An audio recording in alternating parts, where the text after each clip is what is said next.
Happy Friday night, everyone. We made it to the end of the week. We did it. Be proud of yourselves. You did it. You made it. Here we stand, victorious at the end of another week. Congratulations, everyone.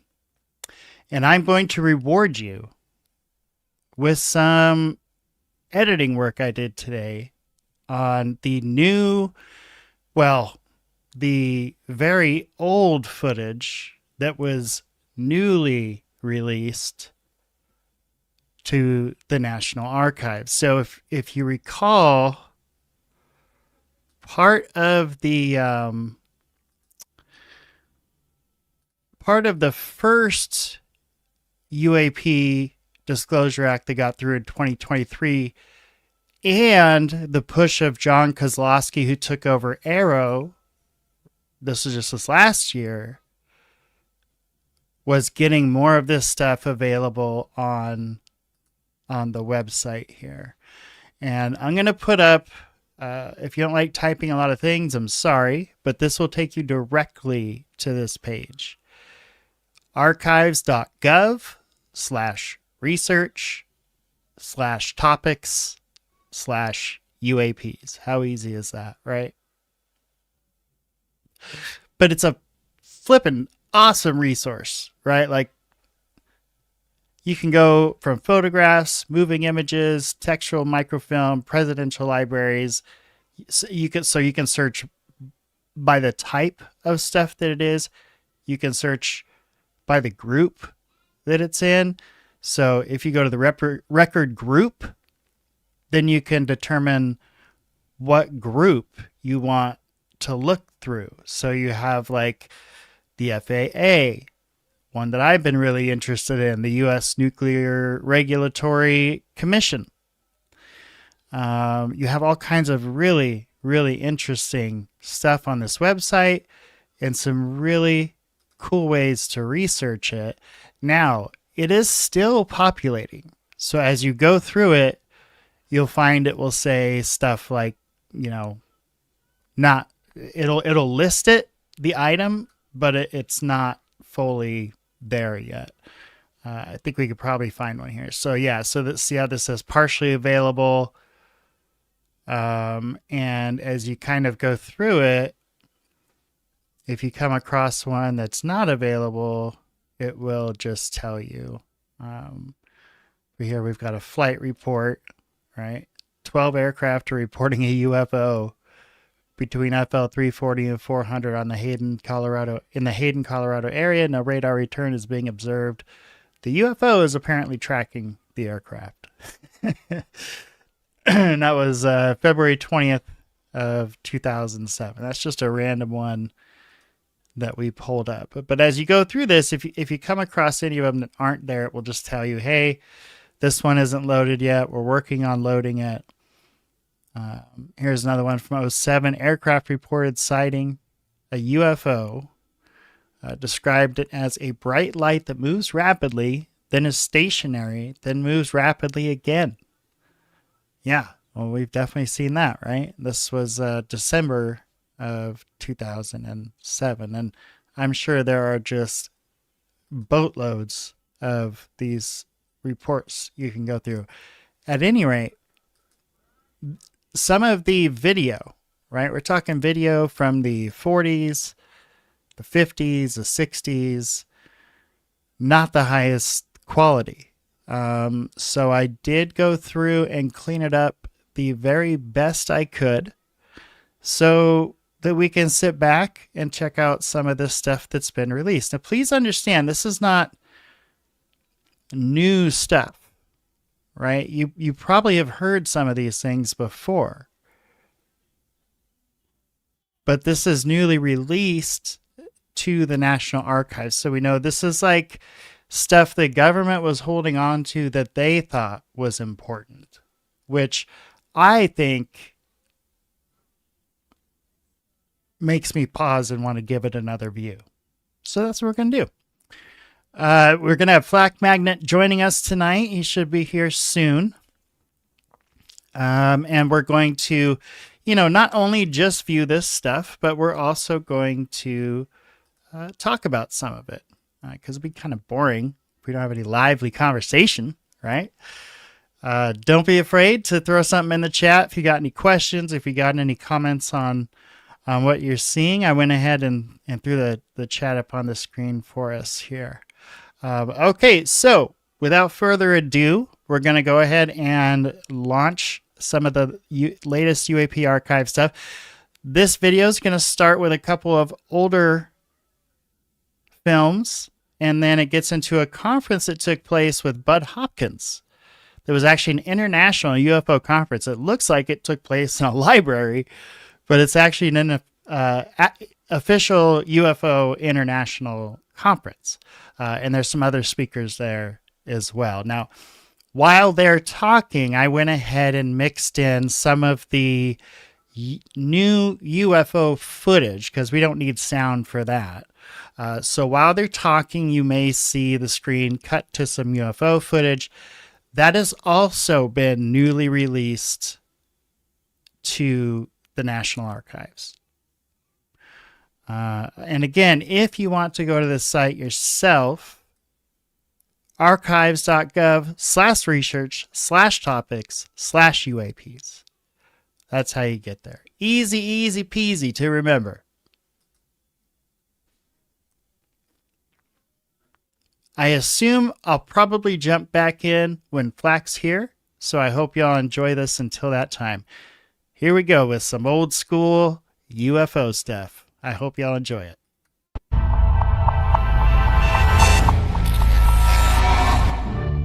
Here is a flying saucer in a rare close-up portrait. But this one is no mystery. Unlike its high-flying cousins, this saucer is created in an Army laboratory at Fort Belvoir, Virginia. Physicist Noel Scott, who discovered the effect, says it's the same phenomenon that has baffled scientists, hexed radar screens, and led jet fighters on costly wild saucer chases. A mass of air under low pressure and electrically charged, and as you see, taking on the shape of a glowing saucer. It's the answer to the year's #1 scientific mystery. Or is it? States Air Force, in discharging its responsibility for the aerospace defense of the nation, is called upon to investigate reports of unidentified flying objects. 2 Air Force officers have over the years been very closely associated with this activity. Lieutenant Colonel Lawrence Tacker was formerly the chief spokesman for the Air Force on the matter, and Major Hector Quintanilla is now the chief of Project Lupo. Major Quintanilla, what are the objectives of Project Lupo? The objectives of the program are twofold. They're the same as they have been since 1953 when the regulations were written. First of all, to try to determine if the UFO phenomena presents a threat to the security of the United States. And second, to determine if the UFO phenomena exhibits any technological advances that could be turned into research and development. What's the record so far? To date, we have over 10,000 cases at Wright-Patterson Air Force Base, of which 646 of these remain unidentified. That's not to say that we could not have identified more cases if we had gotten to the observers quickly and checked the local activity. The Air Force has been accused from time to time of hiding information about UFO. What do you have to say to that, Colonel Tacker? Well, these charges are absolutely untrue. Actually, the United States Air Force releases statistics on the UFO phenomena through the Department of Defense press desk periodically. And we've always honored accredited media when they want to investigate a given specific sighting. There's nothing to hide. There's nothing to hide at all. Is there anything in the files, either classified or unclassified, that would indicate that there may be extraterrestrial visitors over here? First of all, the project is completely unclassified. And there's nothing in the records that would indicate that we have been visited by any advanced civilization. How does the Air Force look upon people who make reports of UFO? Do they look on them as qualified observers? Yes, they do look on them as qualified observers. Actually, most people who report a UFO sighting are patriotic citizens who have been mystified by something that they've seen, and through a patriotic sense, report it to the local law enforcement officials or to the United States Air Force base near them. What would you consider as a person qualified to interpret what he sees? Well, I consider astronomers are genuinely expert in their field. First of all, they have a tremendous advantage over the other physical scientists, and that is that they have powerful telescopes and photographic equipment to confirm their interpretation. Do astronomical laboratories make any contribution to the UFO program? In a negative way, they do, because I've never received a UFO report from an observatory. Not one. Not a single one. Well, how about the tracking and detection facilities of the Air Force itself? How does this work with the program? Well, actually, to begin with, the United States Air Force is charged by an act of Congress with the air defense of the United States. And the North American Air Defense Command and the Air Defense Command have space tracking facilities which are constantly on the alert 24 hours a day. We're interested in anything that flies in our atmosphere. Well, how about UFO reports in other countries? How are they handled? UFOs actually occur worldwide. However, the United States is the only country in the world that places as much emphasis on the phenomenon. Other countries place a burden of proof on the observer and not on the Air Force. And that would make your job a lot easier if they did that here. Yes, it would. Thank you, Colonel Tucker, Major Quintanilla. I would like to close by reading a very brief excerpt from the report of the Air Force's Scientific Advisory Board, which they made recently upon completing a detailed review of the subject of UFO. This is a statement. The committee concluded that in the 19 years since the first UFO was sighted, there has been no evidence that unidentified flying objects are a threat to our national security.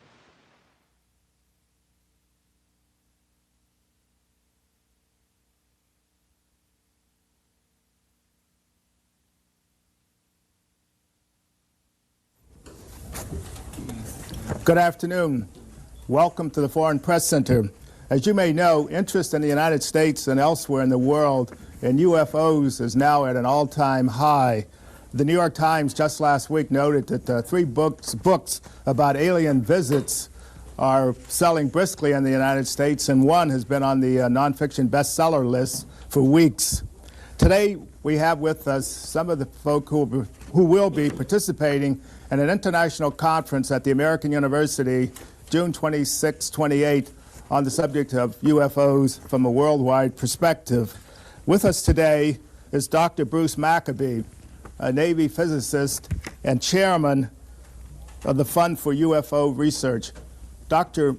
Maccabee will introduce the other members of the panel, and each member will speak briefly, and then we will take your questions. Dr. Maccabee, welcome. Thank you, Mr. Pope. And I welcome all you people here. I'm glad to see a sizable audience. I hope you people are representing the world, as it were, because we in our symposium are trying to represent the world.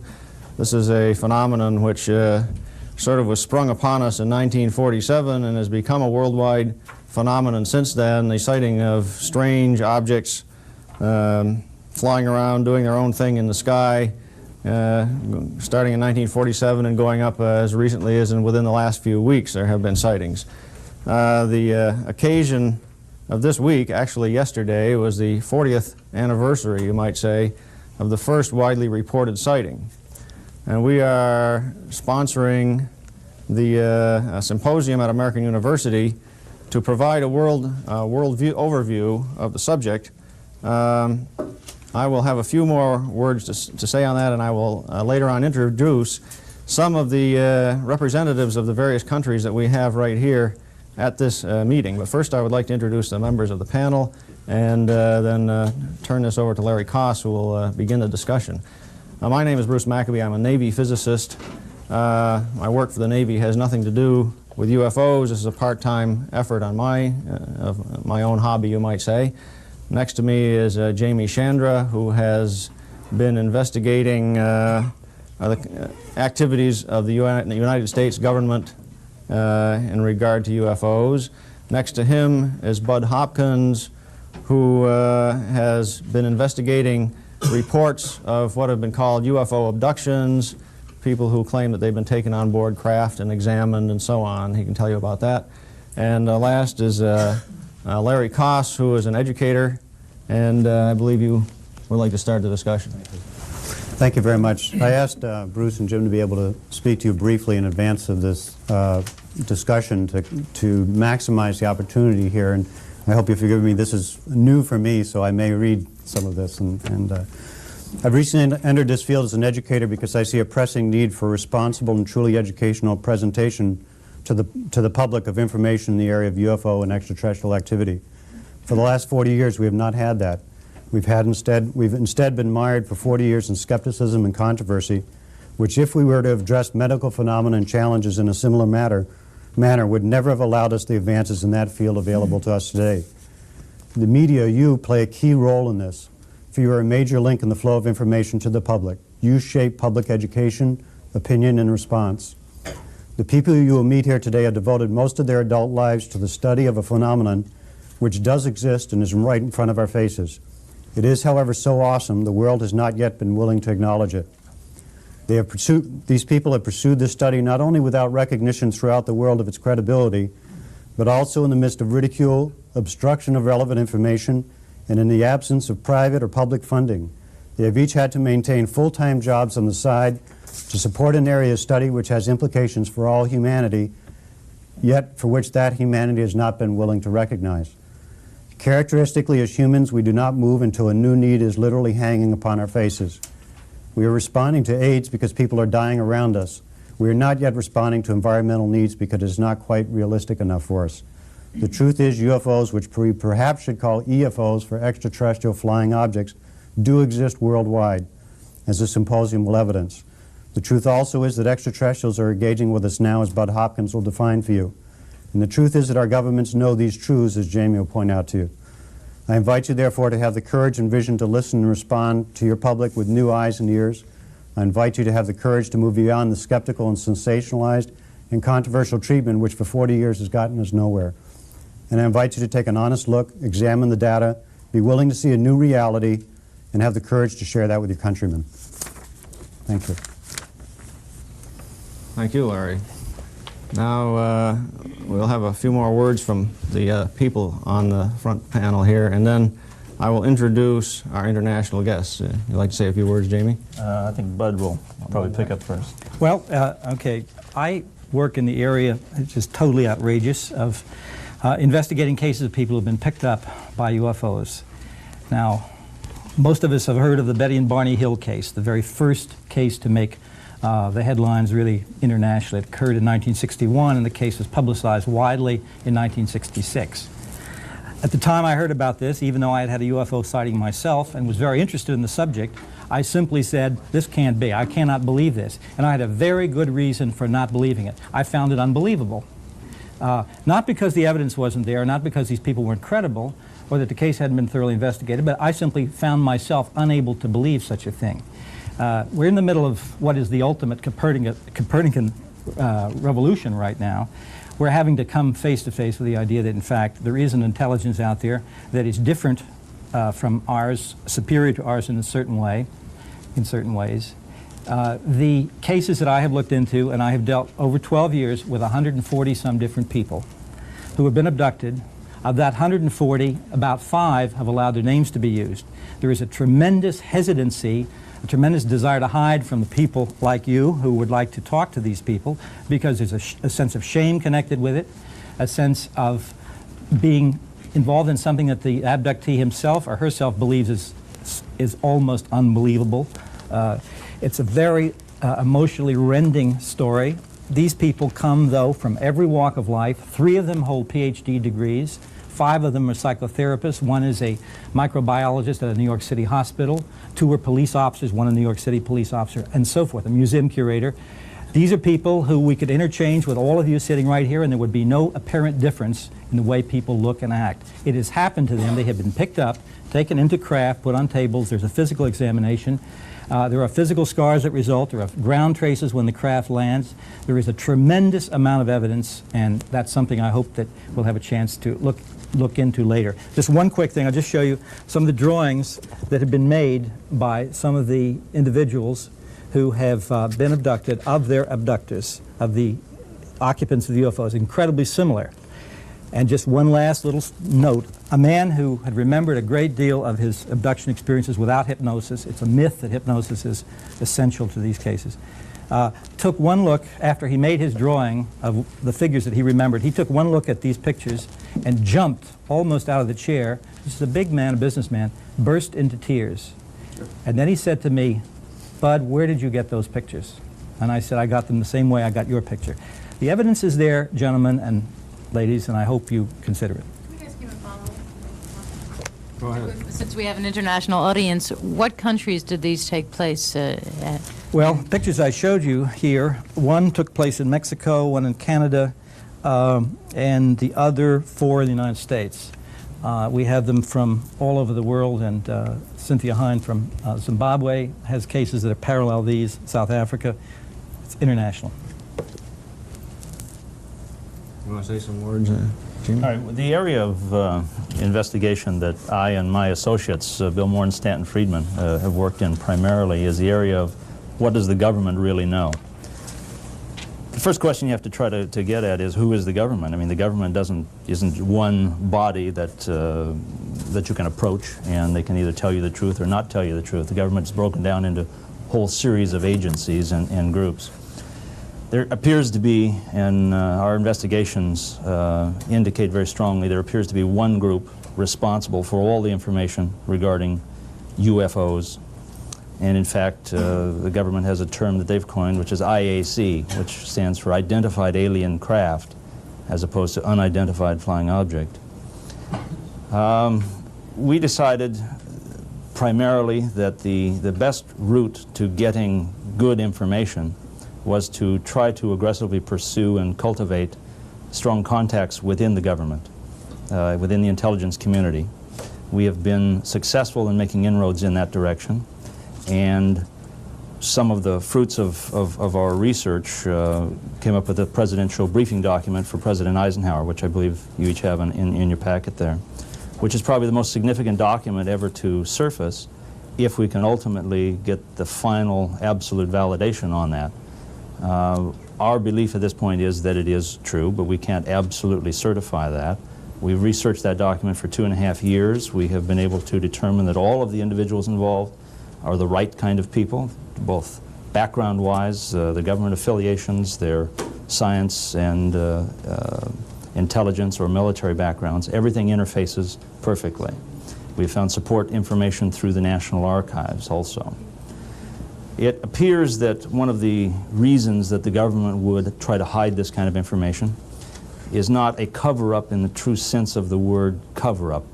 Cover-up generally is a word that connotes wrongdoing. Somebody's hiding something for their own gain or specific purpose of that nature.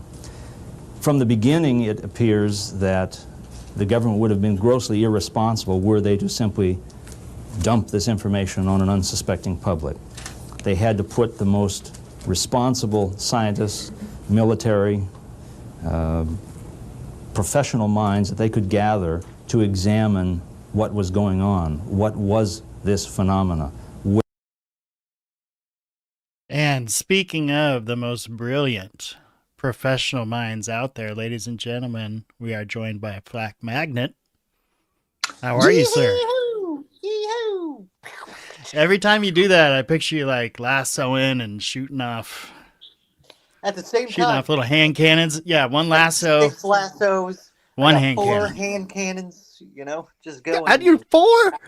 Yeah, fingers. That's You got enough fingers and toes. You know. That's incredible. That's incredible. So I assume you've been watching this.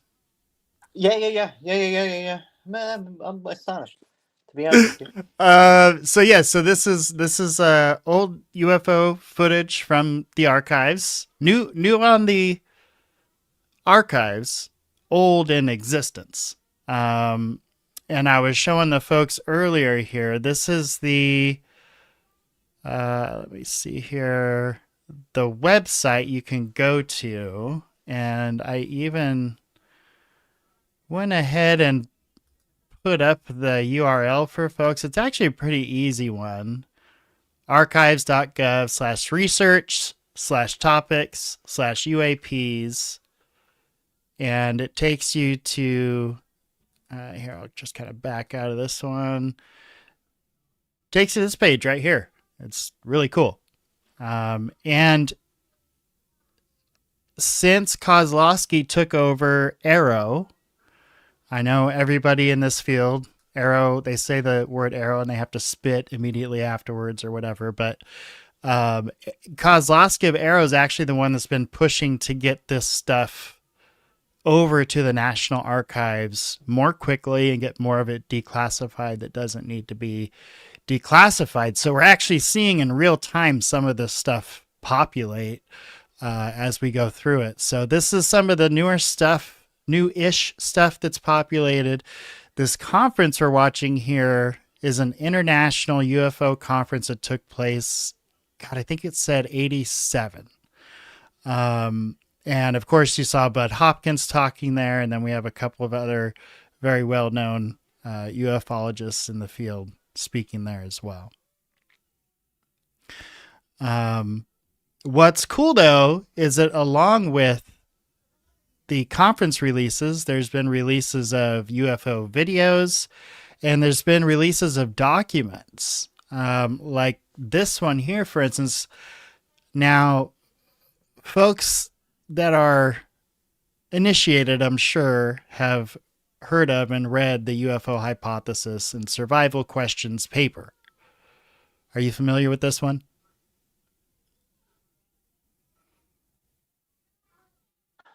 I'm not sure. I'm pretty sure if I've heard anything about that, which is taking me immediately out of my expert claims, which is awesome. I love that I'm immediately refuted by my own stupidity, or shall I say ignorance.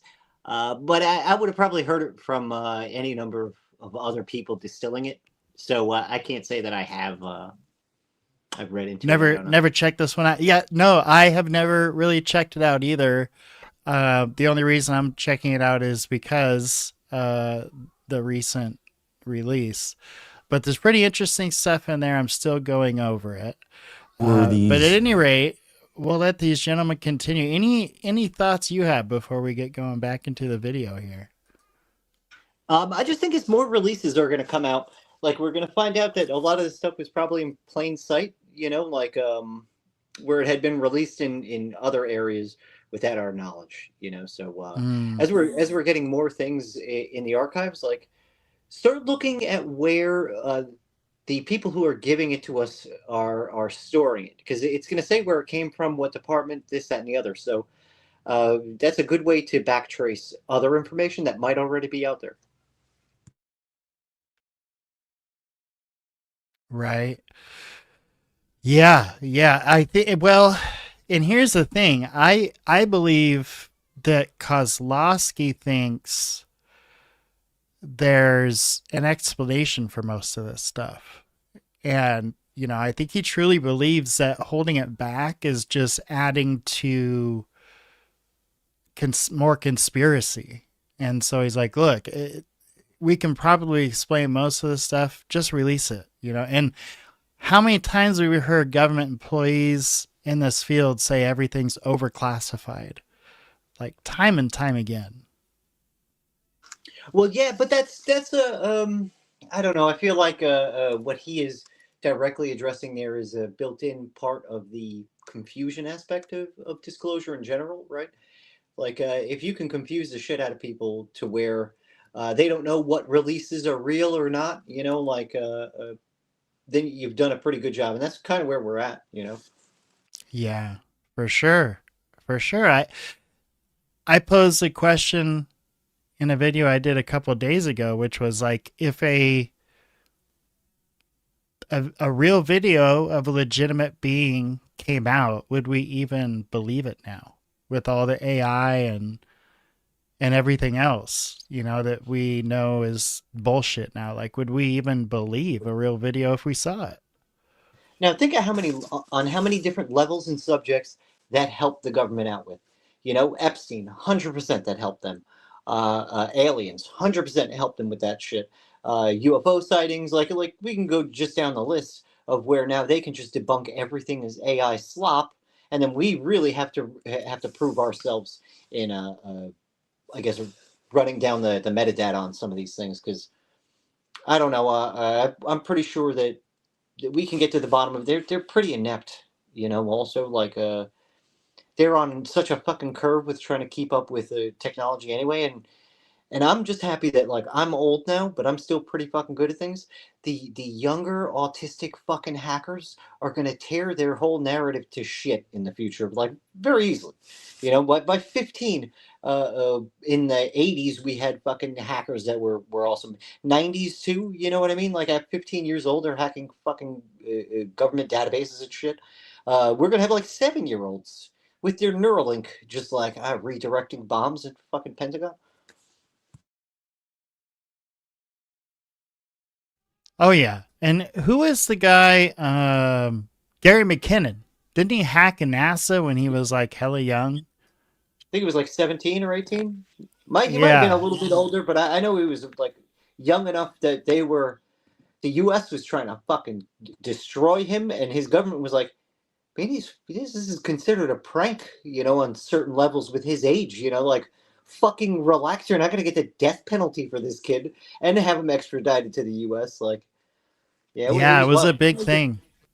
The at least the UK did one thing right for one fucking citizen at one point in time, like.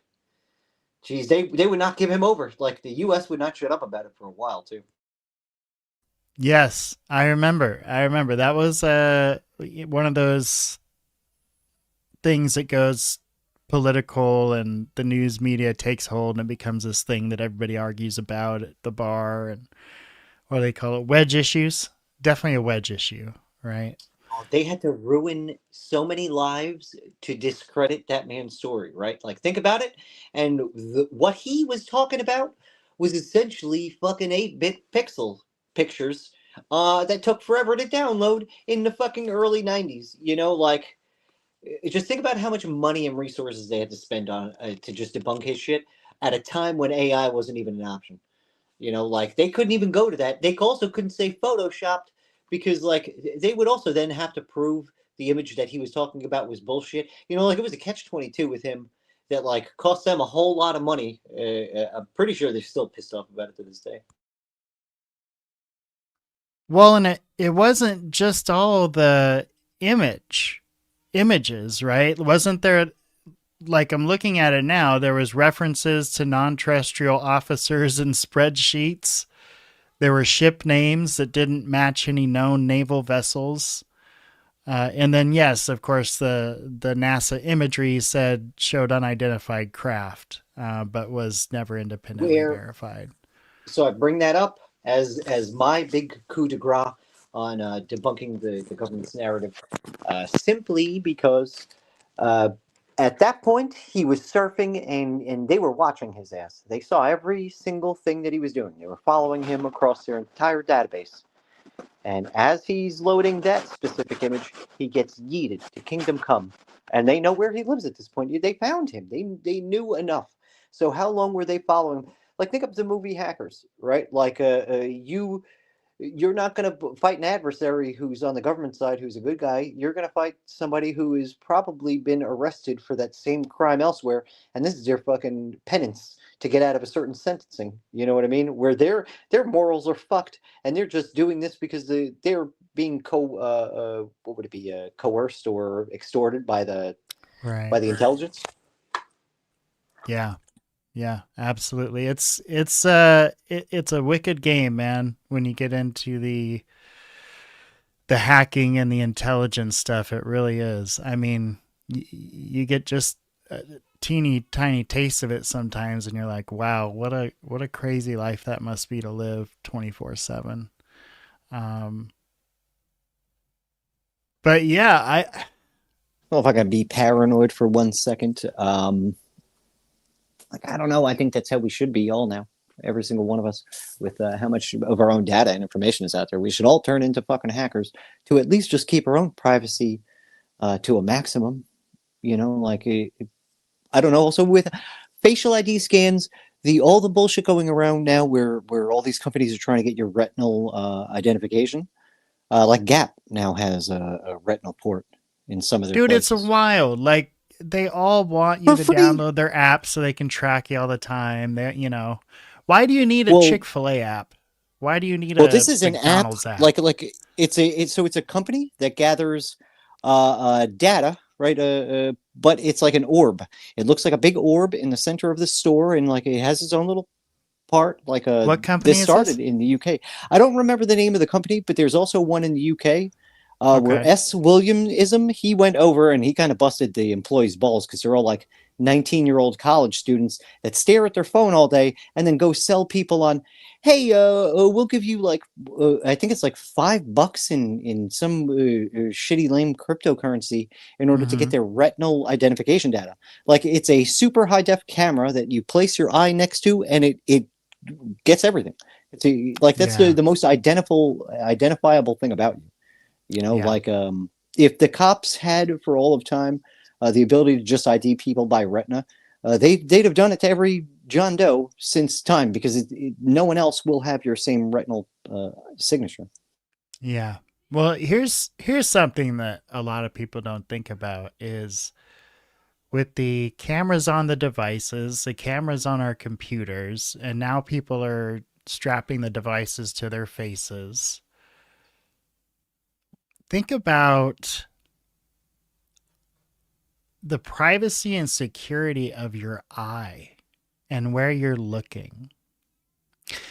Because now these cameras can tell what's catching your attention and what you're actually looking at on the screen. Not only did they have us when we stopped on the screen, now they've got what we're exactly looking at. That's pretty crazy.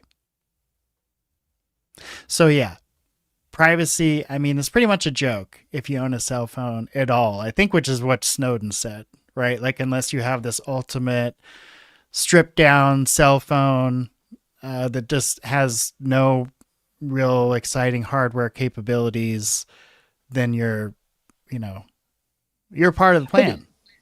I don't know, because I'm still trying to think about my argument through, because there's like I may have one paranoia, but they could be doing 7 other different things with that data. You know, like I don't know, man. Why do they want it so bad, and why are they not willing to do anything properly to get it? You know, it's it's the new oil. So, and it's the wild, wild west. So think of, you ever see There Will Be Blood? oh, I drink your milkshake. That's what we're dealing with here. Drink it up. Yeah, That's I what love we're that dealing movie with. because of how fucking Yeah. brutal it is, and it doesn't hide anything. You know what I mean? Now, you get to see real yes. quick that he was using that poor kid as leverage for every single sale that he made from the Yes. time that he killed his father in the oil accident. You know, like That's all he did was use people. Yep.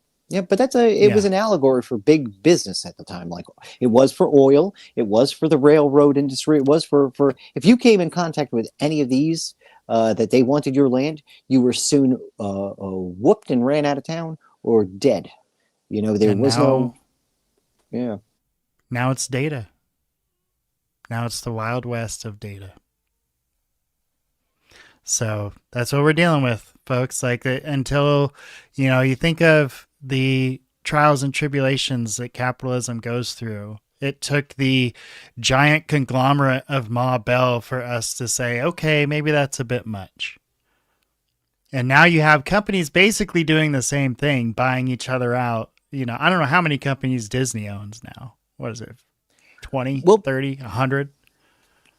Well, the CIA kind of does the story that I'm going to enact for my justification for why I can't stand the government's love of fucking business and capitalism, because it's kind of very close to communism, right? Like, so you have the mining industry that were killing miners, and some miners being like literal like children who would go into the mines, right? Well, there I were mean, no by age things, right?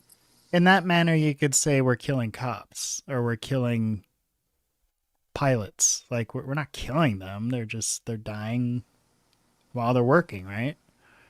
Well, I guess it's a hazardous job. I guess if the rules aren't there, but like I understand.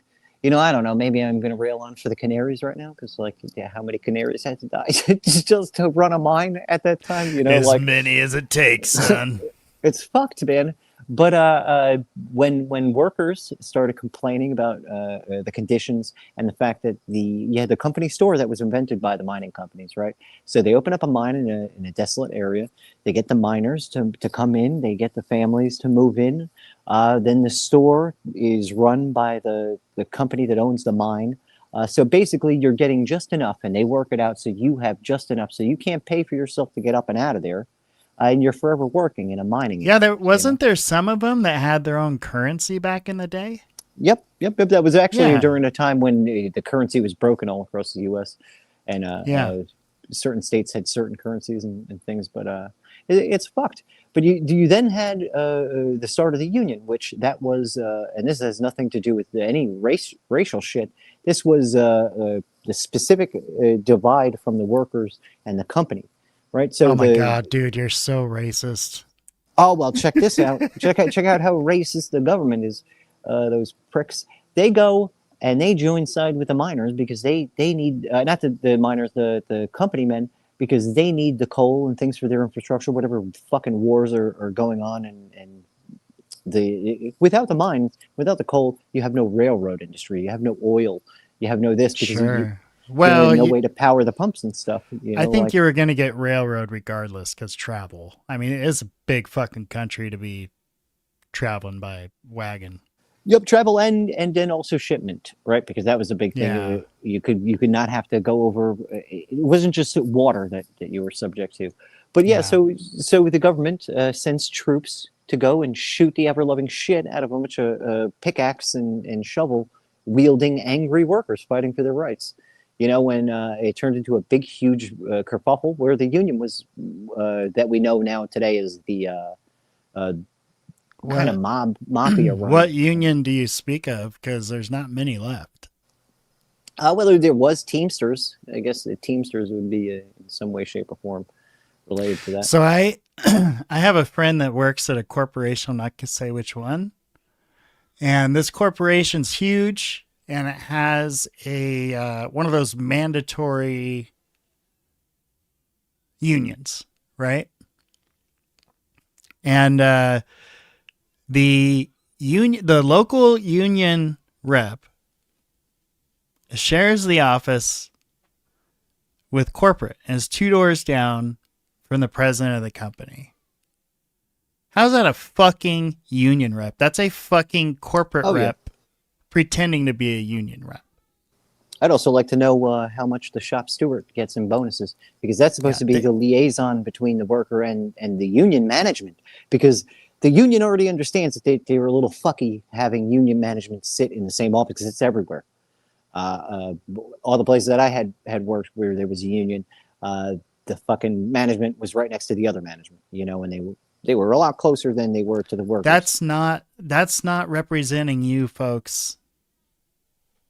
That's not. But that's where it's been corrupted to since I can at least point to, because I don't know too much about in between then and now, other than like the Jimmy Hoffa era of the union and the mafia and shit. They busted them up is what's happened. They've managed to effectively bust up any real union, and really the nail in the coffin was the air traffic controllers union. When Reagan took that stance and they blew that union to hell, that was it, man. Unions were done. And what's left is a joke. You might get some extra pay on leave or something like that, you know? I'd actually like to know what the likelihood of other things being canceled around that time. You know what I mean? Like other unions that were squashed because within 5 years before and after, because it would have been a concerted effort, because I know that the union has taken many hits over the years, along with its own corruption, you know, like the union is beset with its own fucking flaws. Sure. Any capitalistic organization is going to have greedy people that step on necks to try to get in positions to take of it. Like, that's just capitalism, right? And it's a constant battle. It's the yin and the yang. But I think you're going to get that in anything. It's just human nature. But I think what they did effectively is not only did they bust them up, they managed to win the mental game, right? They made unions look like communism. And that's really where they won. And people bought into, and I don't know how this happens, but people bought into no representation for them and a direct relationship with this corporation that's somehow going to have their best interests at heart as a good thing. Oh yeah, it says something too. Like, just think about how politics are run right now. We all universally understand that, like, yeah, probably every single or just about every single politician in right now, there's some compromise on them, and that's why they're allowed to exist. You know, the fact that we're a society okay with that, let alone not actively trying to prevent it, you know, like, says something. You know, like, we've been corrupted in a way, somewhere along the line, so much so that we just accept it now, right? Right. But like I said, it would be the same in communism. It would be the same in Buddhism. It would be the same in, like, anarchy. Like, name the governing or non-governing system. There's just fucking bad people that are going to take advantage of other people. Exactly. Like that. All right. So that's been my biggest struggle, looking at all these things, right? Because you have to ignore that shit if you're going to, I guess, conform to any kind of, like, serious ideology, especially like a religious one, right? Where you ignore all the corruption that has been documented over a long period of time, especially within the Catholic Church. Well, you mentioned Buddhism.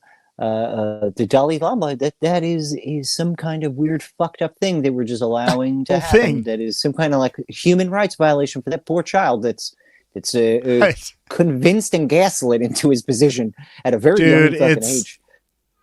There's so many out, and that's, like, I guess that's my thing. It's not, to me, it's not about, like, ignoring whatever you ascribe to. It's not about ignoring the sins of the past. It's about learning from them and trying to grow from them, you know, because that's all we can do. We're people. We're going to fuck up. That's what we do. We do it very individuals, well. Like, as individuals that look into things like that, that's how we should look at everything, right? But so many people don't. So many people just ignore. They choose to ignore and then attack anybody who wants to bring those things to light. Because the only way to fully learn from something and not slap a Band-Aid over it and ignore the real problem is to look at where it started, where it stemmed from, and, like, where the rot has come, you know, to where we are today. Like, okay, now we need to cut that bit out and fucking start again.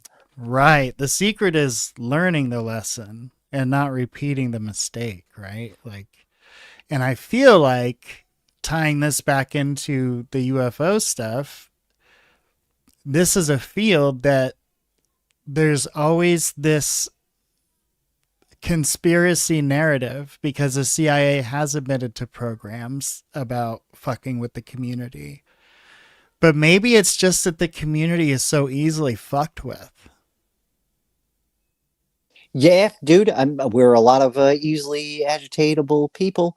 We're also very, I don't know, man, we have a tendency to look into things in depth. And if you're real no shit experiencer, you know, like, you have already faced that ontological shock, right? To where now people denying it it's kind of just more of a slap in the face. You know, it's like, hey, take my earlier credibility.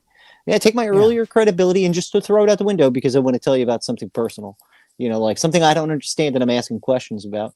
You know, like, I don't know, man. There's a certain genuineness comes from people opening up about, like, experiences, and then, like, because I won't ever tell puts anybody you I at think risk. It's bullshit, but that puts you at risk, 100%. Right? Like, opening yourself up like that, it puts you in that, I think, is what gets exploited. If it's not, and I would say, I would bet 9 times out of 10, it's not any kind of intelligence agency. It's just shitty people being shitty.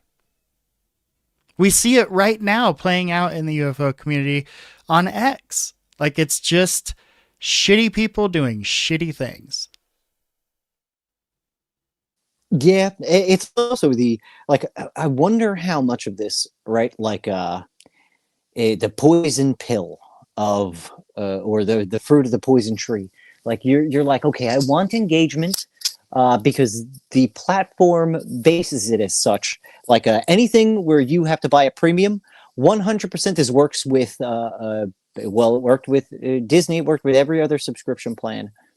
You have what it originally started out as a genuine movement to where you can grow on a platform that didn't make monetary payments make you the golden boy, right? Like you could exist and you could gain a actual following, right? But by them employing the checks in any of the platforms, Instagram also included, you now have to shut the people up who have a good organic viral following so that they want to buy the check, right? So that they can associate their following with, hey, I'm legitimized in some way. But even the algorithm admits that, oh yeah, obviously we have to bring down every single person without a check's reach just so the incentive to go premium is there, along with the other things like you can't type more than like 200 characters. There's a lot of things that come with that. Oh, but, is this the X non-paid membership? Yeah, I'm the not. limitations I'm they not paid put on it there. Because my thing is like I understand what happens, right? And it could be genuine, right? Like let's say 500,000 profiles get to see your thing. You pay super premium, right? So your thing goes across 500,000 accounts. Most of those are going to be blind eyes, right? Like just views that don't turn to a like, that don't turn to a repost, don't turn to anything. Another percentage of that is going to be reposts and people who like it and want to see that stuff. And then you're going to have the small minority of pricks who see that and no matter what are going to troll the fucking shit out of you because they do not have the platform you do, number one. And maybe that's their paid job because X will pay people to keep their engagement moving, whether it's shiesty, shitty behavior, whether it's AI bots. That's X's incentive that their platform is still organic and still people talking, even though it's an echo chamber of bots most of the time. You know, like Instagram turned to that. I've seen the cell phone bot farms. They're fucking incredible. And that's been going on since at least 2015. You know, like real far back. And I only know that because on 2015 I saw it in fucking Silicon Valley. And there's no way that show invented that shit. You know, like. So imagine how easy it was in the 80s to just show up to one of these conferences and bullshit people. I mean, oh yeah, bingo. Especially if you got a couple Polaroids, a couple real spooky looking Polaroids, man. That'll fucking that'll get you a cult in the right setting. Yeah, right. And we've seen it. So, okay. So speaking of which, we'll get back to it here, folks. This is again the 87. Now I'm excited because later the next video it's so funny, dude. It's the government approved Roswell messaging from back in the day. It's amazing. And then after that is, oh my God, why am I forgetting the name of it? I gotta pull it up here. The oh my God, the car, the Astro car, the Acro car, Avro car, the Abro car. Avro car, hell yeah, that thing is cool. No matter how silly it was, I love that silly goose. Oh, dude, thing. They pushed out a couple videos that were classified on it. Pretty cool shit. Okay, so let's check the rest of this again. Budd Hopkins, and where are we at? 1633. I'm gonna go back here just so we can see.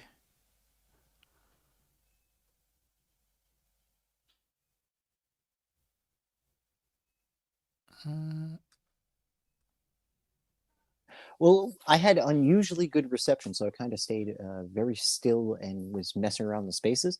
Do you want to just let as much video rock as possible so I can get a couple of things done in the meantime? Absolutely. Okay, so I want to grab some cigarettes. So, Dr. Bruce Maccabee, Mr. Lawrence Koss, Mr. Jamie Shandira, and Mr. Budd Hopkins. So, a couple of these guys are kind of legends in the field.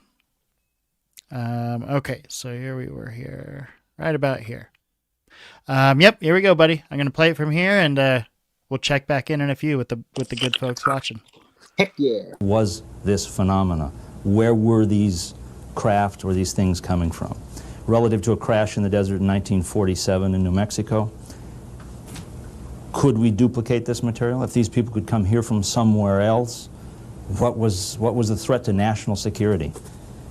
What was the threat to world security?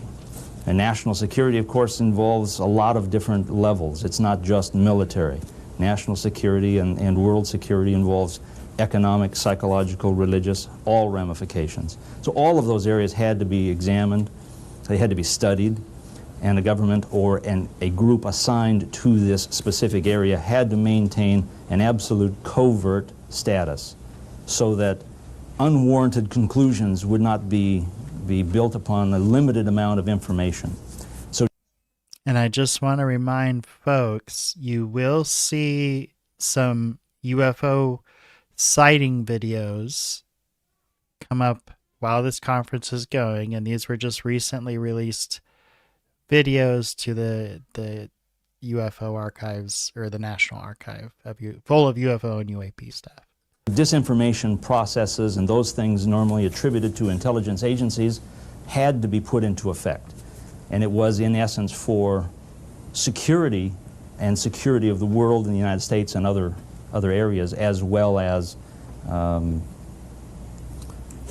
it's for the protection process, in other words, in that sense. Debunking systems were set up, and in many cases deliberately so that groups would not become so aggressive with a specific point of view in mind. They wanted to continue to try to diffuse that. This is what our research indicates. So we have a major document, which appears to be the most significant document that's ever come out on the subject. We have a lot of research and a lot of contact with certain individuals within the intelligence community, and all of the indications are that this document and the things that we have uncovered are the tip of the iceberg. What it's ultimately going to take to get the rest of this information to come to the front and to come out, I don't think ultimately is going to be lawsuits and challenging and an enormous adversary position between the press and the government. It's going to take people working consistently and in good conscience and with great integrity to try to get the material, to try to ascertain the validity of the material, and to be able to progress in that fashion. So as a statement, I'll end there, and we'll open up to questions now.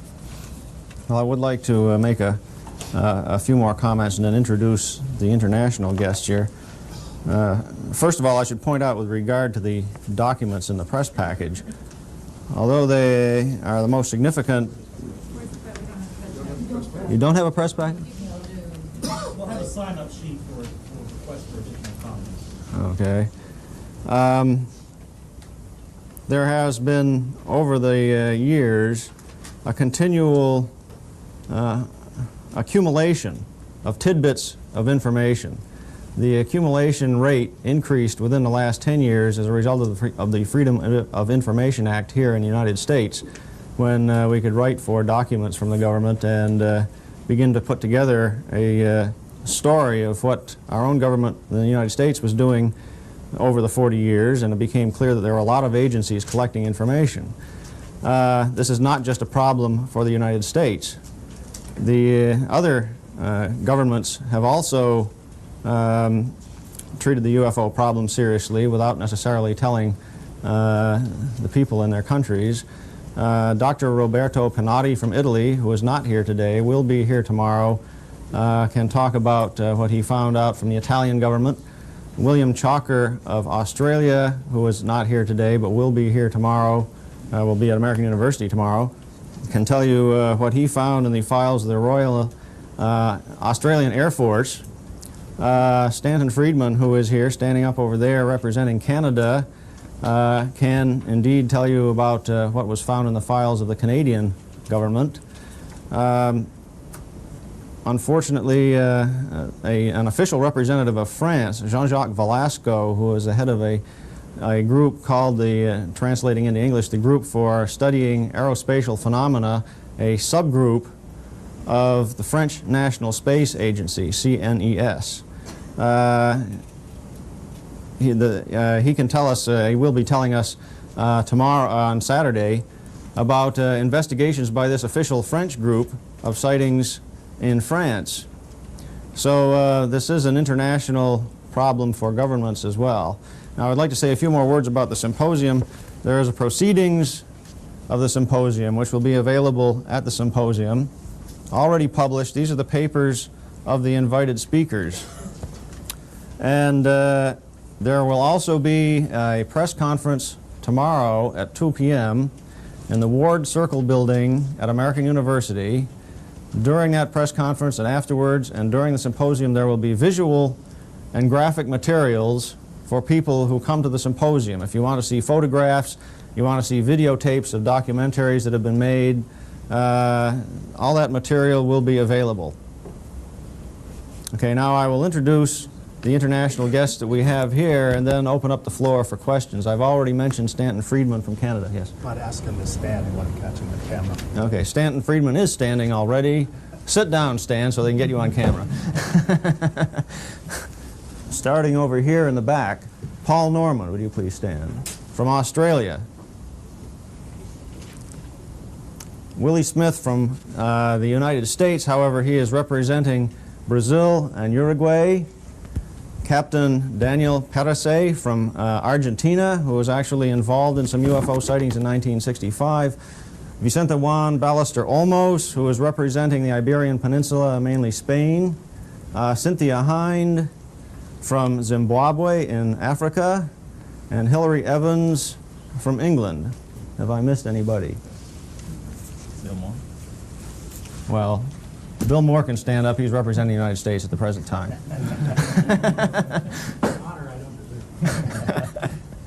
Very well. If you have any questions for us up here or individual questions for the international guests, yes. I would ask you to wait for the microphones, please. Connie. I've got two parochial ones. Could the I hate to ask this. Could the representatives from Australia and Zimbabwe please come to the microphone and tell us their experiences so that we could help out the countries we cover for? I'd be very grateful. Thank you. I just want to chime in here and say it's very interesting that we were just talking about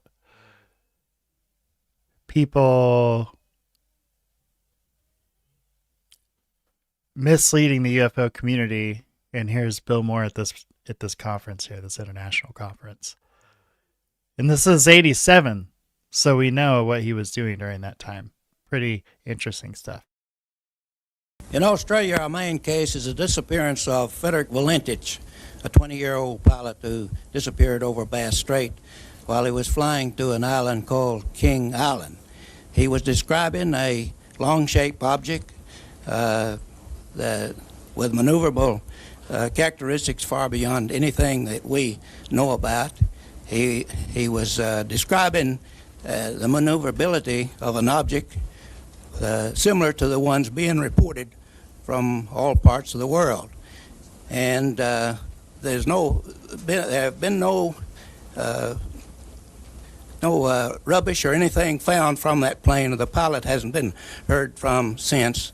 And he's the 20th such case that's been reported from different parts in the world in the last 30 years. When? When did it happen? October 21st, 1978. Can you tell us a bit about you, please, so we know who you are? Me, Paul Norman. I'm the MUFON representative of Victoria, and I'm also vice president of the Victorian UFO Research Society at Melbourne in Victoria. You're an American living in Australia? Originally American, yes. I've been in Australia for 24 years. First, we'll have Mr. Paramook, and then we'll get to... Cynthia Hind was asked. Cynthia Hind needs Yeah. the Zimbabwe. From Zimbabwe was asked to Cynthia Hind. What she wants to know about incidents in Zimbabwe. Well, it's the southern part of Africa.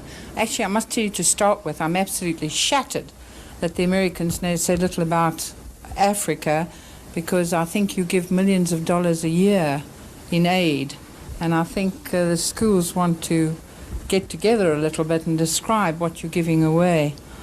I just want to tell you that one of the reasons that initially I was very skeptical about UFOs one of the things that absolutely convinced me was working in the rural areas. I worked with a team who were on a project in Africa where we were giving simple technology to the women in the very backward areas.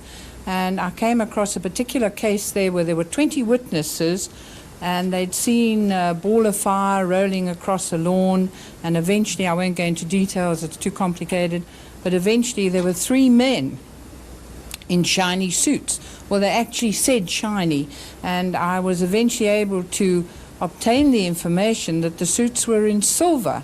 And the only reason I found out because they spoke Mashona. They're the Mashona tribe from Zimbabwe, eastern Zimbabwe. And the reason that they were able to tell me was because one of the gentlemen took a 20-cent coin from his pocket, so that I realized the suits were silver. They could only describe it as shiny. And I said, what did you think they were? And this group said, they were the spirits of our ancestors. And I said, but surely the spirits of your ancestors wore furs and lion teeth and monkey bands around their heads and so forth, which they did. And this guy I was talking to thought for a little while, and he said, you know, times change. So, but this one particular case convinced me, and it's happening continually, where I now have, since the War of Independence is over, and since I have access to these remote areas in Africa, where I have speak to the people, and they keep on telling me about these things who come down from the sky, and I can tell you they're not American helicopters. Thank you. Okay, Mr. Paramu. Paramu, The Times of India. Could you please tell me if there have been any sightings in the Soviet Union or inside Soviet Union? And secondly, has there been any coordination or cooperation between the Soviet Union and United States in this research effort, in an effort to identify these things? Well, first of all, I'd like to point out that we will have a speaker from India, I think. I'm not sure. He had an accident a couple of weeks ago, which made it difficult for him to walk. But there's a paper in the proceedings here by Kanishk Nathan, who has recited events in India. However, since you ask about the Soviet Union, there have been reports from the Soviet Union. In 1976 or 77, a report surfaced here in the United States, written by a man by the name of Gendilis and another one whose name escapes me at the moment, which was a statistical study of reports in the 66 to 67 time frame in the Soviet Union. 250.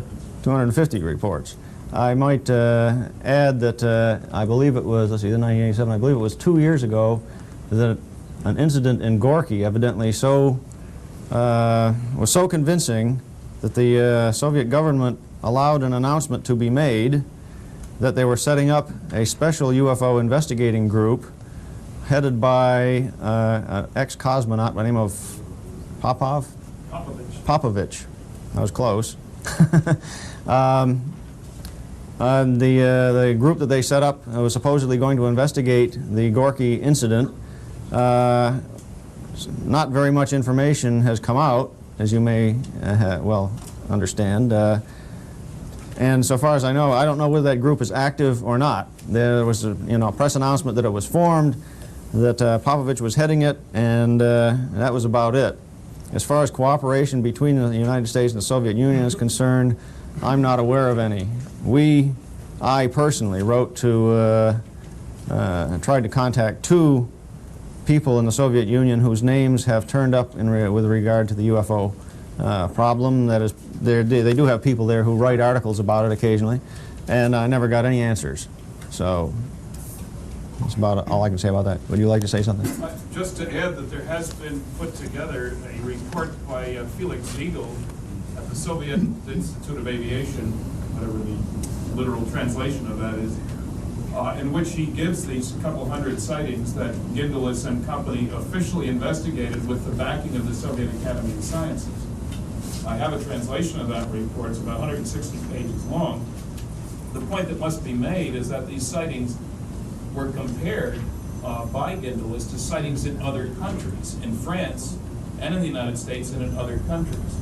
And they are very similar kinds of observations by Soviet citizens, and they intentionally stayed away from military-related cases, if you understand. Right here. Was any recent case of an UFO mentioned at the conference? What is the most recent flying saucer that we saw, or any other Bruce, you want to make May 29th, May 16th, is that the, anyone want to go, anyone have one more recent than May 16th? May 16th this year? May 16th of this year in Canada, right? Yes. Is that the radar-only event? An aircraft flying along in Canada, a 747 again? No, 737. 737, okay, a large jet aircraft where the crew picked up on their aircraft radar an object that was traveling, if I remember, what, 9 miles every second? Every 6 seconds. Every 6 seconds. 5,400 miles. 5,400 miles an hour. That was a radar-only sighting. I might point out that it was very similar to one that occurred in Alaska in late January, which was also a radar-only sighting by an Alaskan airline jet. Again, a very rapidly moving object picked up on the airplane weather radar. Very large object. Mhm. That's the crucial thing. The return was equivalent to that from 6 747s. Aircraft weather radar should not be picking up aircraft at a distance greater than 10 miles. But maybe there was a conclusion by FAA about this case. Now you're thinking about the Japan Alaska. Airlines event, the Japan Airlines sighting of November 16th last year, which made it into the press in late December. Now in that case, the pilot and crew were interviewed very briefly just after they landed on November 16th. And then the FAA, the Federal Aeronautics Administration in the United States, did nothing with the information until the latter part of December, when they were first contacted by a Japanese news agency which alerted the FAA to the existence of the sighting, in a sense. And in January, the FAA decided to do an investigation to determine whether or not there had been a violation of airspace in Alaska by some aircraft of some sort. They concluded that there had been no violation. They explicitly said that it's not their business to investigate UFO sightings, and essentially left it at that. And on March 5th of this year, the FAA made available to anyone who wanted to purchase it a package of information on the Japan Airlines sighting.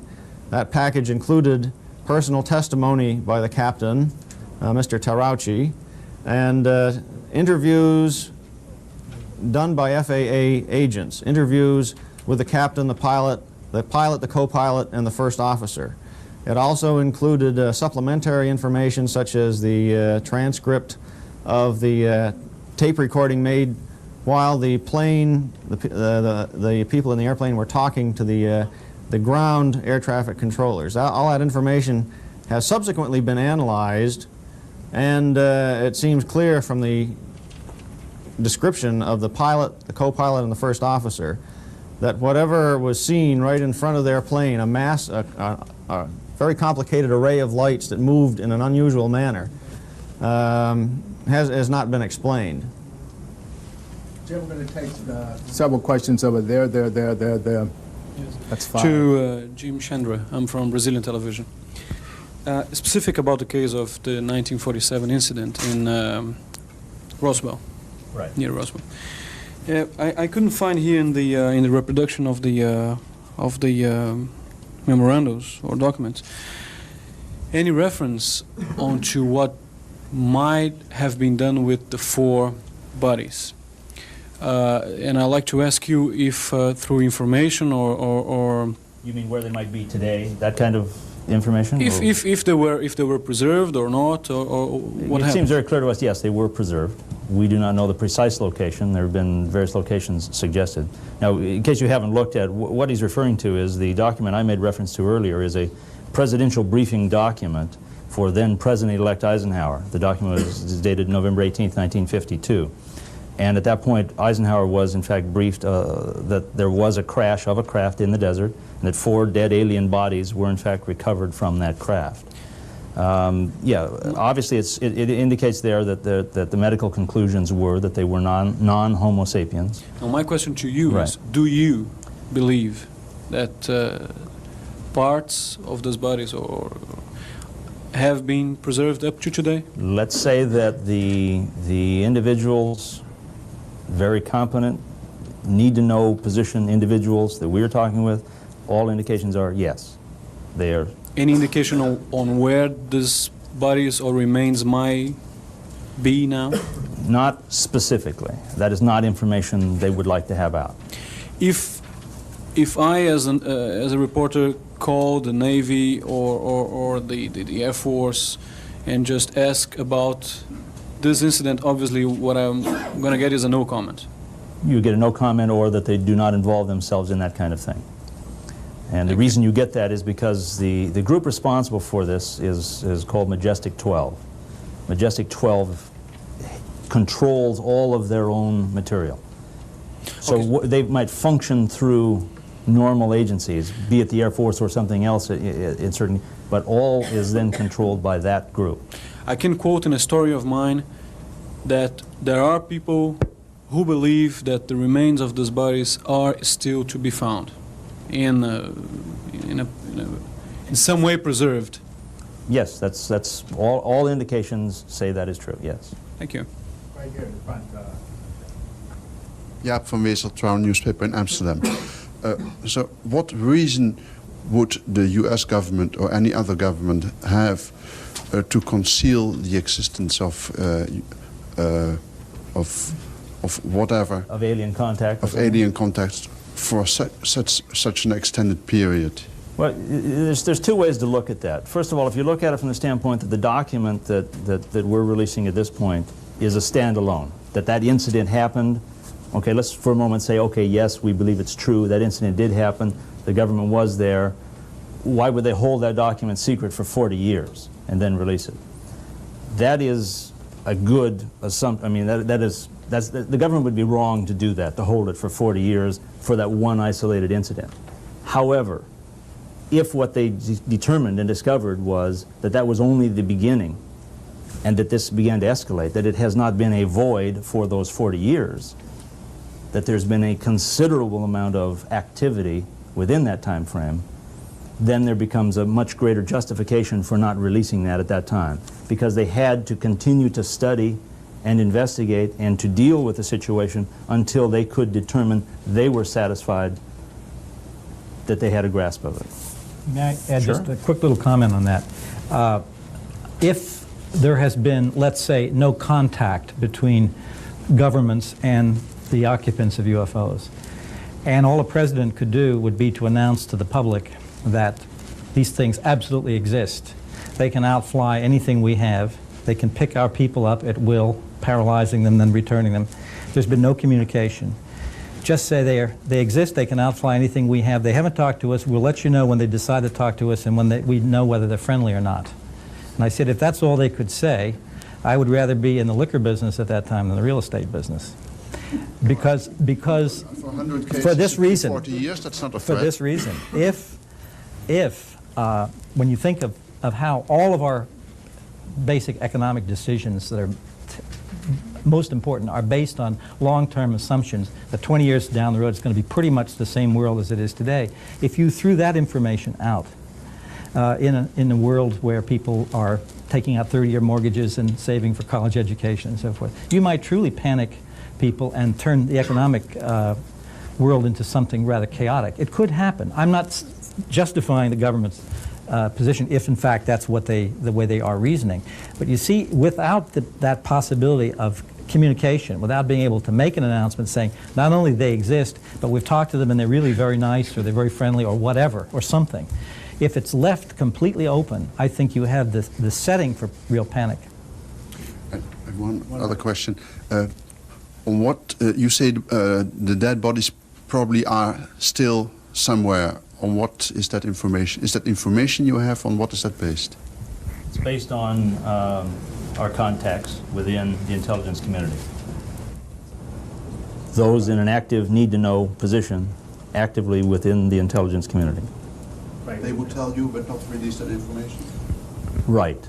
Right. We have aggressively pursued and developed these contacts and developed a trust, as much as one can develop that in a trust relationship. In other words, we've been able to verify information that they have disseminated to us, and they have been able to trust the integrity with which we would begin to deal with that information. Right here.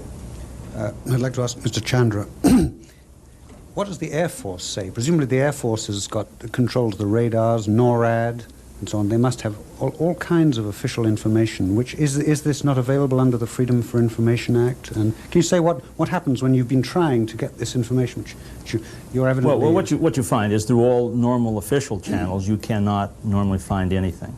You can find bits and pieces, and that's not to demean the work of anyone that's worked in that area. And as Dr. McAbee can point out, there's been significant ground covered in that direction.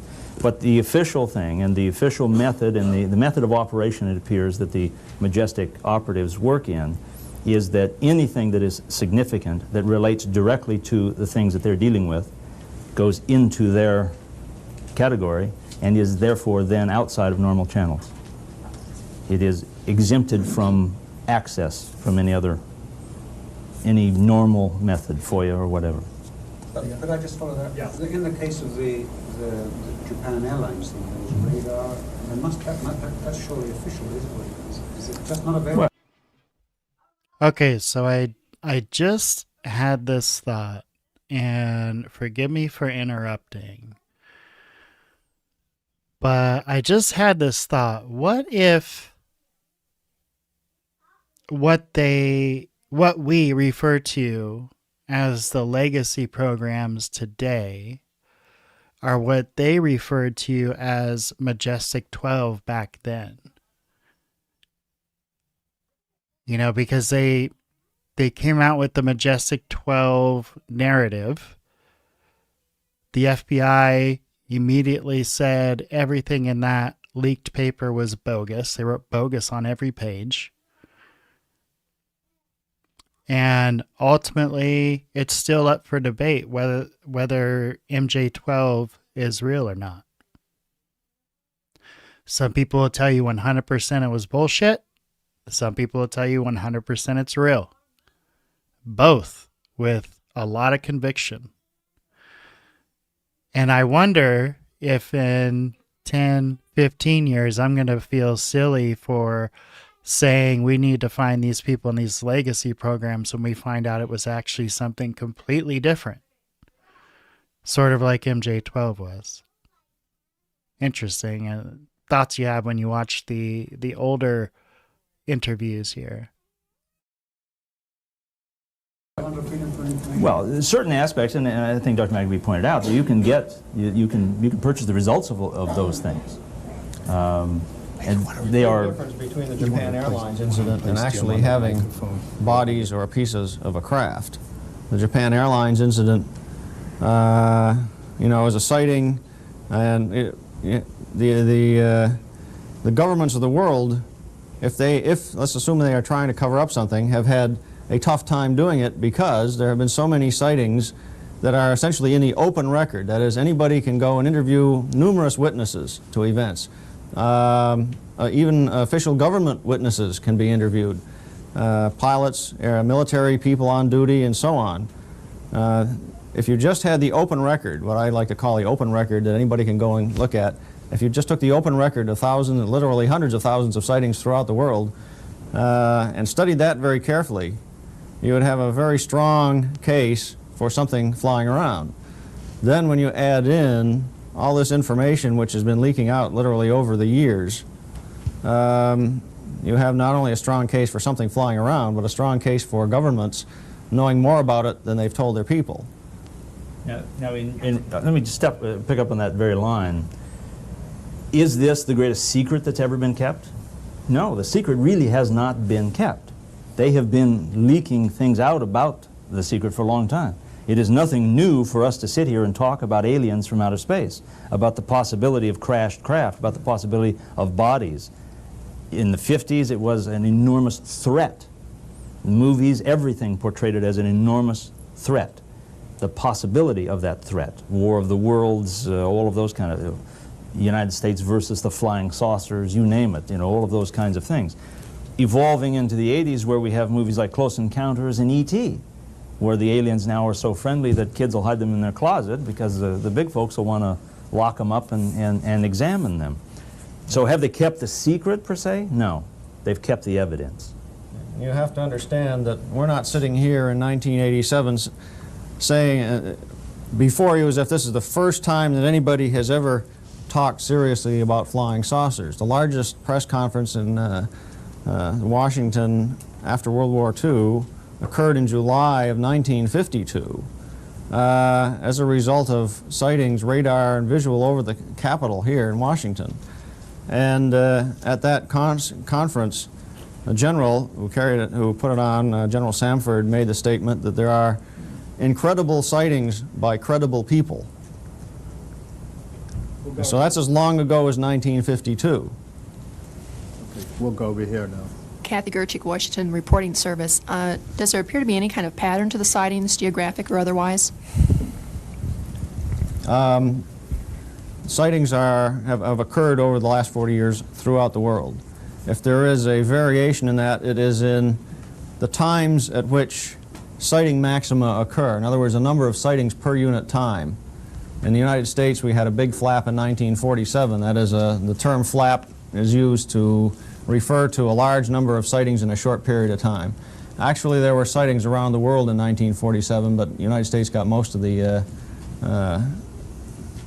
appears to have had most of them. In any event, in 1952 was the largest flap in the United States, maybe until 1973. In 1952, the U.S. Air Force logged 1,500 reports in 1 year. In 1954, there was a major flap in France, also in Spain and Italy. Not in Spain, but yes, in Portugal. Portugal, okay. At various other times, let's see, jumping up more recently, 1978 was a large flap in Italy, and I don't know whether in France as well that time, I think. 1978 was there were a large number of sightings throughout the world, and the reason I mentioned Italy is because I was reading Dr. Panatti's paper, and he has this graph of sightings as a function of time, and there's this great big pole, you know, as you plot time this way, a number of sightings per month. There's a great big spike in 1978. There hasn't been a big flap maybe since 1978. There's been a continuation of sightings that come in, reports are made at the rate of several a day, I would guess, on the average. And that's been continuing over the last 4 or 5 years. Philippe Martins, Swiss TV. I'd like to hear you about the abductions. If we have to take it that they can abduct people, and first, on what conditions, in their swimming pool, a bus stop, or how were they abducted first? Why would they pick only 140 people and not get a better statistical basis? And third, why wouldn't they return the people? Why would they indeed let them go free? How do you explain this? Well, the 140 I referred to are cases that I have personally investigated on a total face-to-face personal basis. There have been thousands and thousands of investigations into abduction cases. I would say when all the various investigators who worked in this area, when their totals are put together, there's no real accurate way of measuring this. Incidentally, just to backtrack a quick second, the question previously about flaps and the numbers of sightings, I think that we always have to understand that the numbers of sightings that occur, or the numbers of abductions or whatever, are a function of what we're privileged to hear about through press interest, through a very adept sort of reporting network in the UFO organizations. I think citing flaps have a great deal to do with press attention, rather than, not that the sightings aren't real, but suddenly the press gets very interested and starts reporting many, many cases that otherwise would simply have not made the newspaper. So it's very hard to correlate what is really going on in the world with what we are privileged to find out about through the press or through organizations. In terms of the abductions, it is a worldwide phenomenon that involves thousands of people, as I've mentioned. There is a strict pattern that seems to occur. This is very important. Obviously, any one of these cases is so bizarre that one might just shrug, as I did many years ago, and say, well, that's unbelievable, therefore I won't believe it. Not that there isn't evidence for it. But the patterns, of course, are the areas in which you can place some kind of faith if these same things occur over and over again in the same details. The person is usually abducted as a child first, roughly from ages of 4 to 8. Very, very often, very commonly, that child has a very deep cut, an incision, often on the back of the leg, sometimes the front of the leg, whatever. The cuts are of two types, a very thin hairline type of cut, and another one which is a circular scoop mark, as if a little layer of cells has just been scooped out. The scars, many years later, are still visible and extremely similar.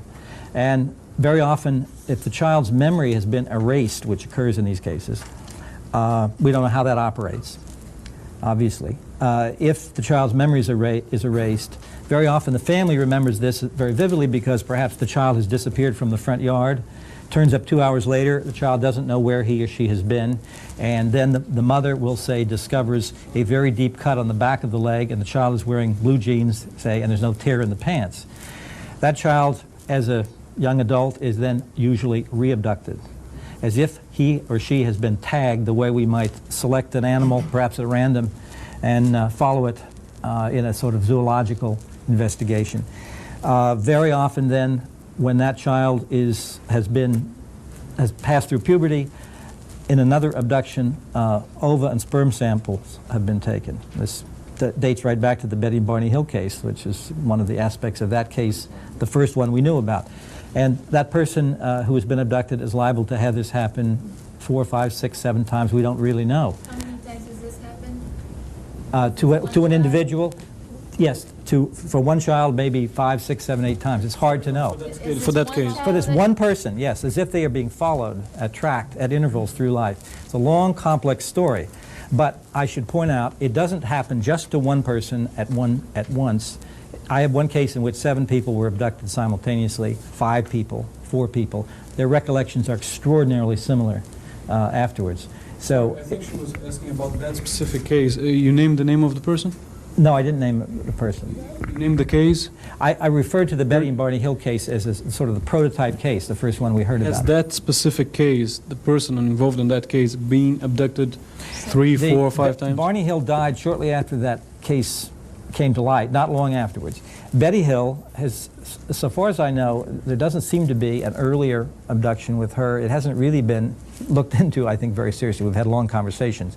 This idea, but it hasn't been thoroughly examined. I mean, whether there were earlier cases for her. I suspect there were for her husband. But the basic thing is we were not aware of this pattern until the last maybe 5 or 6 years. It's come to light. You showed us those drawings that all look the same. Is that because it's the same people coming back on all these sightings that we've had? Nobody knows. Okay, so I'm going to pause here because we're talking about a subject, or Budd is talking about a subject here that oftentimes gets overlooked or gets swept under the rug, which is abductions, right? There are a lot of very interesting stories about abductions. Probably one of the crazier, well, we call it crazy, but one of the more interesting ones would be that these folks get, oh, I think we lost Flak for a minute, but that these folks get abducted, the women impregnated, and the men have their sperm removed. That is what is said happens during some of these instances. Now, not every abduction incident, but Netflix did a new documentary, new-ish, on the Barney Hill, Betty Hill thing, and said in there that they left out the stuff that Barney said about being basically, you know, his juice drained from him, for lack of a better term. And on the street, we call it Capri Sun. Okay, he was Capri Sun. Yep, poked Capri Sun. And then Betty also had something sexual-ish happen as well. I'm trying to keep it appropriate here for YouTube. So they both mentioned sexual things. The original gentleman that did the investigation admitted that he left that information out because he didn't want people thinking they were crazy or full of it. So that information didn't come out until much later. What do you think of abductions and these so-called breeding programs that we've heard about? Yeah, I don't know. I find them oddly credible in some degrees, especially the implants. On the abduction side, like, it's real weird because the waters are so muddied. Same thing with the SRA thing. Like, you have like hypnotic regression, and that'll either strengthen a case or completely ruin a case. I don't know. I'm still up in the air about it, but I'm open-minded. Yeah, it's hard not to be open-minded when you hear John Mack talk about it, in my opinion, because he puts it in a way where even if you think that in a way there could be extraterrestrials visiting us and abducting us, you still have to consider that this is a reality for these people. You know, they're not all making it up. So maybe some of them, sure, of course. Let's not be naive. I'm sure we've had stories woven. Like the most respectful I'm trying to be critical about is maybe something else might have happened, and in your mind, certain walls went up and certain memories were erased to save your soul from being completely damaged from the trauma you faced. I do believe that there could be some of that happening. Maybe it's the mind that is even a powerful thing. Oh yeah, and even that could be triggered by an HI. You know what I mean? So I'm not discrediting on I think that they're lying. I'm discrediting on I just wasn't there. So I don't know. I'm just remaining slightly skeptical with an open mind. Yeah. Well, one of my very first UFO videos was on abductions, and I basically kind of held up the two kind of pillars of abductions. You had John Mack kind of on one side, and then David Jacobs kind of on the other. And Jacobs was kind of the hardliner, like, no, this is real. They're abducting people. They're breeding people. They're making hybrids. They're called hybrids, and they now live amongst us. Whereas John Mack was more, this is real, but we don't know what it is. Right? It warrants further investigation. It warrants more, research and looking into it. But he wasn't prepared to call it like full-on alien abductions. I think that's good. I think that's a good thing, especially since they change the name of everything every couple of years anyway. To not immediately try and classify it as something is. I don't know. It's a smart thing, especially if it's an anomaly you're trying to pin down. Yeah. Well, it's interesting with all these parallels that Pasolka drew in her book, American Cosmic, to, the ancients seeing things in the skies and interpreting them one way, and us seeing things in the skies and interpreting them in a different way. But there's no parallels in abductions. Like I've never heard of ancient stories where people were taken by beings. Have you? But it depends. Like some Native American stories, similar, a little bit of that. When you have the Wendigo, and we should get into that sometime. We should do I'd like to bring on that sometime. Ursula, one of the ex-community members, she's Native American, and she also is pretty big into that subject. So that'd be cool to get her. Yeah, that'd be legit. On things, I'd that'd love be a that. lot of fun. It'd be a lot of fun for sure. All right, we're gonna let these gentlemen finish up, and then we're going to decide whether we want to go government propaganda on Roswell or Avrakar next. So here we go. But I'd say 85% roughly of the humanoid descriptions that we get are of that particular type The other, let's say 15%, I'm making rough guesses here, are rather varied. We have some other physical types that seem quite different. But the 85%, the bulk, the figures are roughly anywhere from 3.5 to 5 feet tall, very large craniums, small lower face, slit mouth, very large eyes. They're hairless. And again, just to remind some folks, I see a few new folks in the room. You can throw your questions in the chat. Let us know if you have any questions or comments. What you're seeing here, it does have it labeled National Archive UFO videos. These are new UFO videos that were, well, they're not new, they're old, but were recently pushed to the National Archive. And we're listening to a press conference that was recently pushed to the National Archives featuring Budd Hopkins. The skin is a grayish white. They have a rather thin body, long, thin arms and hands. And the communication in these cases is through some sort of telepathic method. We don't understand how any of this works.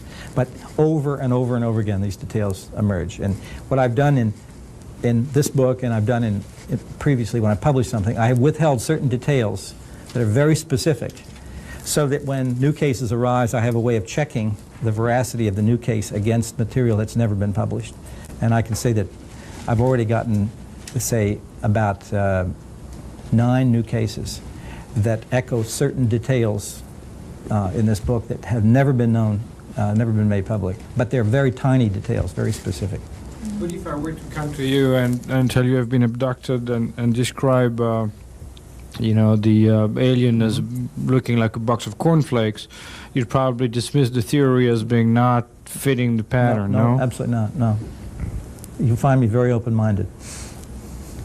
But I think you should make it clear that if you came saying that, you know, the first thing you say is, well, I was abducted and the guy looked like a box of cornflakes, maybe it was Wheaties, you'd be subjecting yourself to a sort of slow torture to simply go to allow yourself to be interviewed by Budd.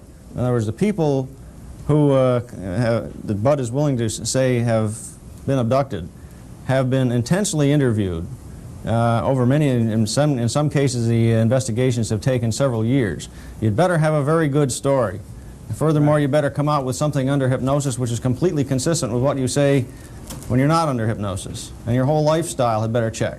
It's not just a question of walking in off the street and saying, hey, I was abducted and I looked like a box of cornflakes. Yeah. What I was trying to say is that there is a mythology, there is a folklore in the popular culture, and by and large, and if we look at the movies and then the cultural expressions of aliens, they do look alike. And indeed, in the deep psyche of people, we think that they have larger heads, extended brains, etc., etc.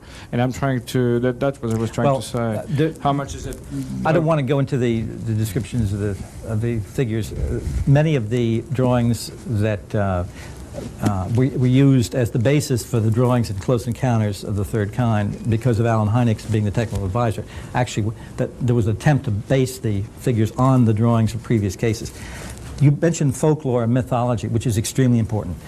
We have 2 basic science fiction myths about contact with extraterrestrials, and they've both been described here. One is that they are enemies, they're going to come and swoop down on us, and, you know, the body snatcher idea. The other is the total opposite, that they are godlike and they're going to land like Michael Rennie stepping out of that beautiful ship, you know, all glistening, and save us from cancer and pollution and everything else. Neither one of these particular scenarios turn up in these abduction accounts. The abduction accounts are totally neutral, medical in nature, scientific in nature. There is often pain involved. One of the descriptions that often surfaces is of a needle with a tiny ball on the end, which is 2 millimeters in diameter roughly to 3 millimeters, reported over and over again. It is put up the nostril, there's some pain, seems to break through up in here, the little projections from it as if it's held in place, and other descriptions have a needle which goes in with nothing on it, and when it comes out there's a ball on it that wasn't there to begin with, as if they're put in and taken out. Now, one of the psychologists who, and I work with a whole panel of psychologists and psychiatrists who have done not only blind psychological testing with people just to look into their mental stability, and they are all the people who have been examined in this particular sample. There's no mental illness, no heavy-duty, paranoia, schizophrenia. However, they all show the signs of having suffered severe traumas very much like rape victims. But at any rate, the psychologist who did that one set of tests said, why would anybody fantasize a thing about a needle which goes up the nostril and breaks through? In some other cases, the needle goes in the eye socket, below the eyeball, and sometimes in the ear. Now, we get these descriptions, because now where they're public, we're talking about it, but we have gotten these descriptions over the years from many different people before any of that material was published. And that does not fit with mythology, quote unquote, that one gets from science fiction. There will be at the symposium Dr. Thomas Edward Bullard, who got his PhD from Indiana University in folklore. And he has done an intensive study of abduction cases. He has analyzed 280 reports, literally from around the world, very meticulous analysis. And he concludes that in comparing the key factors in myths about little people and fairy stories, etc., over the years, and comparing the key factors which keep cropping up in abduction stories, there's a difference. In other words, you can tell an abduction story from a fairy story simply by looking at how the story develops. The reports that people make about abductions are not the same things that have been made over the years about fairies and little people and stuff like that. And I'm saying this comes from a man who's got his PhD in folklore, so he ought to know. Now, before we go on, I want to say that we have run out of time for our camera crew, but since there's so much interest in the topic, we're going to continue, but the camera crews will be taking off. And we're going to try over here, right here, then you, Jeff, and then you. Chris Hansen, Reuters News Service. Mr. Chandra, you mentioned an organization called Majestic 12. Is there any documentary evidence you've come across that it exists? Can you tell us what department of government it belongs to, how large? It's called a... Do you see how young he looked there? Oh yeah, man, he was getting it with UFOs. I didn't know that's where his career started, dude. Yes, this was very interesting. Let's see. Oh, did I go too far? I might have gone too far. Okay, here we go. Here's the guy telling them they're out of time, and then Chris Hansen chimes in here. Chris Hansen, take a seat. Hey, take a seat. I'd like to have a little talk. Can we discuss your chat log history? Take a seat. Got some cookies for you. I want to ask you a few questions. Remember that? Woo, that show was crazy, boy. They got him. Glover made Derek Comedy. They have it's like Donald Glover's old thing before he became Childish Gambino. They did a skit making fun of that, but it was like college dorm predators. It was fucking hysterical, but poignant. I'm gonna have to catch that. That guy is amazing. You talk about kind of a modern day Renaissance man. Like he's hilarious. He can act. He's got musical talent. Definitely a guy with a lot of skills. But since there's so much interest in the topic, we're going to continue, but the camera crews will be taking off. And we're going to try over here, right here, then you, Jeff, and then you. Chris Hansen, Reuters News Service. Mr. Chandra, you mentioned an organization called Majestic 12. Is there any documentary evidence you've come across that it exists? Can you tell us what department of government it belongs to, how large you think it is? Does it still exist? Any kind of detail like that would be very interesting. The document that we have released now to the press includes the names of all of the original 12. So Majestic 12 had 12 individuals who were part of the original group. We have found evidence in the National Archives, a memo from the then National Security Assistant to President Eisenhower in 1954, General Cutler, sent a memo to General Twining, and General Twining, Air Force General, was one of the original 12 of the Majestic 12 group. stating that the National Security Council / MJ-12, and MJ-12 is the Majestic breaks down into two different subheads, MAGIC, M-A-J-I-C, and this document is labeled Top Secret / MAGIC, M-A-J-I-C. And they're also referred to as MJ-12, so that a National Security Council / MJ-12 Special Studies Project would be held in concurrent with a meeting in the White House. So it does in fact tie the MJ-12 group to the President and to the White House and the National Security Council as of '54. The indications are, yes, this group still exists, and That's the Twining menu, which I do have in my files somewhere. But that document does exist. But let's be clear, it does not prove MJ-12's existence. If you do a little bit of line between the line reading. What's that? A certain Richard Dolan he mentions that Twining all the time. Yeah. Well, I can't get behind anything Dolan promotes, unfortunately. Bless his heart. But I just can't trust him on this kind of information, unfortunately. Oh, He's did so something happen with Dolan? inconsistent. Did he crash out? Did he crash out recently?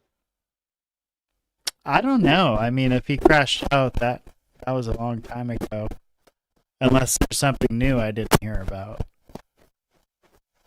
Okay, all right. I thought something recent might have happened. Possibly. I do see some of the drama, the craziness happen. I try to stay focused on the stuff that interests me, though. So I don't always stay up to date on that. He could have totally crashed out. I know he has before in the past. So it's not like he's not capable of doing it. From what I understood, I thought he was not even on most platforms anymore.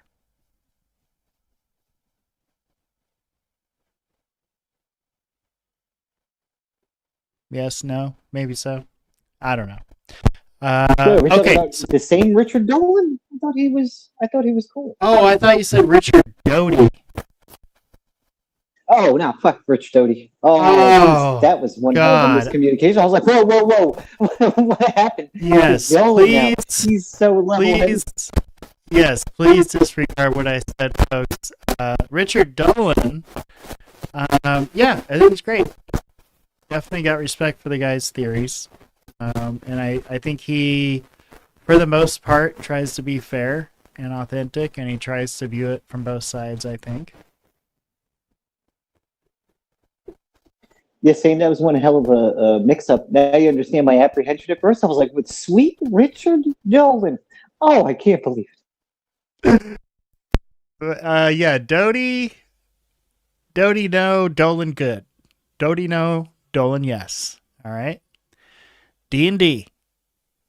One's a do, one's a don't. All right, so we're going to finish this up, and then we're going to toss a coin and decide which one we want to watch next. Also, I have a document. Just want to show a few highlights from. I think it's really interesting. Yeah. Still maintains this information, and they do not belong to a government agency. They are their own agency. So you can't access them through FOIA or anything else because there's no known address or anything through normal channels to get to this group. What are the indications that they still exist? We're studying a good deal of the information, and the information that Bill Moore and Stanton Friedman and myself have garnered from this is... Oh, shit. He just said Bill Moore was helping him with the MJ-12 research? Oof. Do folks need an education on who Bill Moore is, do you think? Yeah, a little bit. I always take a refresher course on shenanigans. Oh my God. Okay, I'll launch a refresher course here soon. We'll finish this up. Is extensive. So until we're ready to break some of that out. We finished our investigation to where we're satisfied that there isn't, an overabundance of disinformation within that information. I'll just say that the indications are well, there was a question here earlier about sightings and so forth. One of the indications through the intelligence operatives that we're talking with is that the predominance of sightings or alien visitation areas is in the Southwest. It's in New Mexico, Arizona, Utah, and in North and South Dakota. But there's a predominance of information that indicates that this group still exists and their role is very active. Excuse me, just pause for a second. Hold on a second. Maybe the cameras want to do left to right, and then we're going to take Jeff. And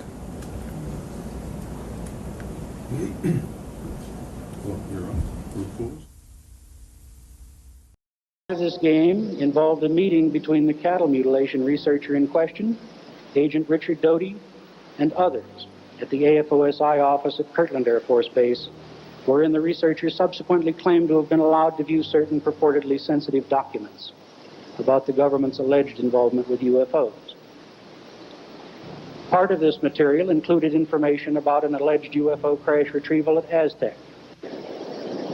Richard Doty, who's bound by a security oath, cannot, and I am told will not, discuss this matter, except to say that he broke no laws and gave away no secrets that day. That, insofar as I'm aware, is entirely correct. I, on the other hand, was never required to sign a security oath, and am therefore breaking no laws when I tell you quite candidly that the information which changed hands on that day was directly descended from the discussion Doty and I had had only a few months earlier. I can also tell you that it was a very effective deception because the researcher involved continues to believe this information and actively continues to try to convince others of its truth even now, more than 6 years after the fact. The much-touted alien harvest is really a dismal crop failure. To the best of my knowledge, it was all disinformation, and I was the unfortunate one who had unwittingly supplied the fuel to those who were spreading the fire. I've held my silence on this matter for more than 6 years. Now you know the truth. Disinformation is a strange and bizarre game.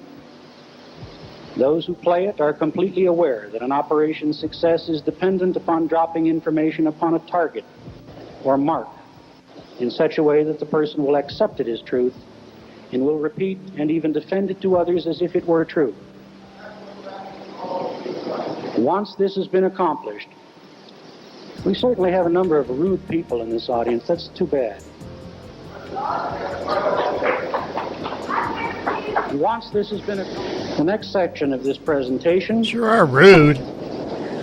We'll deal with Richard Doty in the back just heckling the shit out of everybody. In that I will not take questions from the audience, but have elected to incorporate a number of questions and their answers directly into the body of this paper. And just so we understand what he just said, this is a Q&A session where he will ask his own questions and answer his own questions. Question number 1. Am I currently involved with providing information to any government agency about UFOs or about people involved with the UFO phenomenon? Answer: no. I have not had any such involvement since 1984.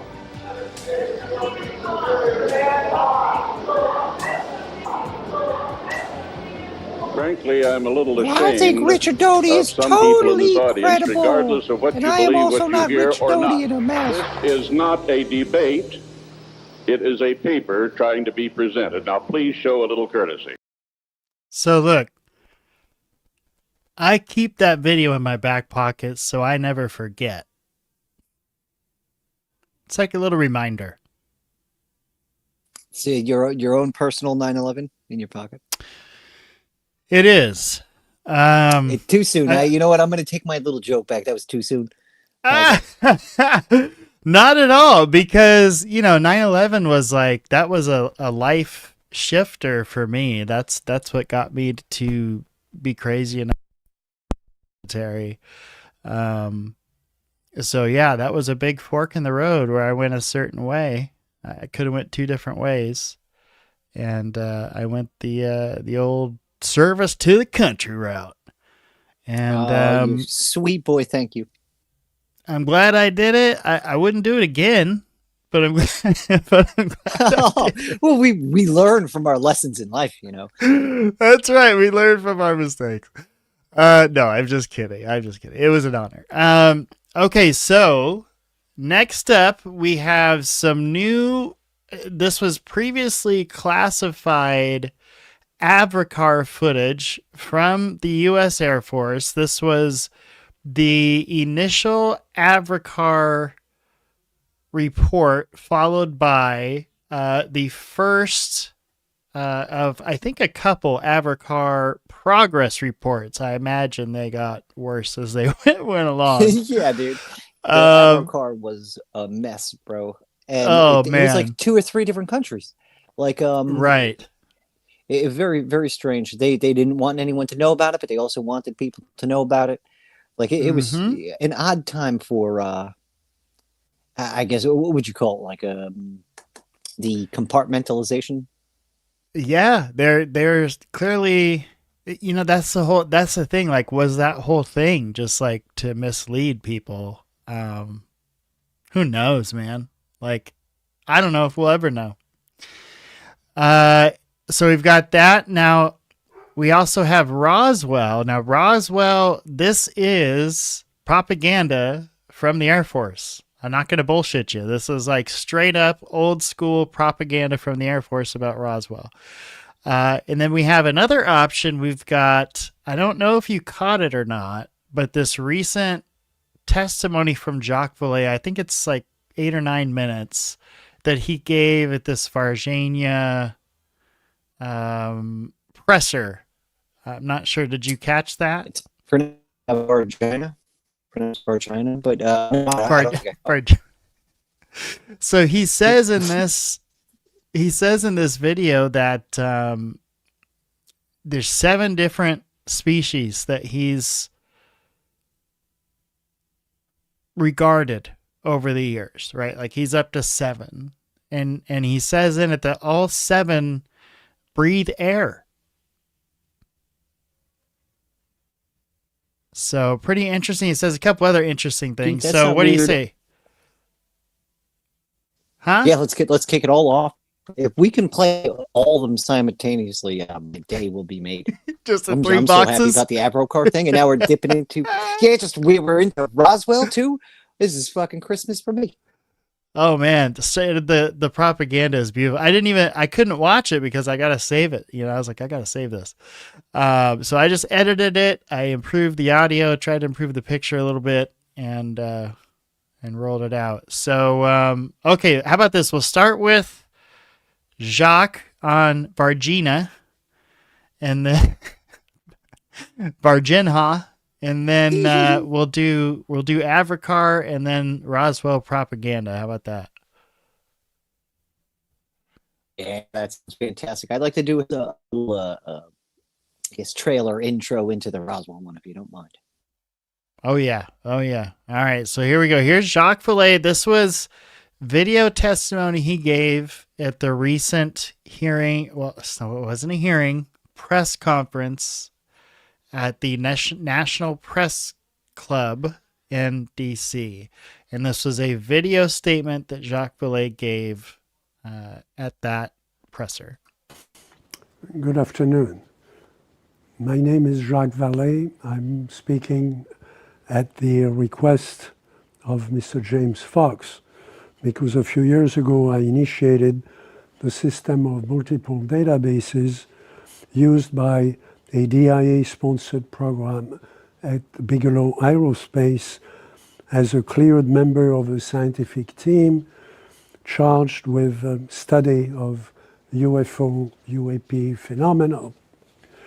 The data warehouse system contained data about 260,000 screened reports of anomalous objects in flight, and hundreds of reports of creatures, live or dead, associated.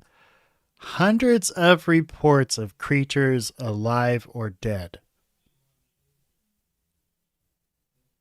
Have you ever seen a creature? No, but well, a couple maybe. I don't know. There's a couple people Yeah. I think I've met that are aliens. They're fucking weird. You know, a couple of them in my family. Very strange. Maybe individuals. maybe you're Hubards. Maybe I wouldn't count myself in there. I'm very normal, guys. Totes normal.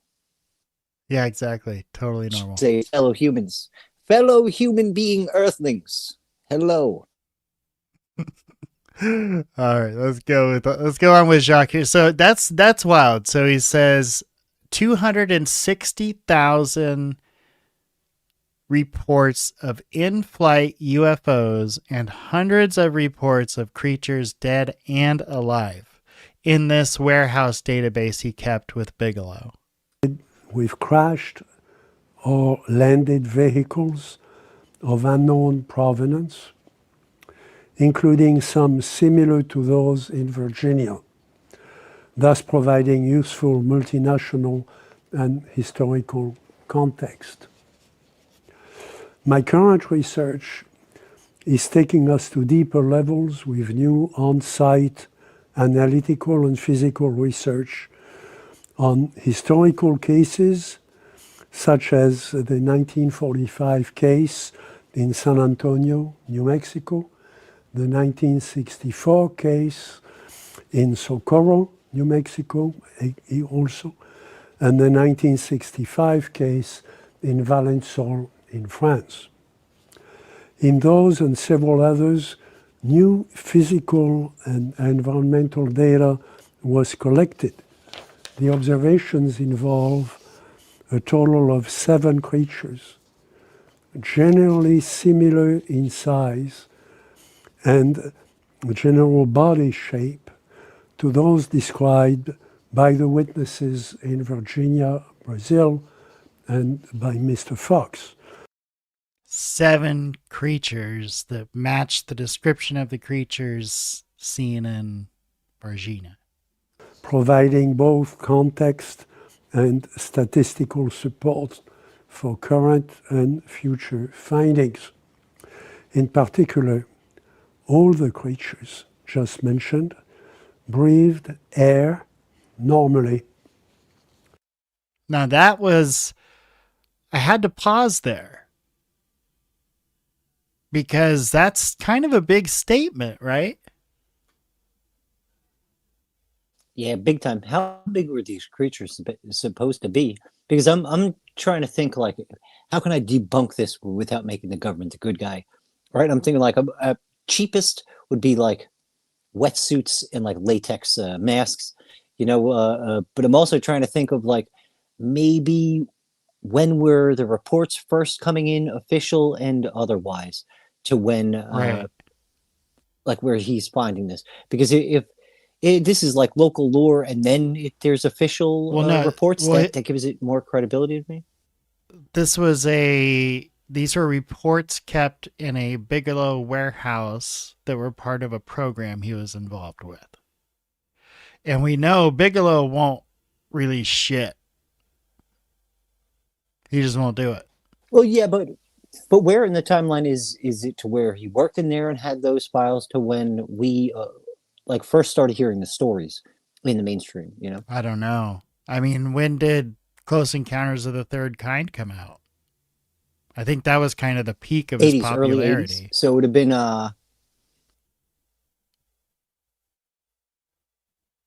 And what's interesting is the story that Pasolka tells about the book he gives her. Did you hear about that?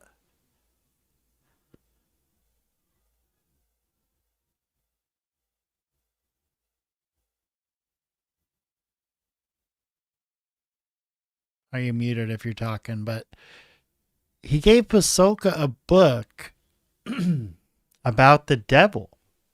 It was like about Satan. And like, I don't even think she could provide the name of the book. It was like just some weird, there was like 666 on the cover and some weird inscriptions or something, but Did that have to do with the Tyler or the Pentagon stuff that she was talking about? Because I'm trying to rack my brain for where that portion came up, or like, did it have to do with the Vatican archives piece, or? I can tell you it was on it was during the Sean Ryan interview, but that's like a 3 or 4 hour interview. I couldn't tell you. I can say it was kind of towards the end of it, I think. But yeah, I went on it's a whenever Pasulka kick. Because if you don't, Yeah. if you remember, she went on like 4 interviews that week, all fucking long. She Yes. went on Joe Rogan as well. So like, Yes. I remember her story, and I've read a book. I believe I found an audiobook of hers, but I don't really like it. It was so much in such I a think short amount she's of time. Like great. it's all mixed together. I think she's great. I Yeah, think big she time. approaches It's the just too topic much information to objectively. take in. It is a lot. It is a lot. And she may have been fucked with, right?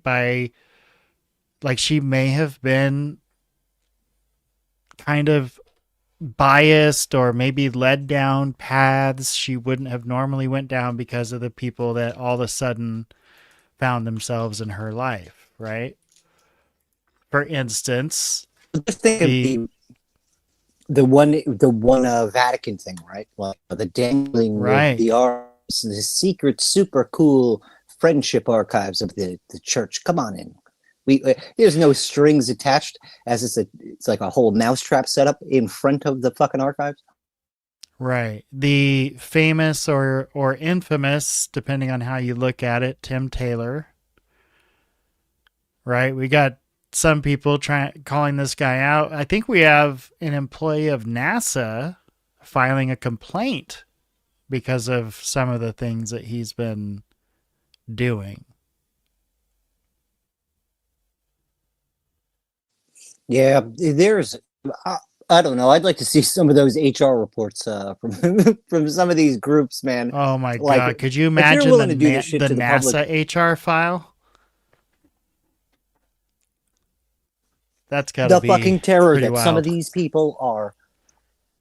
Oh man, can you imagine that? Like you deal with everyday public all the time, right? And you just slam dunk on shit they don't know about. You get to sound like you know way more than they do, and then to have a lowly employee just backtalk you. I would imagine that they are fucking hard people to be employed with, let alone employed under. Right. Right. And, you know, if I think I read a part of the post that the person that is making the formal complaint,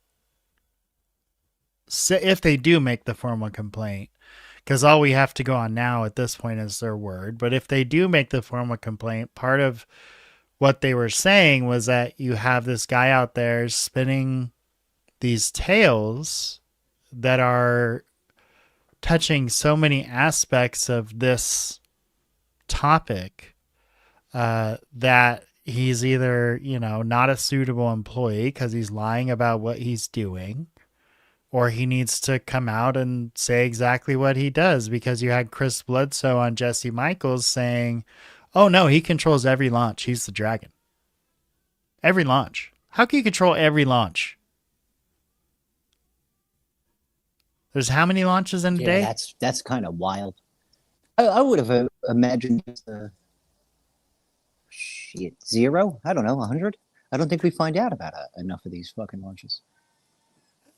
Yeah, yeah. Well, there's got to be a lot, because there's it's not just rockets; it's payloads of satellites that are constantly going up, and you know, yeah.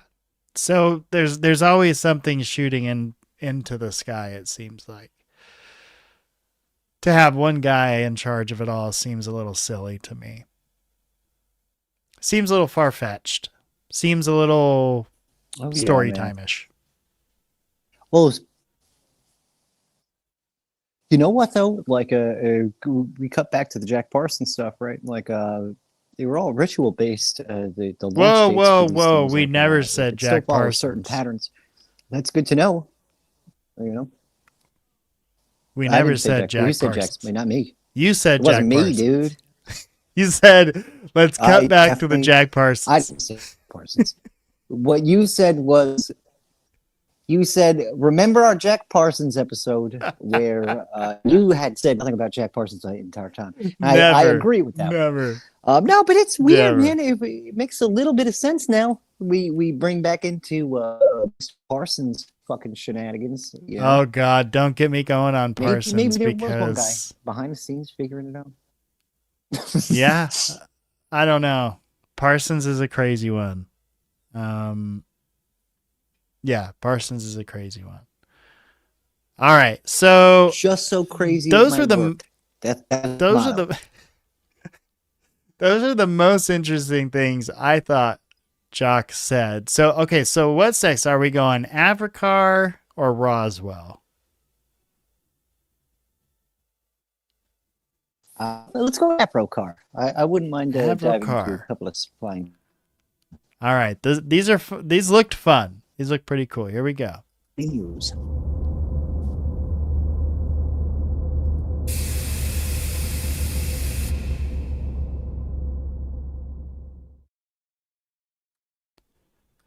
That is not the Abercar. That was Roswell. Hang on.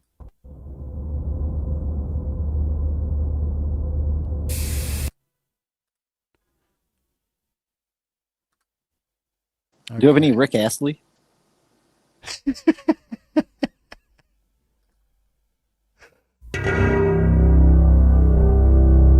What is going on? Where's my Abercar at? Let's see. Oh, they got them. Hold, please. We're having a slight difficulty. It's okay. These things happen. All right.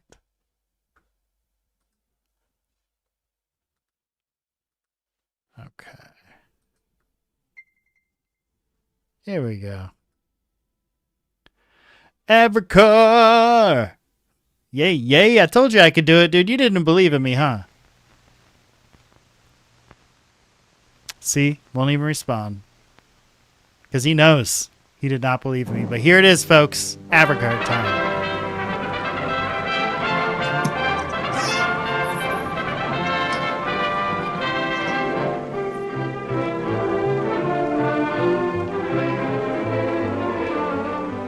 An extensive program of research and development in the field of disc flight, which was started in 1952, is being conducted by Avro Aircraft Limited at Malton, Ontario. Early studies on behalf of the United States Air Force proved the feasibility of a circular planform vertical takeoff aircraft utilizing a system of peripheral jets for propulsion, stabilization, and control. The current phase of the program entails the design and construction of the Avrocar, an 18-foot diameter test vehicle for the United States Army. The Avrocar will take off vertically and carry a useful load of over 1 ton for 125 miles. It is intended primarily for operation within 400 feet of the ground over terrain of not more than 10,000 feet altitude at level flight speeds up to 225 knots.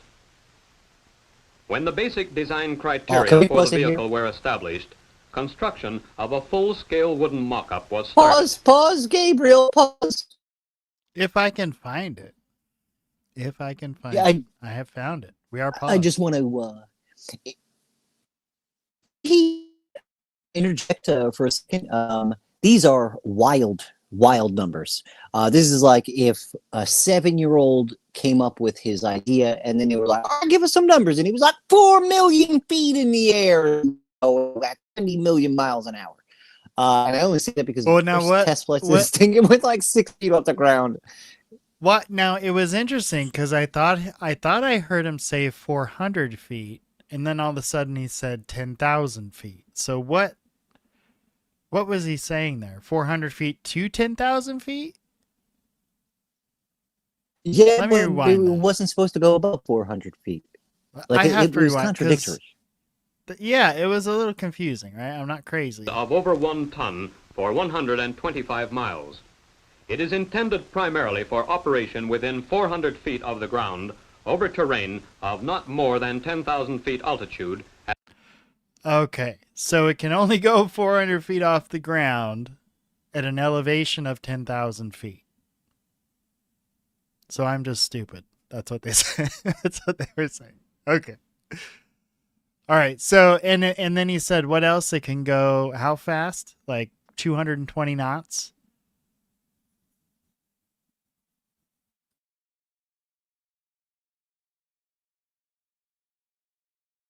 You're muted, by the way. And I don't know. I'm not a pilot, so I don't know how fast 220 knots is. Let me get my handy dandy calculator here.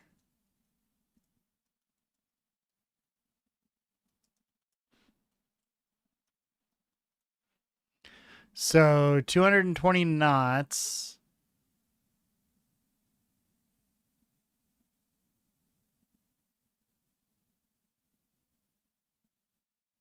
would be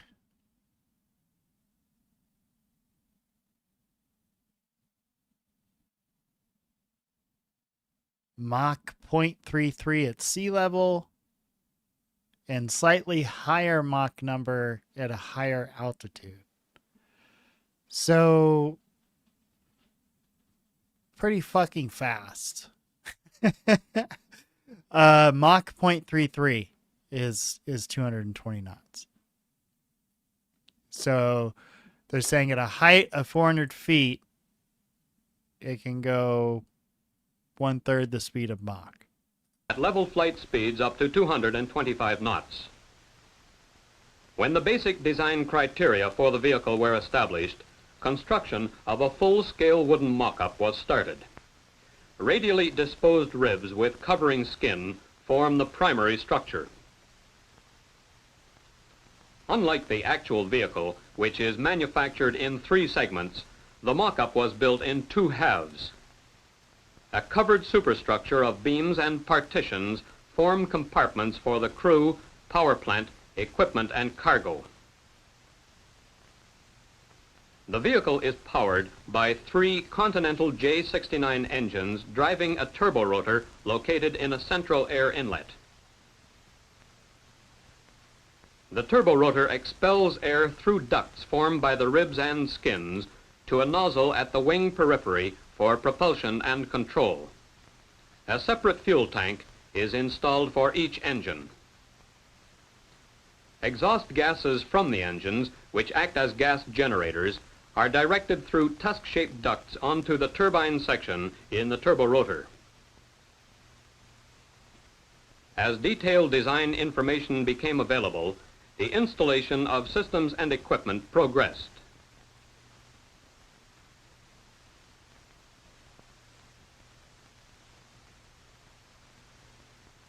The completed mock-up provided a dimensionally accurate and fully representative model for evaluation prior to construction of the first Avro car.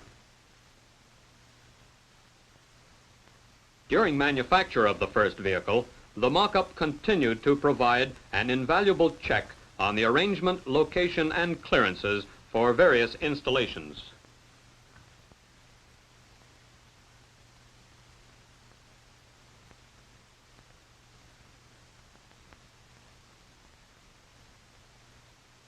A 1/20th scale model, designed and manufactured for use in the Avro ejector wind tunnel, provided preliminary data on the aerodynamic characteristics of the Avro car, both in hovering and in forward flight.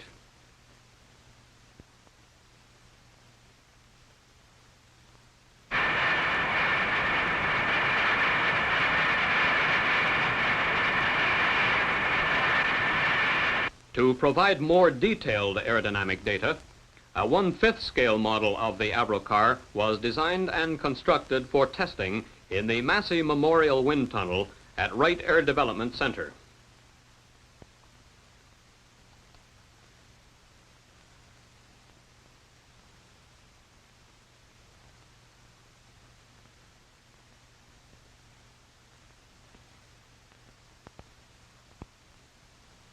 Before being dispatched to WADC for installation in the tunnel, the model and its supporting structure, together with integral force balance, were assembled.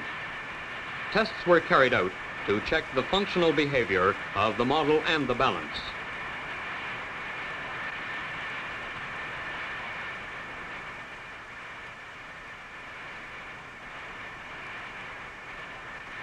Wind tunnel tests, including flow visualization tests, were performed to determine aerodynamic characteristics and pressure distribution during takeoff, hovering, transition, and forward flight. To investigate the unique system of propulsion and control to be used in the Avro car, a full-scale 20-degree segment of the peripheral nozzle and outer portion of the wing was constructed.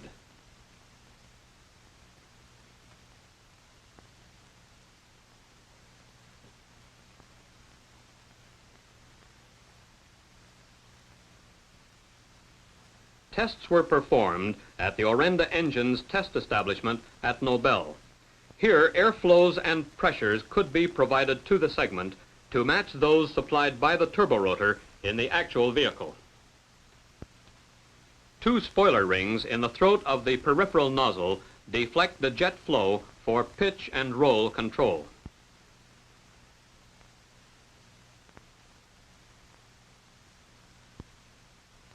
Instrumentation was installed to supply data to automatic recorders and manometer boards in the control room.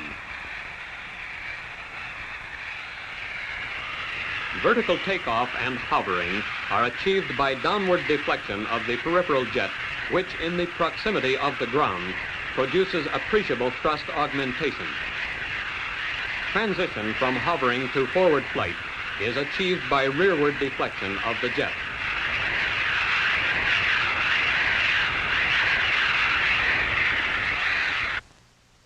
This hovering model was built to investigate the system of stabilization used in the Avro car. An electrically driven gyro in the center of the model simulates the turborotor and operates gates controlling the emission of air at each tip of the cruciform. Because the center of gravity of the Avro car is located approximately in the center of the circular planform, stabilization in pitch and roll is required. On the vehicle, the gyroscopic characteristic of the turborotor is used to sense the rate of imbalance in pitch and roll and introduce corrective bias into the flight control system. So, like, one thing also I think is kind of weird here is, wouldn't we want this to be, like, it says the video is classified top secret and all this stuff. But at the so at the time, were we keeping this from the public, or was this known? Oh, everything was kept from the public, I think, until 2000. Really? Yeah, and then every single investigation I've done to saucers and stuff, all led back to Avrocar, which was really weird, even after the fact. Like I've known about Rene Cousinet and the others, and yes, still, like, every time I look into that, Avrocar is thrown in for some odd reason.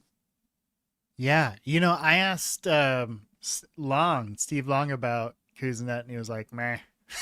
I was like, "Dude, what?" I thought his shit was fucking cool, dude. I thought it was amazing. But you know, some folks, yeah, like 30 years years before its time, too. Yeah, absolutely, absolutely. All right, let's get back to some more Avrocar here. This is kind of cool. It's old school. It's like, this is shit that people didn't get to see back in the day. This was classified. There was like Air Force generals were like the only people watching this shit. You know what I mean? This bare bone skeleton doesn't remind you of anything. Right there? Yeah, it's like a drone. Yeah, that doesn't remind you of anything? Yeah. But like those racing drones, right, where the same thing happened, like a telemetry and all that stuff was done by a little computer chip, but it's doing the same thing. It's making sure that all the rotors and like brushless motors all work in order to, I guess, momentum and pitch and all that. Yes. And so you've done a lot of study on this. So what year were they developing this? Was late 60s? Yeah, I believe that the plans came up around 60, right? And it was I believe French Canadian. I can't remember his name. He came up with the patent, gave it to Canada. Canada said we can't do anything with this. We don't have the money. And then they brought it. Then he himself brought it to the U.S. and the U.S. Supposedly worked out some kind of joint thing, right? Where Canada wasn't even fully aware of what the fuck was going on, but they needed it to be built in Canada so that it wouldn't catch wind in the U.S. Okay. So that's where it was classified and how they kept it secret for a real long time. Okay. Well, when I say that's a drone, let's think about this. This is the late 60s. Ladies and gentlemen, they're using a drone to map out how they're going to get this Avro car to work. Yeah, because So it's all they've air had induction, this- air deduction, right? Yes, yes. So they've had this technology for a very long time. The real bread and butter of the technology, though, is the telemetry, right? The ability to use it similar like how a gyroscope works in order to completely stabilize itself, right? Like we were only getting that in after 2010, and you were spending a lot of money on whatever drone to get that, right? And like that's so you have two different kinds. You have one that stabilizes it. And that's for like a photography, video, and things like that. And you have a totally different version that's for racing drones and stuff, like stunt things, like which is way more reactive, a lot more sensitive. Like because my friend who got into this, he would sit there for hours mapping out everything with the computer chips on these things, like the 0 to 60 rate.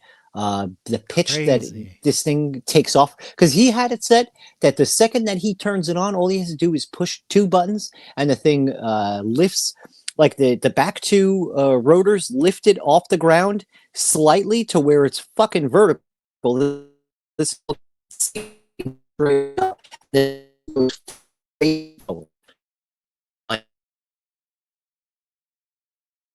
Oh, you're rugging on me.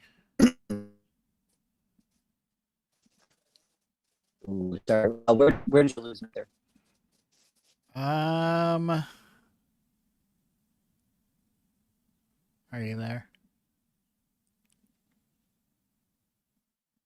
Yeah, I lost you at he would get it to take off at a certain angle. And then you started rugging on me. Okay, well, let's do this. I'm going to let you stabilize that connection there. We'll give you a minute. We'll continue to watch some Africar, ladies and gentlemen.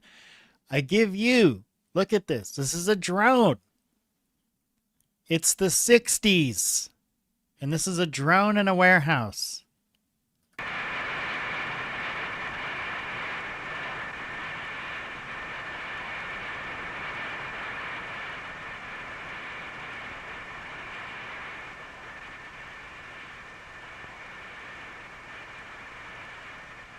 Now, not only that... Later in the program, the 1/20th scale model...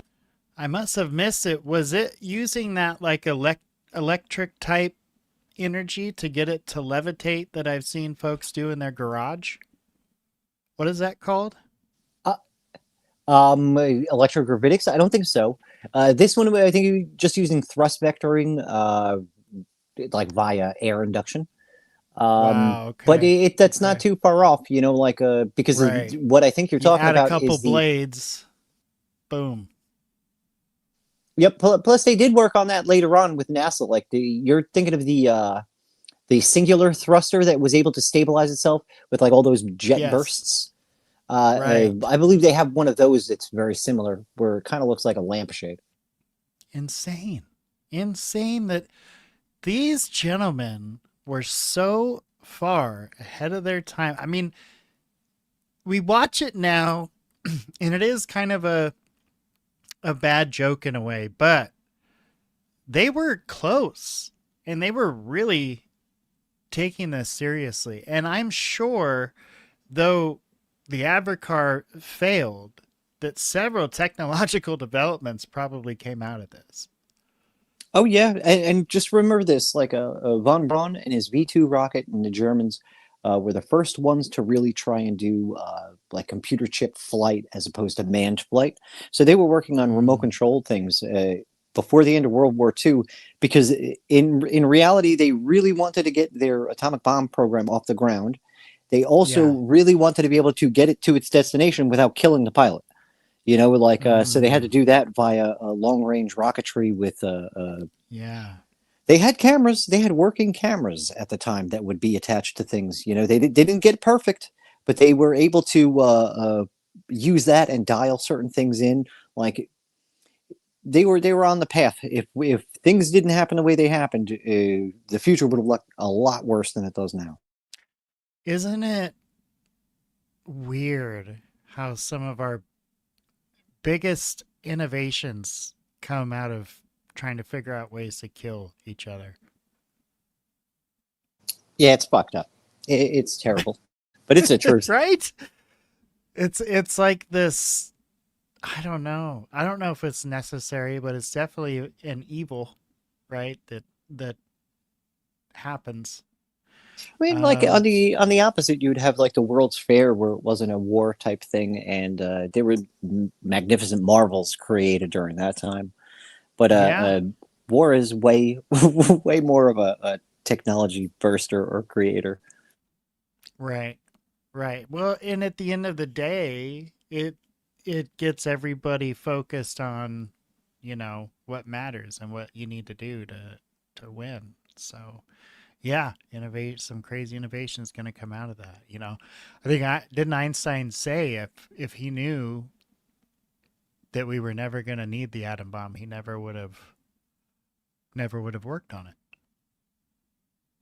But he thought we were going to need it. Well, there was even in Oppenheimer, they didn't get too far into it, but there was a huge anti-atomic bomb movement within the science community and some of the scientists working on the program. So, I mean, people did have a conscience. How could you not be against that? You know, you see that destruction and it's like, what are we doing?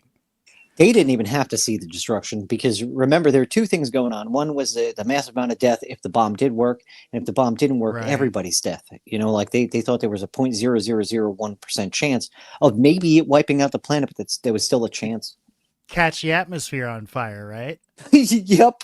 I'm pretty sure that number was way closer. Anyway. Yeah. But we're going to test around anyway. Oh, boy. And then you look at some of that atomic testing that went on at the Bikini Islands and some of the sailor survivors from that lost limbs and grew limbs that were 3 times the size of regular limbs. And, boy, just some awful, terrible stuff. Well, after the Trinity test, right, we had a good idea of how fucking far we should be from the testing of these things. And this is just on our own troops. We could have kept our own troops safe at the very least. And we knew the distance. You know, even though the bombs were getting bigger, you could do the math to figure out how much further back to stand, you know. But we needed them to see what would happen if they swam in the water after a nuke went off. That was needed science. And the guy that lost a leg and was a cripple and his fist grew the size of a watermelon, well, we needed that information. I'm only laughing because, like, I imagine being in the room where somebody poses that question, like, hey, what do you think would happen? Like, I would be able to immediately stand up and go, very, very bad things. Very bad things. We don't want to do this. I'll fill you in. Bad shit. End of story. What's the worst that could happen? Well, it's the worst. Well, they come out looking like the Loch Ness Monster. Number one, they shouldn't be 300 feet long and now have scales. Like, fucking Christ. But the good news is we've okayed future nuclear testing for the United States. We are back in the game, baby. We are really back in the game. What do they need to test? What do they need to test? They know all the things they need to know. This much makes it go this boom. Dude, we need data. We need the data. We need an H-bomb with an Apple Watch on it. We need to know. Oh, I love that, numbers. actually. That's awesome. Oh, hell yeah, dude. Big boy, little boy. Shit.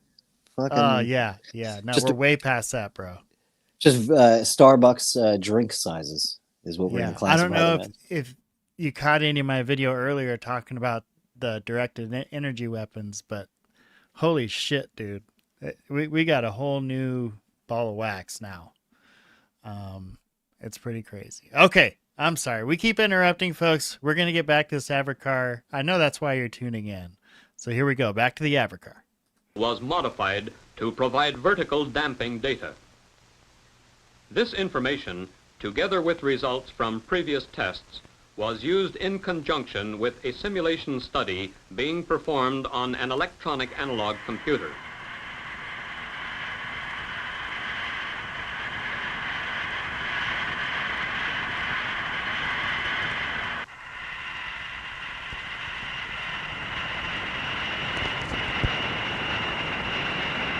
The analog computer was operated as a flight simulator with representative controls and instrumentation.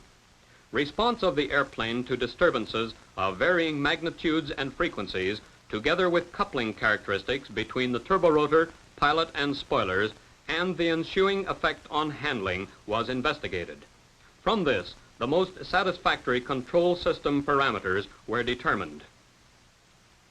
With the release of drawings of the main structural components, planning and tooling for manufacture of the test vehicle began.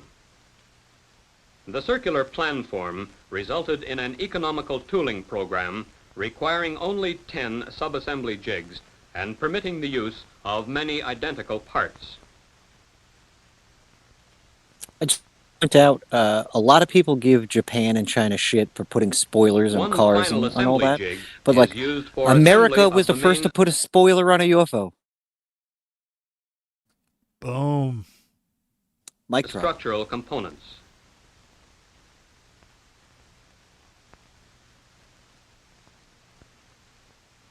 Manufacture of the 1,700 different detail parts required for assembly of the major structural components of the vehicle commenced in a security-guarded area where the vehicle was to be built.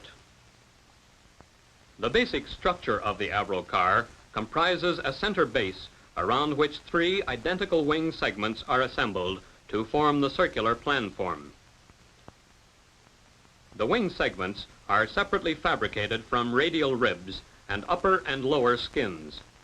Ducts form between the ribs provide for the passage of air from the centrally located turborotor to the peripheral nozzle. Together with the center base and 3 additional ribs, the wing segments are married up in a final assembly jig. Engine air inlet ducts, each centrally divided by one of the 3 additional ribs, are formed between the wing segments on final assembly. The outboard end of each of these ribs is... Here's my thing though, right? Is that at the time, late 60s, you wanted spy planes and jets that got super high above the radar. So what's the benefit of a disc that only goes 400 feet high? Is it that you're below the radar and you're a disc that has more maneuverability? Yeah, I think that, and a bit of like a, I think hovercraft, right? Very real technology. The military has been using it since Vietnam, at least.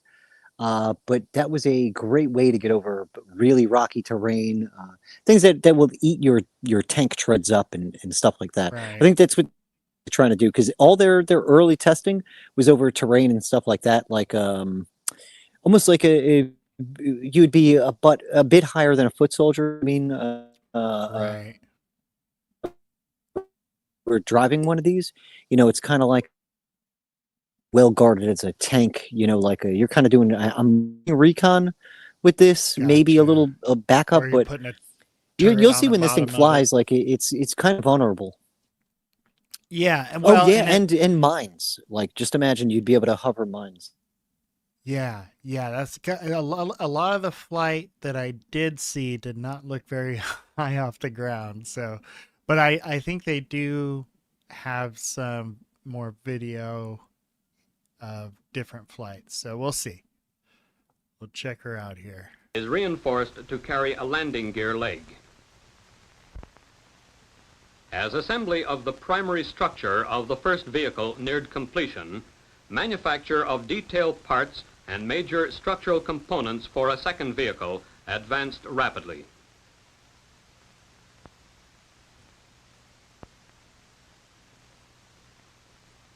After assembly of the primary structure and the installation of the tricycle landing gear, the vehicle is removed from the final assembly jig.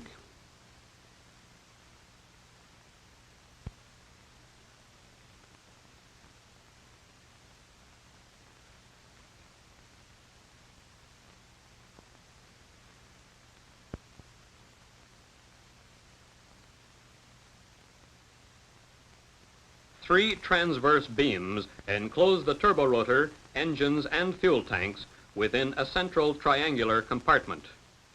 Each engine is installed in a separate bay, and fuel is supplied by three independent fuel systems.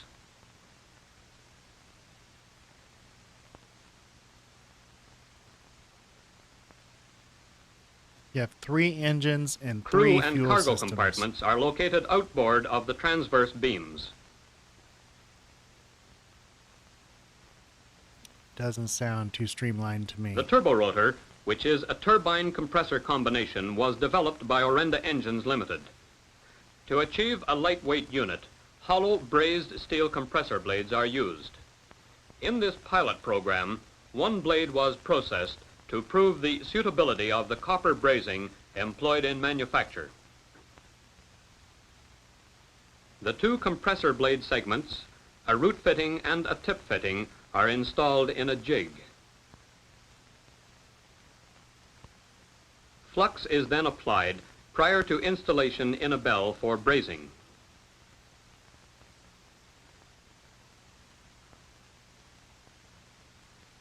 It's so old-timey to think that this is how turbines were built back then. Now it's done by on which perfect the turborotor machines. is mounted incorporates a bearing between.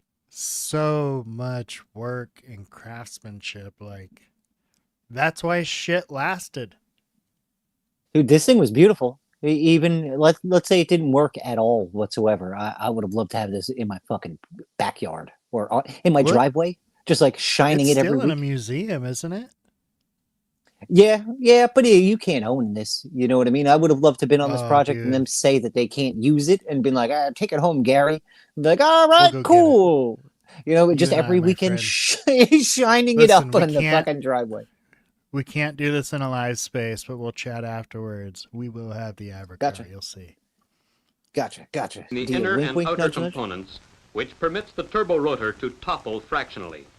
This motion is transmitted to the spoiler rings in the peripheral nozzle. Radiating from the hub of the turborotor, the 31 compressor blades terminate in fittings to which 31 turbine segments are attached. Yes, this right here, late 60s, this is why you could find a fridge that was made in 1968 today that still works. Yet you get a brand new fridge today and it will last 2 years. Also, it would double as a bunker hardened against atomic things, as we learned from Right, 'cause Indiana it was made of Jones. steel. It wasn't made of cheap recycled plastic, for sure.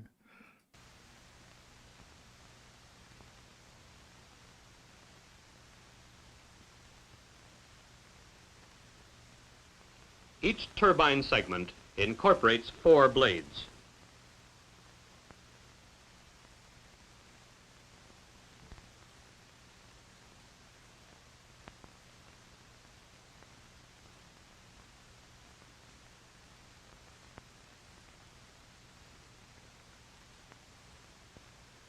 A simulated inner wing with integral anti-swirl vanes was manufactured for the purpose of testing the turborotor. The turbine nozzle ring and turborotor casing were introduced to simulate as closely as possible the conditions under which the turborotor would operate in the vehicle.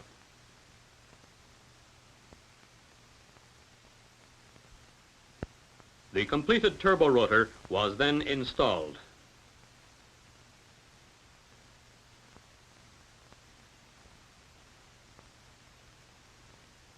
Finally, it was checked in readiness for the extensive ground test program. But this looks like surprisingly like my patents for a The self-spinning entire hula. assembly was mounted in the turborotor test rig, and the tusk-shaped exhaust ducts used in the vehicle were fitted. To simulate the power provided by the 3 Continental engines, part of the output from one Orenda turbojet was ducted to the test rig. Each with continental breakfast?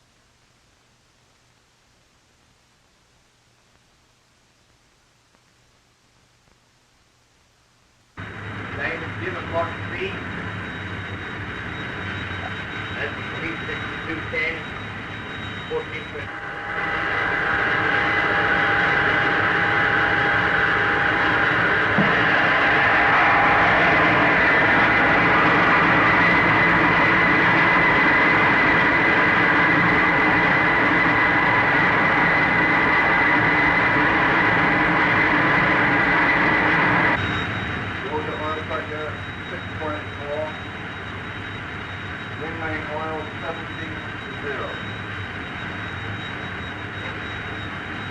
Number 3, 12.2, 11.3, 12.3. I just couldn't imagine being like some Air Force general. Like, why do you want me to watch this part? 5 mil.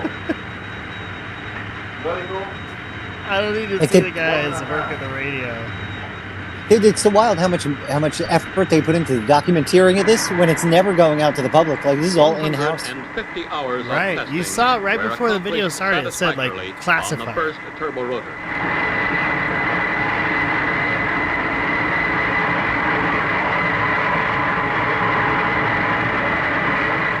Subsequently, Reminds me of like one of a those second Disney turborotor, which had Epcot been things. proof You know what I mean? tested Like for 8.5 super hours, high For production. was installed in the vehicle. It's like a lot of production value for back then. Like, no joke.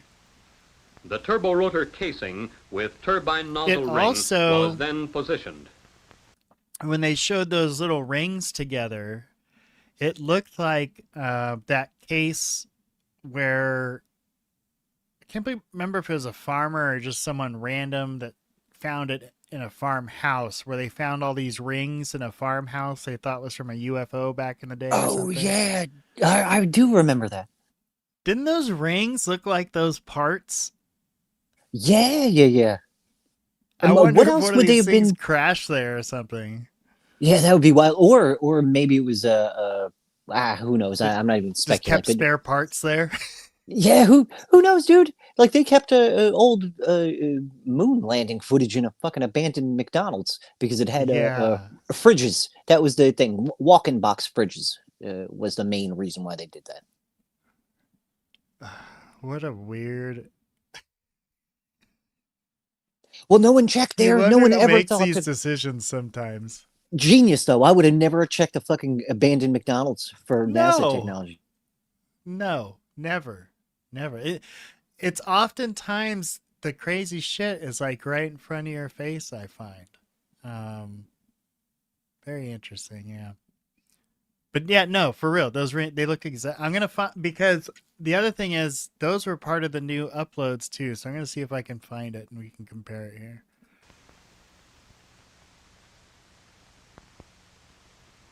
The third engine and its associated exhaust duct was installed.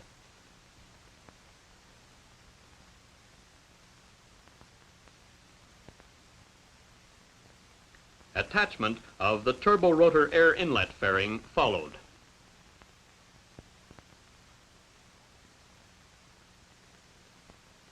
During construction, numerous tests were carried out on the various airplane systems. Typical of these were control system checks. Installation of the inner wingtip permitted mechanical checking of the transition control rings. The rings are used to direct air during hovering and transitional flight. After attachment of the outer wingtip, a final check is made of operating clearances.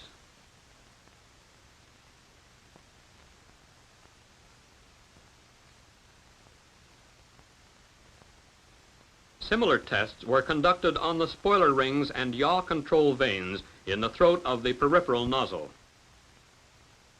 Fitting of canopies and hatches brought manufacture of the first Avro car to completion.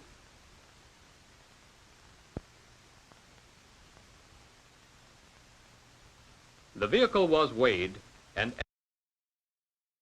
Okay, dude, I found it. All right, let's take a look at this. Also, from the National Archives release, it was a Universal newsreel. Air Force uncovers model mystery ship. So here it is at that farmhouse, right? Doesn't that look very similar? Well, it looks way older. It looks way older, but also very similar. It's even like stacked like that. Just the video itself, though, that like the video looks like ancient compared to the colorized other one. Oh, this was definitely. Let me see if this has a year on it. Did this have a year in the beginning? Let's see. And the other was built in Canada. The other one was straight up built in a warehouse in Canada. The Avro. This was okay. Universal International News. It's black and white. A reel that probably played at a movie theater. So I'm thinking like 40s, 50s. Well before the Avro car that we know of, right? A Universal newsreel is old. That's going to be like played at the theaters.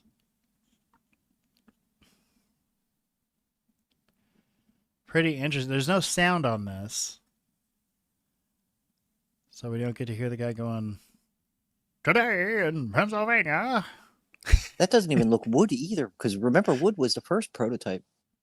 Yeah, it's very strange. Like, what's the markings? See, it's like a disc-shaped craft.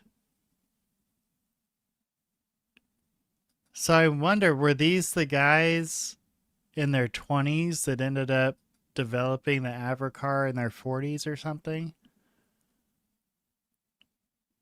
Maybe that's wild, though. That does look like it could also be a movie prop, but no movies were showing anything like that. For sure. For sure. Oh, and here's the hidden wall. Right, so this is where they hide the reptilian beings, everyone. And this is where they hide the UFOs at Area 51. Remember, like, Jason Sands talks about these kinds of entrances out there in New Mexico, right? Yeah, that and looks other dollar people that have store, been out but there. good. Like, that looks dollar store, but good. You know what I mean? Like, that looked kind of like cheap and chintzy. Like, I'm pretty sure they have an automated one that opens for you now, but like, that was still pretty good. Yeah. Good enough. Look at all that shit they got in there. Just ordinances and ordinances. It's a whole underground fucking tunnel system. And this is, at latest, this is the 50s, right? Like, that's the youngest this could be, is like mid-50s. Oh, well, rooting around some archives, I found early prelim stuff for the Cheyenne base, like allowances, safety systems. Like it's built on a bed of springs, so any kind of like seismic activity doesn't affect the base. Wow. Yeah. Okay. So now the thing about this is they do include the whole newsreel, so you end up with like weird shit like this in there. I don't know if there's gonna be. Oh, look at that show. Yeah, I don't know if there's gonna be anything different or anything more about UFOs in there. We got some Indian stuff. We got. Oh, that's a pretty advanced ship for the time too. Like That was the newest right? advanced. Yeah, the new Navy ship looks like brand new. Yeah, that must have been when it was that design. I forget what that design is called, but it must be when it was brand new. Yeah, they use those. They use that design now on. If you live in the Bay Area, they have ships similar to that are act as ferries in the Bay Area. Oh, they've got this new. It's a giant Navy version that's super stealthy and all this stuff. Like absolutely massive. Oh no, it says we have some swimming competitions. I love this old stuff, man. Look at this. This is great. Now, was that women's swimming? Now we would call that co-ed swimming, or oh no, that's men swimming there. I gotta say, I am on the camp of let's not let dudes compete with girls. Maybe that's controversial. I don't know. Yeah, what are you, a sissy? That's the best. Just hit him with one of those and be like, wait, what? Oh, it's just so weird, right? Okay. At any rate, that was very coincidental that maybe, and I'm sure it probably is just a coincidence, but the Air Force thought this thing was some kind of a UFO. I don't know if there ever was an official explanation for it. Oh, there looked like there was some sort of tail number or identification number back there. There was. Go back a bit. There was. We might be able to look that up. NX9 something. Let's see here. NX9, was that SY? Let's see if we can get a better shot. There's that playthrough here. NX9.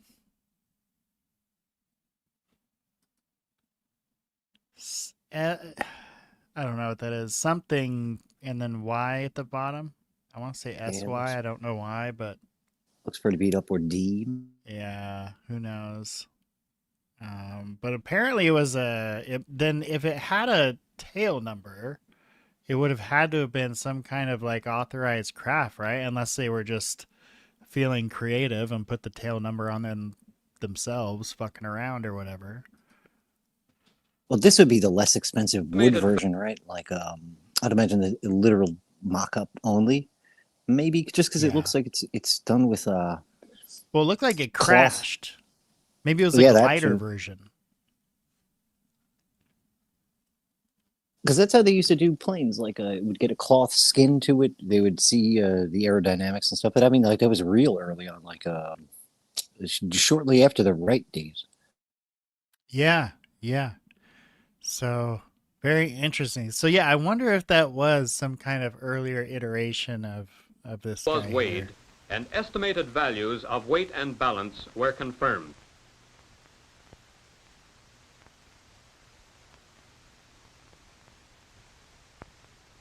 After weighing, the Avro car was moved from manufacturing into the test area.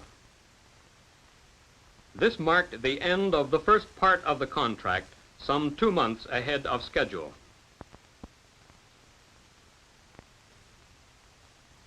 It was also the last time anything In the became test 2 months area, ahead of schedule. Equipment will be installed in the vehicle in preparation for the ground test program. And that was the last time a government contractor ever completed a job ahead of schedule. Successful completion of ground tests will enable flight testing to commence and provide information required for development of the Avro car.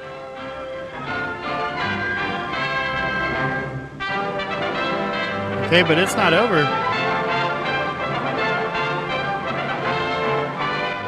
It's not over because coming up, we have a progress report. And this is a classified secret film, y'all, so do not share this with anyone. Produced by Avro Aircraft Limited at Malton, Ontario, the Avro car symbolizes the culmination of the second stage of an extensive program of research in the field of disc flight. 2 identical vehicles were built for the purpose of There she conducting goes. static tests, full-scale wind tunnel tests, and flight tests. Wind tunnel tests were performed at Ames Research Center, California. She's not graceful, and but static she's and purty. flight testing was carried out at the Avro Test Facility near Toronto, Canada. I love that the wheels are like the same wheels that are on my chair right now. Testing, a rig was constructed to support the vehicle at varying heights above the ground. Strain gauge dynamometers at the 3 attachment points permitted lift and side forces to be measured throughout the program. Instrumentation, control, and fire extinguishing lines were installed from the vehicle to the adjacent control room. A remote fuel supply minimized the fire hazard.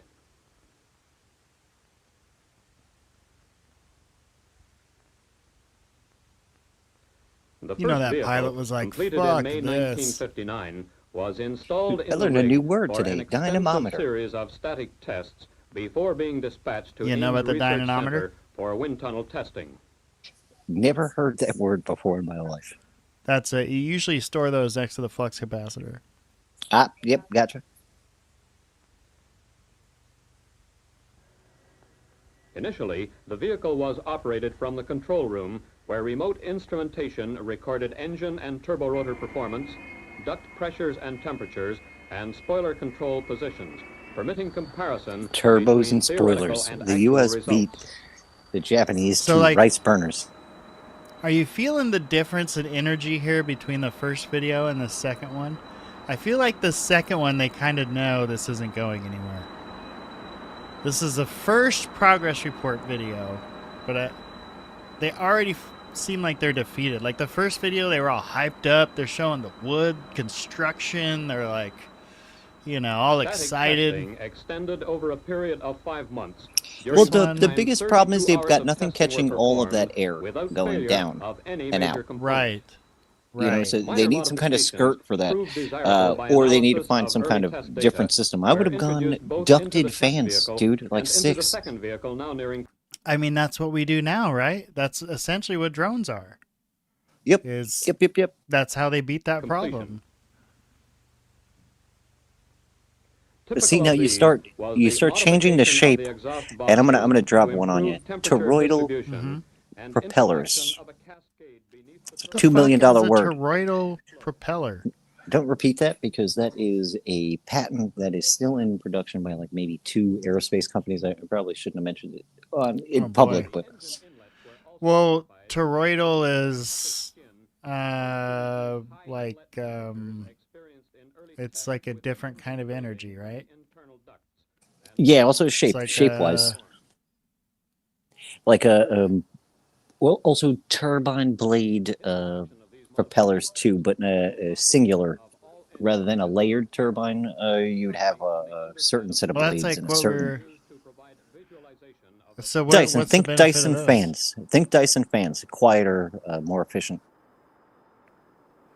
Okay. Right. Yeah, it's easier to, if you know how to manipulate fields, it's almost easier to do things that way. So Thrust vectoring, because this isn't nearly there yet. This is more still on ducted things, you know, like just Sure. air movement. So you want to Sure. think of more like even today, like thrust vectoring is huge. If you are working on that, 90% of the time you'll get a job at SpaceX, Yes. one of the giant rocket manufacturers. But that's what Yes. that's what they couldn't nail on this in the earlier things was the thrust vectoring. I actually have a little, where did it go? Oh, here it is. Little thing I made on thrust vectoring. Because this is how big of a deal I thought it was when I was learning about it. So when you see those cool videos where it looks like the F-22 can like hover sideways and change directions while it's like floating and flipping and shit, that's all this thrust vectoring that they're using. And it's pretty incredible. I forget which one it is that has a giant, like right behind the cockpit, there's a giant fan that essentially lifts it straight up off the ground, kind of like VTOL style, but it's a jet. So it's like perfect for, what's it called? Like aircraft carriers? Yeah, aircraft carriers. I'm trying to think of like other, maybe on ice pretty well, especially if you have a real slippery runway. Anywhere where not having a runway could be beneficial, which is a Yep, lot yep, of yep. places.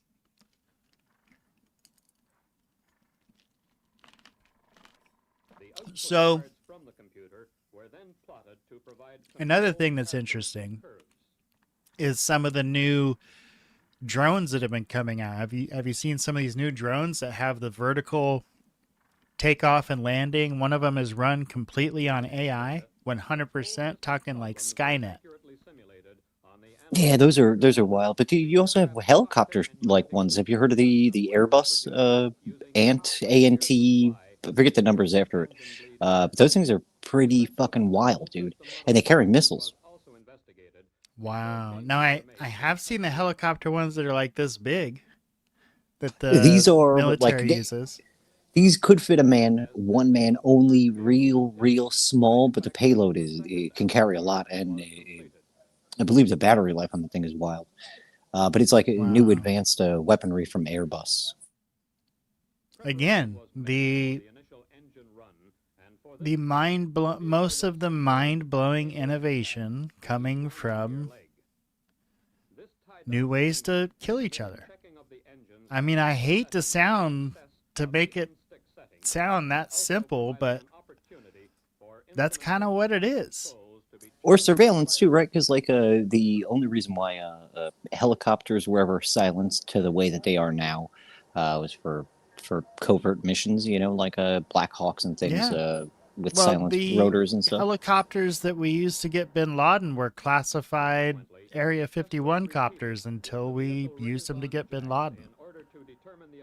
I'm trying to think what the other. This is the problem with busting out technology people don't know you have when you don't exactly need to use it.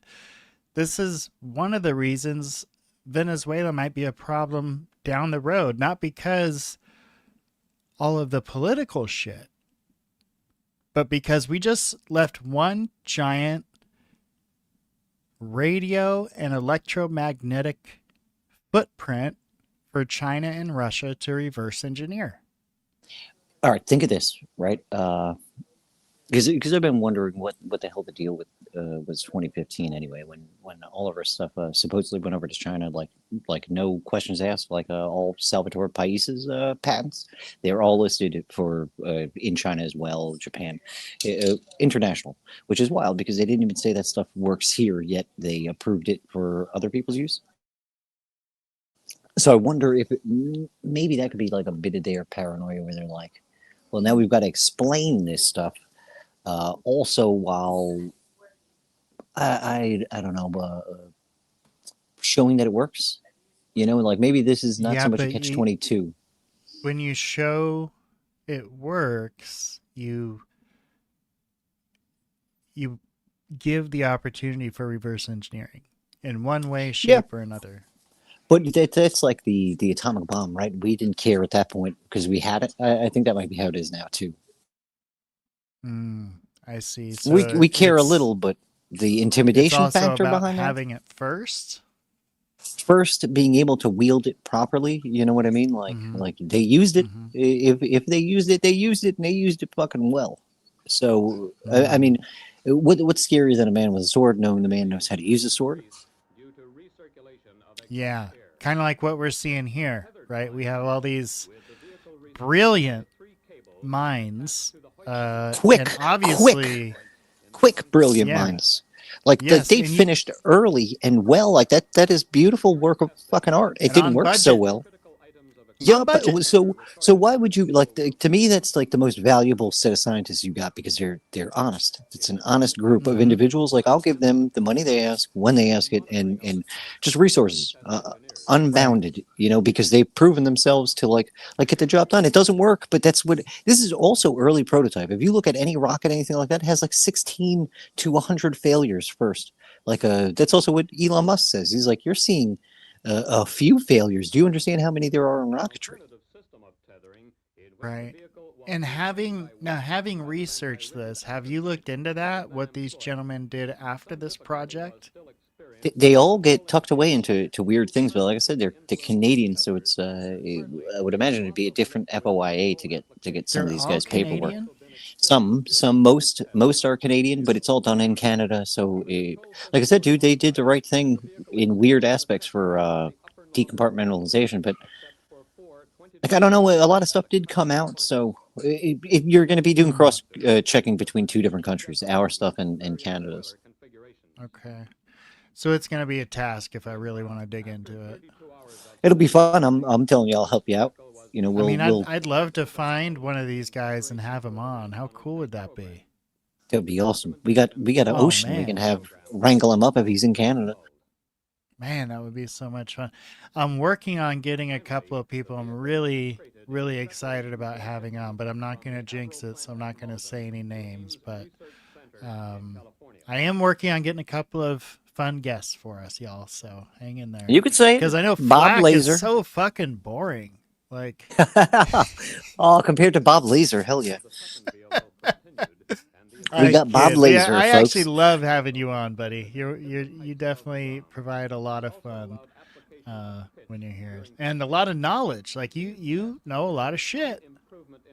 Oh, thank you, sir. I get called a nerd, and it's a badge of honor most of the time. Absolutely. Oh man, so yeah, I was just gonna say, not only are these scientists the kind of scientists you'd want, but these pilots had to have brass balls. I mean, look at that. Yeah, hop in, flying around up to 400 feet high. Oh, all right. So that's a good caveat, right? That's usually one of the only things that'll get funding cut on an aircraft, testing aircraft, right? Is a pilot death. Anything short of that, like they're willing to put these men through a lot of crazy shit to test these things out. And it usually makes it through like a couple of different test bed technologies in order to for it to work properly. You know, like the bathtub that did not work. I believe one of the versions of the Concorde killed the pilot because the incline was too much. You know, and the Concorde was still finished after that. Nobody died from this, I don't think. Do you think that the Concorde was responsible for skyquakes, or do you think that's a natural occurrence? I think it could have been the Concorde because like, all right, so drones, like I was looking at what the biggest problem with commercialized drones for like vehicles, like personal vehicles, right? Like in order to do that, you need to have certain FAA regulations things tied in. Sound is a huge one. Those brushless motors and those motors that make those things work, they're so fucking loud on the side that can lift you up. And this was in like 2000, so they've made leaps and bounds. They've actually fixed some of the legislation where I guess it could be a little bit louder for certain things. But it's all those that they are worried about with stuff like this, right? So I wouldn't be surprised if, because people did complain about the Concorde. That was one of the reasons why it got shut down supposedly, and the cost. But right. Yeah, I mean, it just seems like we don't hear about skyquakes anymore. Like they just kind of disappeared. Well, weren't there other things? Concorde disappeared. well, Concorde could have also been like a smokescreen, right? Like maybe they're testing other things too at the time. Like I remember the ox cart was pretty crazy for its time. I wonder what they hid behind that. You know, like what new things they said. Oh, here's your new thing that's making this big loud noise. Meanwhile, they have super cool new thing that's really making it. Right. Have you seen this triangle footage that apparently came from around the Area 51? Oh, region? yeah, I seen the stills. I haven't seen the actual craft in flight though. Yeah, there's contrails behind it. Yeah, not surprised. I've never seen that. I never heard about that with triangle craft. Well, there's a ton now. There's a bunch of different ones, like the That's Manta. the thing. It's got to be like an experimental craft, right? Like I think it's several different kind. Like sure. I don't know, dude. It's real weird because, like I said, when I saw my stupid fucking saucer that turned me into a weirdo, it was already during craft season, a triangle craft season. This wasn't circular time. Circular time was 60s and 70s. This is already when like everyone was seeing black triangles everywhere, and I see a fucking saucer. That's what I saw in the early 90s, my friend, was a black triangle. That's what made me a weirdo. Those are the coolest fucking ones, and like I don't know, it just bums me out that I never got to see one far or close. I don't know. I kind of feel like what you saw, there's more of a chance that is extraterrestrial than what I saw. I think there's a bigger chance that what I saw was some kind of a corporate-owned test craft or Air Force classified test craft than some type of extraterrestrial or interdimensional craft. I think what you saw, I think the disc indicates something different. Well, all right. Now, let's say they both, right? Like both can confirm each other, right? Like, the one wouldn't be there without the other, So one kind of proves the other in a way, which I love. But Yeah. I don't know. Well, It's like just so everything weird. in this topic, it's complicated, right? It's weird. Yeah. Intentionally weird. Right. Did you ever watch that show Intentionally Hellier weird. or Yes. Hellier? No, I don't think so. Oh man, it is a wild Oh, ride, maybe my it friend. was isn't that scientist's name or oh, I feel like I've definitely heard Hellier's name thrown around. We'll have to maybe plan out some spaces where we watch it all together because it's. I mean, we could only do that on X. We couldn't do that on YouTube, but Or it Rumble. is That'd be a a reason to get something on Rumble going. yeah. It's an insane series. It's this documentary series, and you probably know the couple. They're pretty popular. I think she's a witch and he's like a documentarian, paranormal researcher. Tale as old as time. That's Yes.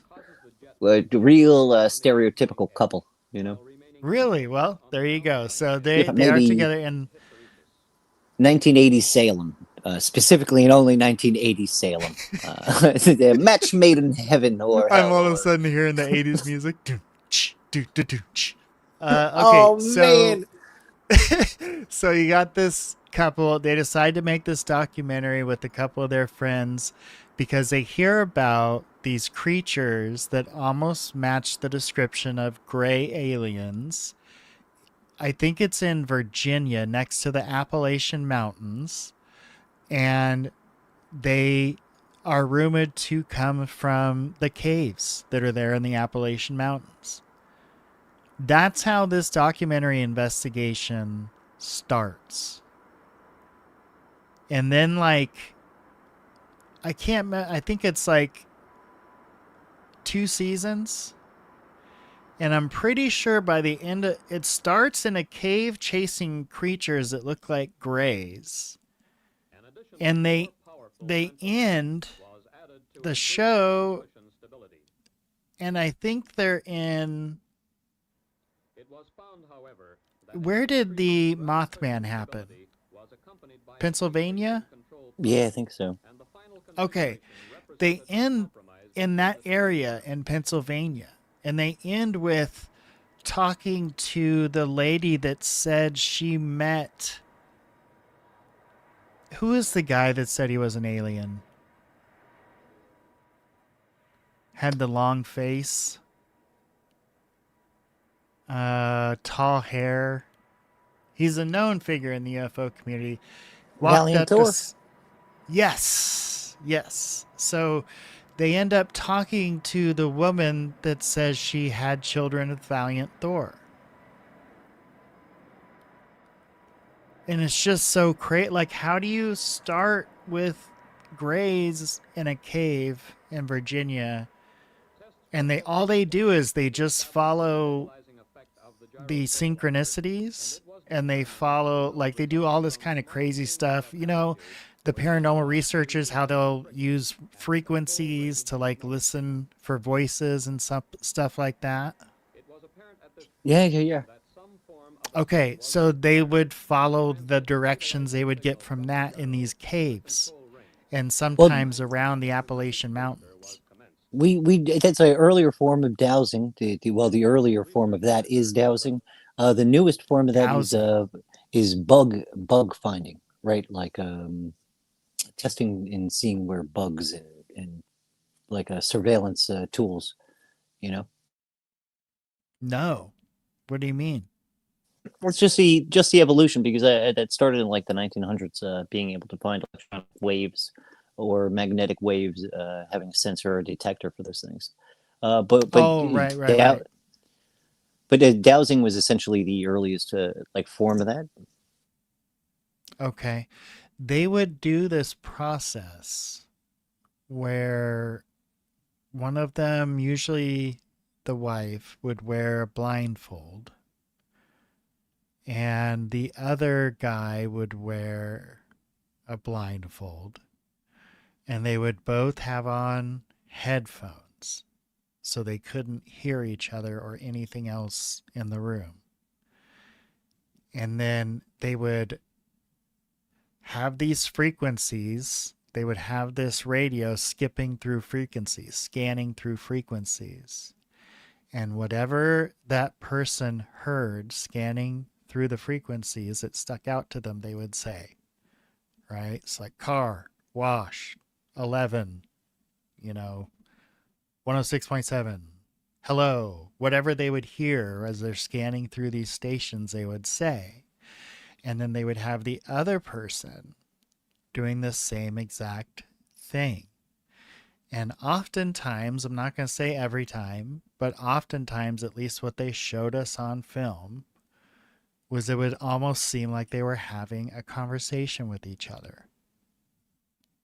And you could ask questions, and they would answer in a relevant way, but they wouldn't know the question. They were just repeating what they heard as this radio scanned through different frequencies. Yeah, that's pretty cool.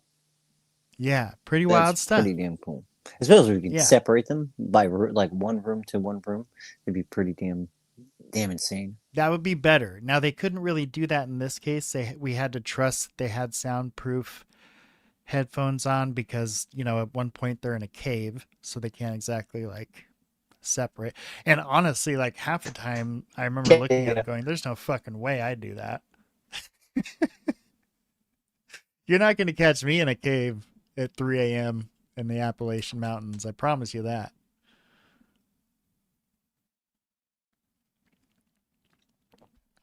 So here's more of the Avro car. Barely getting off the ground here.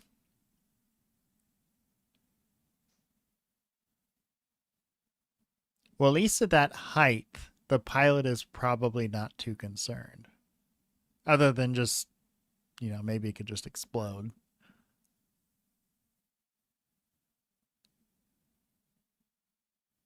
So this is about it. I was hoping we would have some footage of the Avro car flying higher than 3 feet.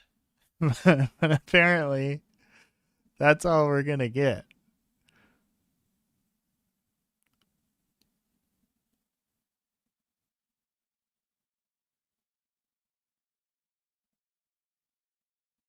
Oh, did I lose you, Flak?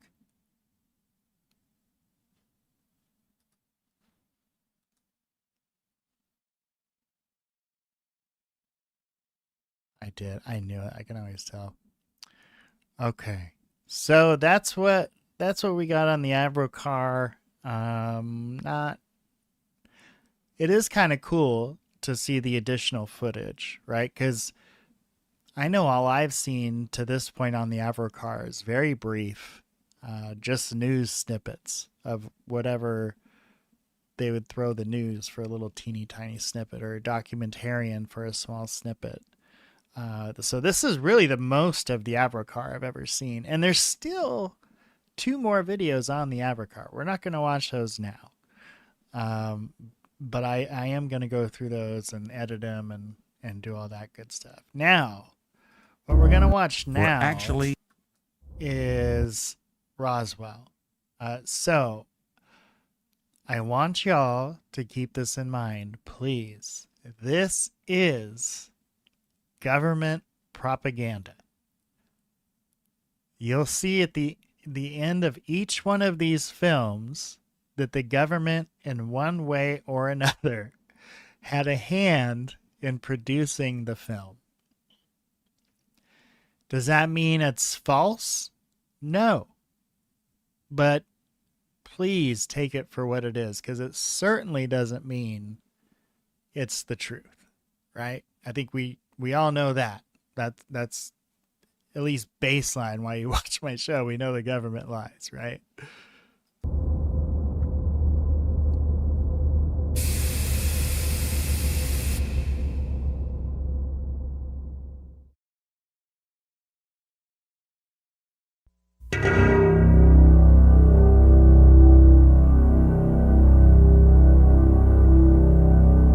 An event popularly known as the Roswell incident has recently been the subject of intense interest by both the media and a curious general public.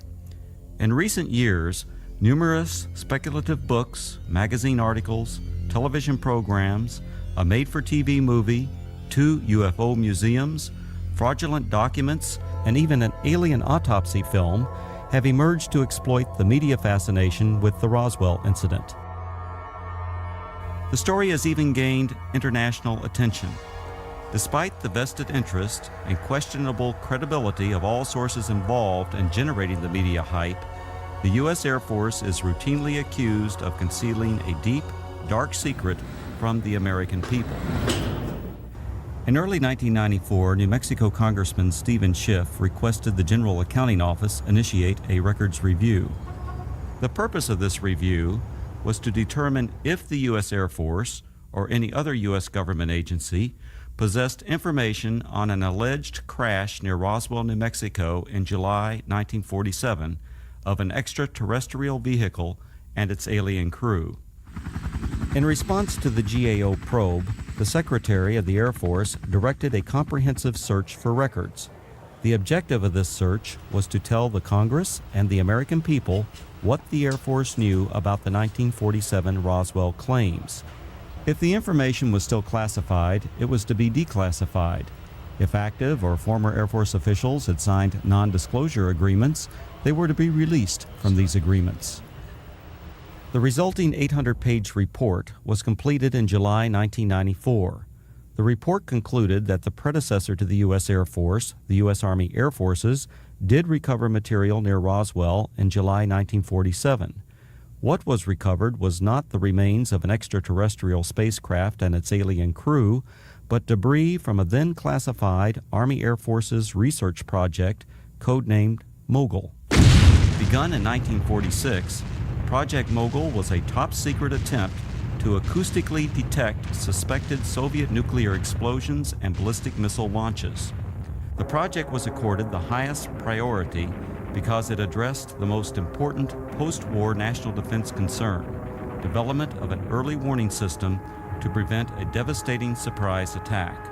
Mogul used an odd assortment of naval acoustical sensors, radar reflecting targets, nylon fibers, and other equipment carried aloft by a train of weather balloons extending over 600 feet. Claims that the U.S. Army Air Forces recovered a flying disc near Roswell in 1947 were based primarily on a misidentification of the radar targets, a standard element of weather equipment adapted for use on the long Mogul balloon train. In June 1947, the oddly constructed radar targets were found by a local rancher who later reported the equipment as a flying disc. Following some initial confusion at Roswell Army Airfield, the flying disc debris, aluminum foil, rubber, paper, and sticks, was identified by Army Air Force officials as remnants of radar targets and weather balloons. With the positive identification by the Army Air Forces of the debris recovered by the rancher, events that occurred in 1947 were officially resolved and largely forgotten. Initially, the Roswell incident consisted only of accounts of the recovery of a flying disc. In 1947, there were no claims of alien bodies associated with the Roswell incident. The recovery of alien bodies became part of the Roswell story during the late 1970s, with other claims being made in the 1980s and 1990s. These later-day revisions to the Roswell story were often based on anecdotal accounts from second- and third-hand witnesses collected by UFO enthusiasts 40 or more years after the actual event. The same anecdotal accounts that refer to bodies also describe large-scale field operations conducted by U.S. military personnel using an assortment of military vehicles and aircraft to recover crashed debris supposedly from an extraterrestrial spaceship. Military personnel were allegedly led by an angry, red-headed captain, threatening those who witnessed the operation with imprisonment or death if they revealed what they observed. The popular Roswell story contends that the bodies, once recovered, were allegedly transported under tight security to the base hospital at Roswell Army Airfield for autopsy. At the hospital, the angry red-headed captain was again allegedly observed threatening civilians. Following the purported autopsies, the alien bodies were supposedly transported to Wright Field, Ohio, now Wright-Patterson Air Force Base, for further processing and storage. This summarizes the Roswell incident scenario as presented by UFO enthusiasts. On the surface, this explanation may appear plausible to some. However, things are not always as they appear. The reports of bodies were only briefly discussed in the 1994 Air Force because the search for records from 1947, the year of the alleged incident, did not yield any data to support a 1947 claim of alien bodies. However, following the release of the 1994 report, additional research uncovered information which explains some of the claims of alien bodies associated with the Roswell incident. From the additional research, a second report was written which critically examined the anecdotal claims and descriptions. I think at the very least, we can say the soundtrack is amazing. Dude, fuck, banger. Absolute banger. Never heard nothing like it in a government film my whole entire life. Amazing.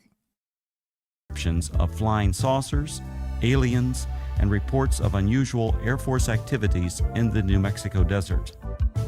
This in-depth examination revealed that many of these claims were reasonably accurate descriptions of Air Force activities. Some of the claims that refer to bodies are most likely misperceptions by uninformed persons of unclassified and widely publicized Air Force scientific achievements of the 1950s. However, other descriptions of bodies appear to be exploitation of Air Force members killed or injured in the line of duty. That's the following are the 5 main conclusions contained in the second report. That is an angle I've never heard. Have you heard that before? Never the shame aspect like put on it. Like, how dare these are men who died in duty? That they are. It's like, well, okay, maybe I'll accept that if like you accept the fact that a man doesn't look like a man when he's melted into an airplane. Like maybe he doesn't look like a man at that point. Like cut me some fucking slack that I haven't seen a million times. I don't think anyone said, hey, that soldier that died was actually an alien. I never heard anything like that. Did you? That's like master level gaslighting. Back in the day. It really is. It really is. It's next level. Like it's also what the music is, right? It's the sugar to make the fucking pill go down. Swallow it. Yep, exactly. Just a spoonful and you'll swallow that bullshit.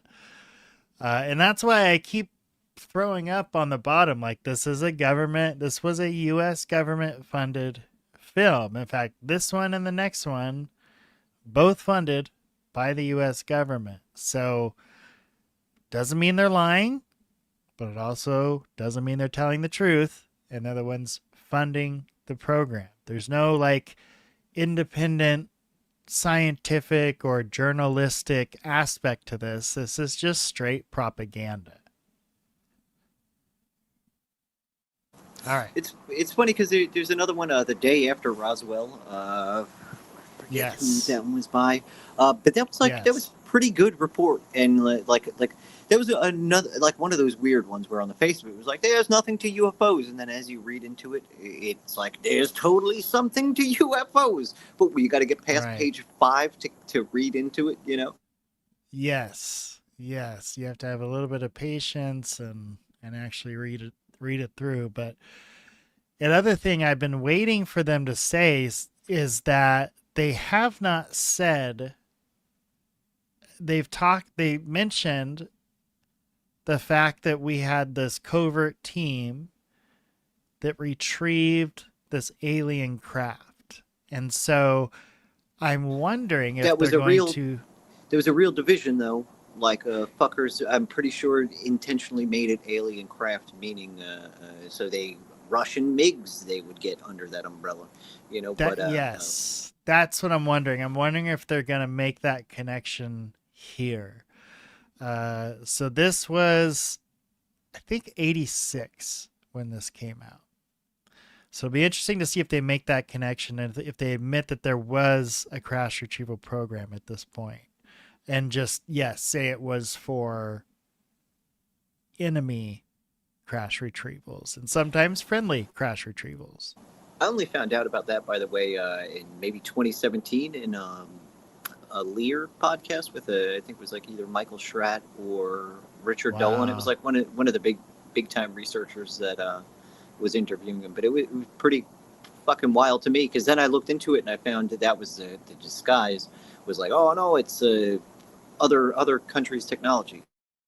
Yeah.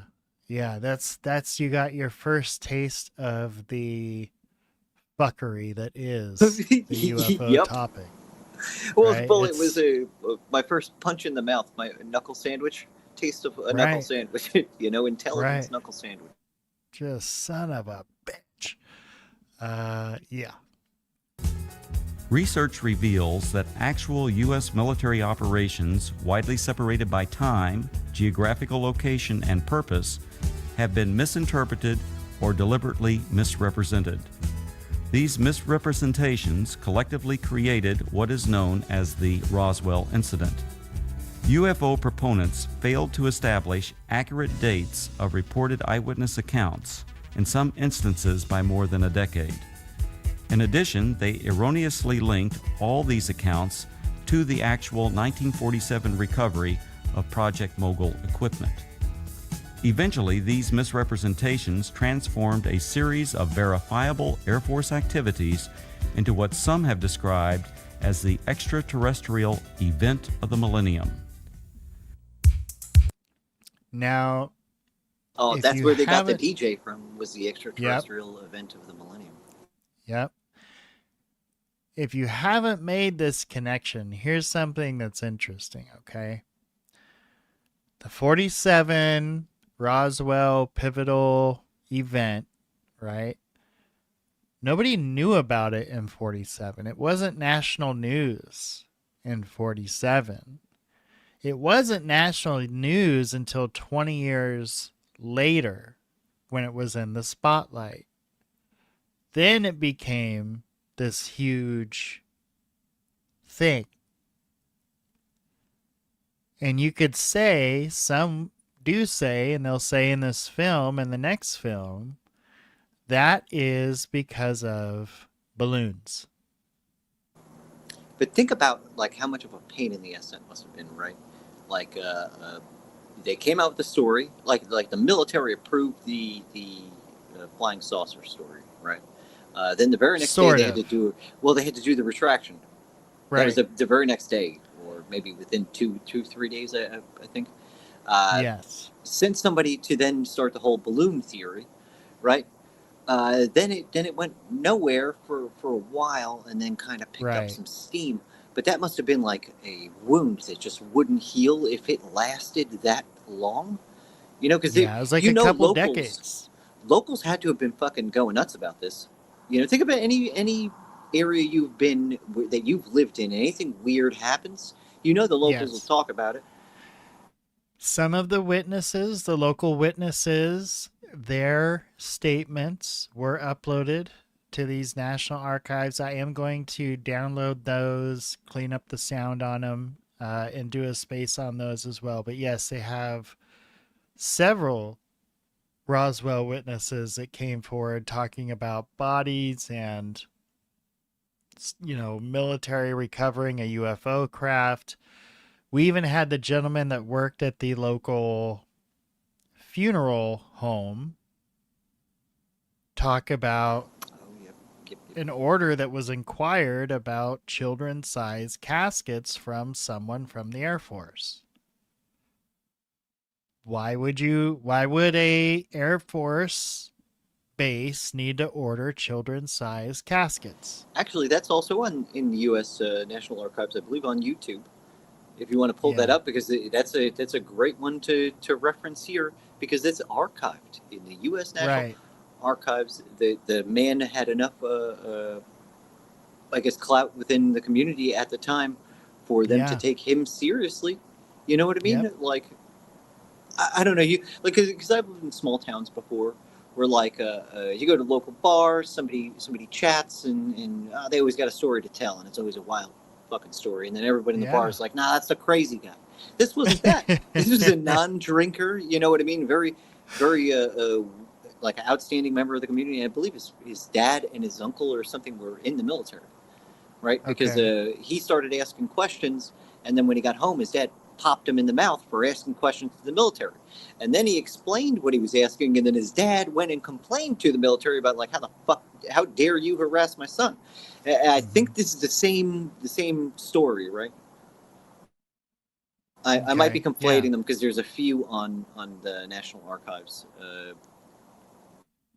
Yeah, there's a lot, man. There's so much, and from so many different departments.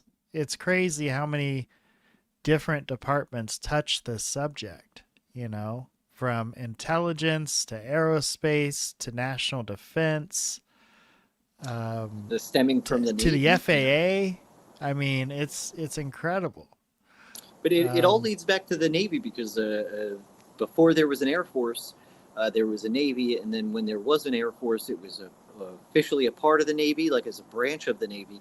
Then it got its own after a certain amount of time. But that's where all aircraft, experimental aircraft, comes out of naval intelligence. Right. Yeah. Yeah. It was World War I and going into World War II. Yeah, it was Army and Navy pilots, not Air Force pilots, for sure.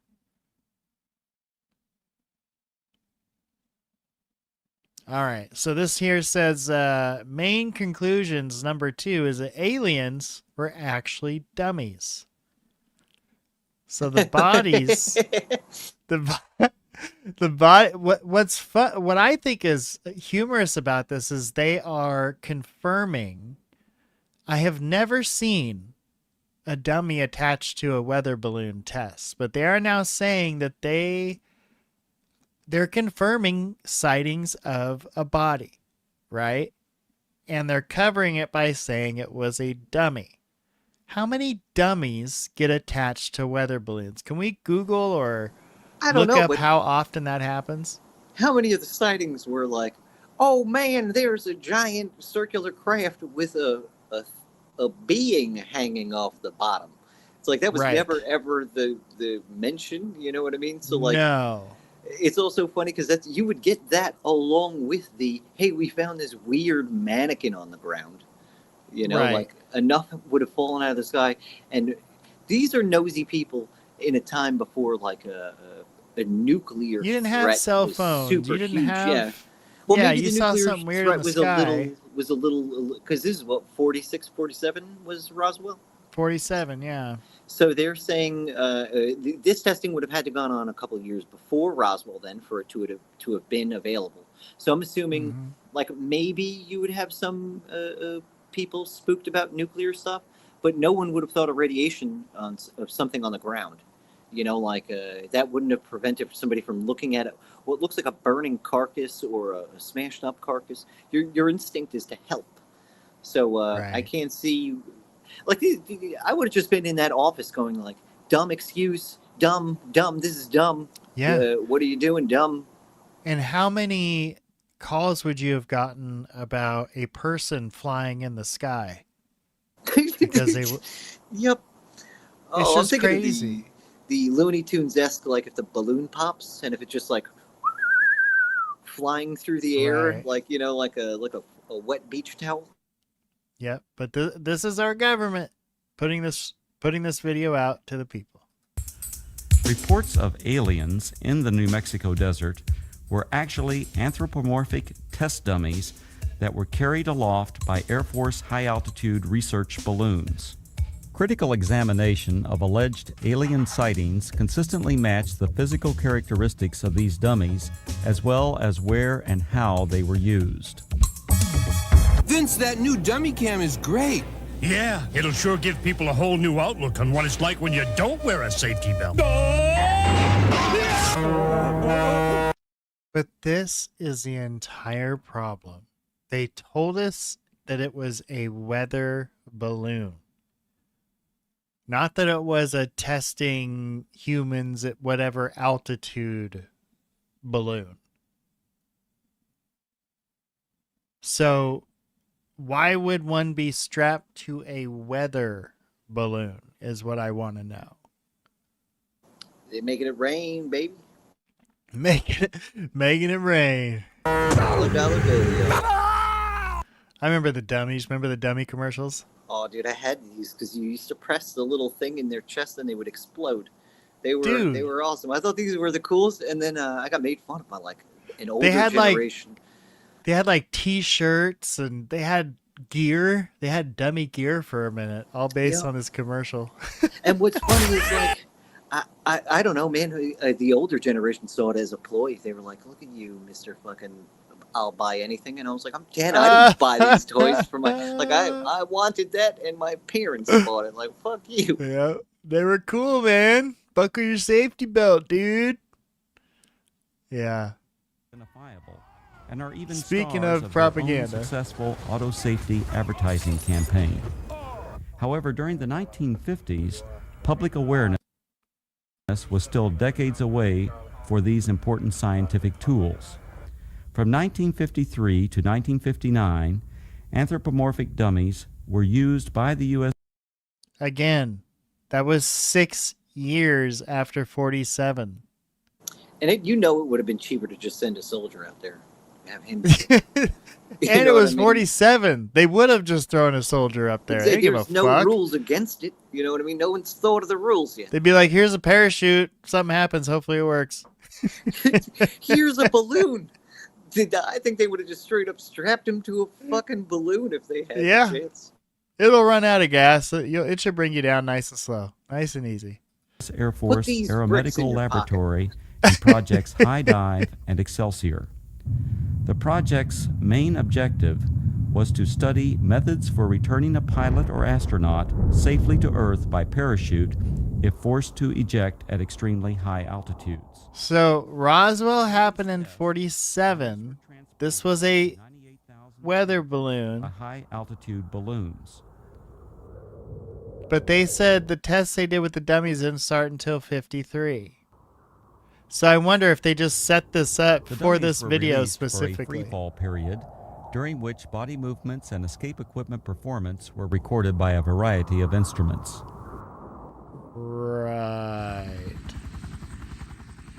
Many of the dummies landed outside the confines of military reservations and were regularly observed by local civilians. How could that possibly be? I'll say this, at least Hollywood, right? They'll put a couple of posters around your town, let you know that they're filming in your area, right? So you don't have a fucking heart attack when some weird shit happens because of a TV show. I would think the government is smart enough to do the same thing. You know, at least make up a lie before so that you can, like, I don't know, not have people fucking lose their shit. Unless that's part of the test. It's like, let's see how people react to fucking weird shit. This is what's funny is how, how generations change over time. People our age that were watching this in the 60s, half of them would have bought it. It would have been enough for them to put it away and move on to the next thing. You know what I mean?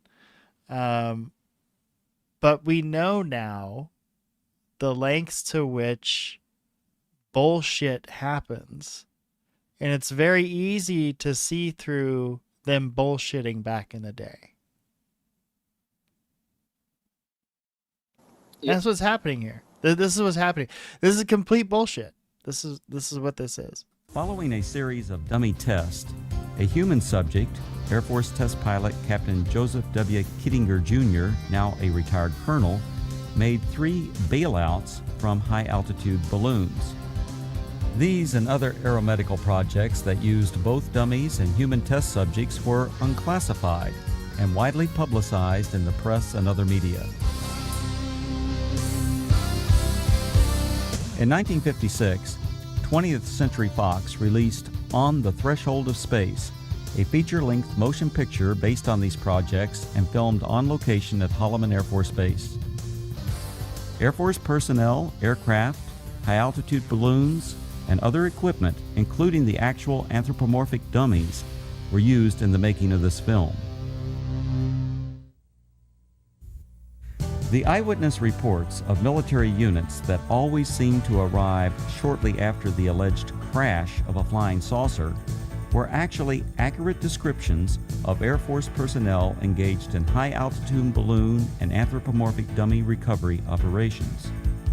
Since 1947, Air Force atmospheric research organizations at Holloman Air Force Base, New Mexico, have launched and recovered approximately 2,500 high-altitude balloons, many in the same areas of New Mexico where the Roswell incident allegedly occurred. Additionally, the equipment, vehicles, and procedures used by the Holloman Air Force Base Balloon Branch, the unit that conducted most of the launches, are the same as that described by the reputed witnesses who claimed they saw the recovery of the flying saucer and alien crew. These huge cool. Air Force high-altitude balloons, totally launched by the Holloman Balloon Branch, all of the reports of the Men in Black and the black helicopters and all the wacky conspiracy shit that went along with, like, oh man, I know this is military because it's coming in after whatever, and it looks like a military craft and so on and so forth. Like, this just gives credence to the Harrier jet being behind the one farmland looking UFO. That's crazy. It's like the admission you mentioned earlier. This did not age well. We'll just say that this did not. Plus, I think this you know did what? Not age well. Between all the fucking press secretaries that have come up and lied to our faces time and time again, I think we now know how to read between the lines with these things. You know, because like that's an obvious admission that they at least have all the recovery apparatus that we had thought that they had, but we didn't have any evidence. This is the fucking evidence, and it was there. Right.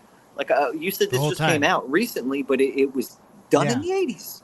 So this is wild, and I'm starting to think it's the same fucking guy who did what's it called, the Top Gun music. Now, like the guitars and all the rock and roll has kicked in. We're out of space. I think music. it was. We're now in fucking guitar heaven. I think it was. Okay, so honestly, I really don't know how much more of the government propaganda I want to watch. You mentioned a witness. We did get some unfiltered witness statements uploaded. Now, I have not had an opportunity to clean these up. So you'll have to forgive me if the sound is terrible. But this is a few different witnesses to the Roswell incident. So this kind of addresses what you were just talking about. You know, this video right here, and honestly the next one gets into it too. The next one talks about the balloon programs, right? It's literally like a 10-minute video. Numerous studies and tests on all of the different studies they do involving balloons. 99 Luft military balloons. Yeah. Weather balloons, yeah. And they do use balloons, and they can look very strange in the sky. But again, to go to this length to try to explain what happened in Roswell, it almost makes it look worse for them. It you know, by going to this lengths to show why it couldn't have been something non-terrestrial, while admitting half the stuff under their breath too is kind of wild. But you have to remember, this is like for internal insemination, so it's not going out to public, Very at least true. yet. You know, so like this Very is all true. to internal channels. This is as like a guide of if any of your stupid fucking relatives ask you any dumbass questions. Yep, respond this is what like you this. say. You know, Yes. like because they're not giving any press releases. This is not going out to people who can be questioned by the press. This is going out to people Right. who are going to be questioned at the fucking grocery store if they're wearing their Right. military greens, you know, or Thanksgiving dinner. their navy blues or whatever the fuck, you know, like Yeah. and like I don't blame any of these intelligence things. Like you're gonna have to do whatever you're gonna have to do to put that fucking cat, strangle that cat right back into that bag, you know. Yeah, and not only that, they used it to their advantage to hide some of these classified programs they had going on. Well, hey, if they think there's UFOs flying up there, let's give them UFOs. Bob Lazar had a pretty cool story with helium. I think it was like H3 or something like that, where him and someone else who was at the base with him, they got bored one day and they're just like filling clear garbage bags or black garbage bags. They probably had like 2,000 black garbage bags there. And they just went through like many industrial boxes, filling these things off and just like letting them off into the desert. Just boom, just 200 of these fucking just air-filled bags just floating off into the distance. And the military freaked out. He got in a shit ton of trouble because they're like, hey, you idiot, this is a secret base and you're just fucking letting off like helium-filled garbage bags? Like, are you retarded? So then him and his friend had to stop, but they had gone through many, many garbage bags before getting reprimanded. Wow. And was it him and John Lear that got in trouble for parking outside of Area 51 and catching flights? They were taking people there. Yep. Yeah, they're like, hey, we got a little something to show you. And I think they brought George Knapp after a short time. Very interesting. Very interesting. I can just see the three of those guys in their 30s in the 70s and 80s partying in Vegas. Oh, you know that, first off, that Winnebago would have been hotboxed, number Dude, one. Knapp in the bell bottoms with the velvet shirt buttoned down, the chest hair popped out, the gold chain. I can see it, buddy. Count me in, dude. Fucking count me into that strange party, dude. Tell me that wouldn't be the night of your life right there. With UFOs, we didn't even get to the UFO portion where they're seeing funky shit flying around too, because that happened. Yes. Yes. Wild shit. Okay, so these are witnesses, not all of them, obviously, but a pretty good mix of witnesses to the Roswell At this case. point, for purposes in the sake of our argument, it is 11:27 a.m. And just so you know, it's 11:27 on May 4th, 1991. On the bottom. Richard Dolan got his start doing a lot of these interviews. Okay, you're on. Who's that you said? Richard Dolan got and Michael Schratt gave a lot of these interviews. They're the ones on the opposite side of the camera most of the time. Richard Dolan. Oh yeah, dude, he is awesome, and he asked some damn good questions. The right Richard. the good Richard, not me, Richard. The good Richard. And the date is May 4th. You just showed the date, dummy. Can we get an age from you? Oh, I see. He's trying to get some Plausible kind of, deniability, you know. some kind of How did you first become involved in this? The way I first became involved, I got a call. I was. Well, hold on. I feel like maybe I was talking over his name. I'm sorry, folks. Hang on. As a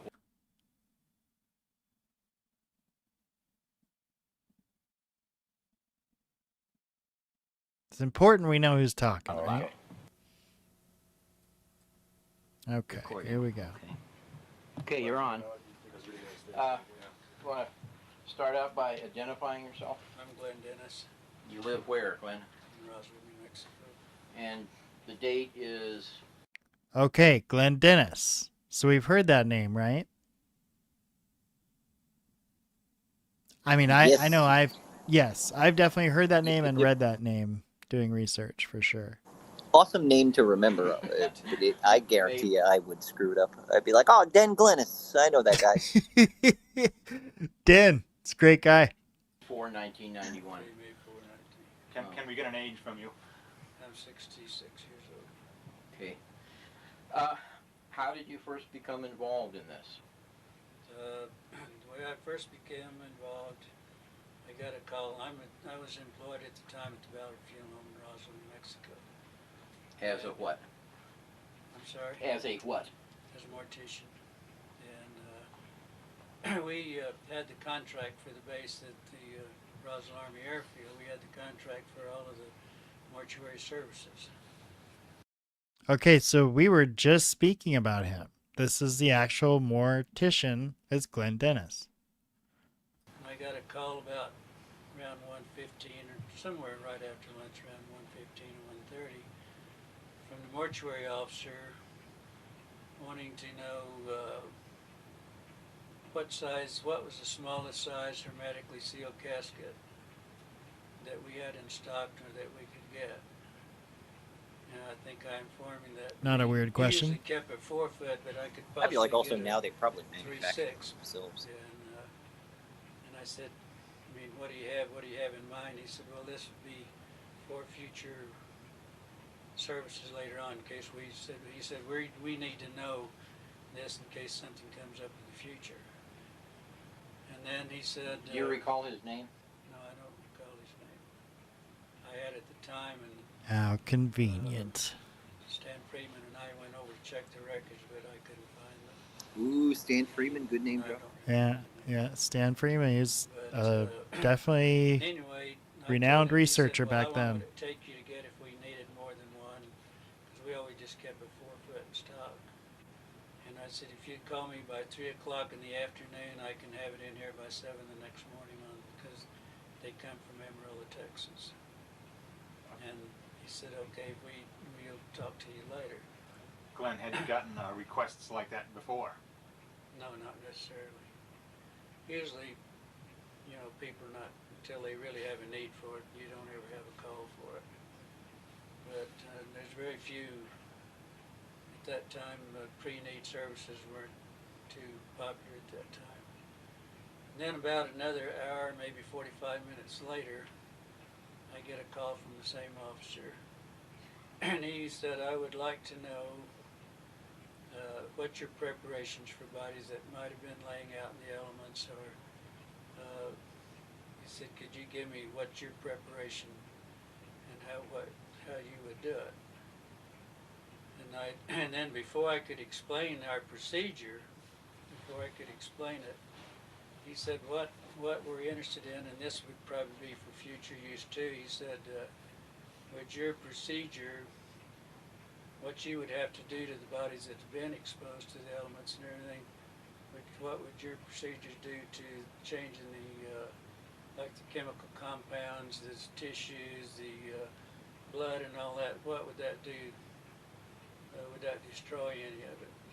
And so when I explained to him the procedure that we would go through, and like aspirating the lungs and the cavities and everything, that definitely you would be getting body fluids, and our chemicals at that time mainly were strong solutions of formaldehyde. And what we would do on bodies of that type that had been laying out for several days, what we called. So I had this friend back in the day, and he was 18, and he was dating this girl he met in high school who was 17. And he was so paranoid about this that he called the non-emergency police line. And he started asking them all these questions like, can I get in trouble? Or no. It was all theoretical. So if this was happening, could someone get in trouble? Totally right? different person. Like, yeah. Than, oh my God, that's what do the I most tell obvious way to fucking Bob about Oh, this? Jesus. Yes. Right. He did that. And they were like, oh, you're good. You met her in high school. You're fine. You just don't need nothing to worry about, blah, blah, blah, blah. I feel like that's what's happening here with this phone call, right? So you got this Air Force guy calling the mortuary guy. He's like, just in case in the future we needed...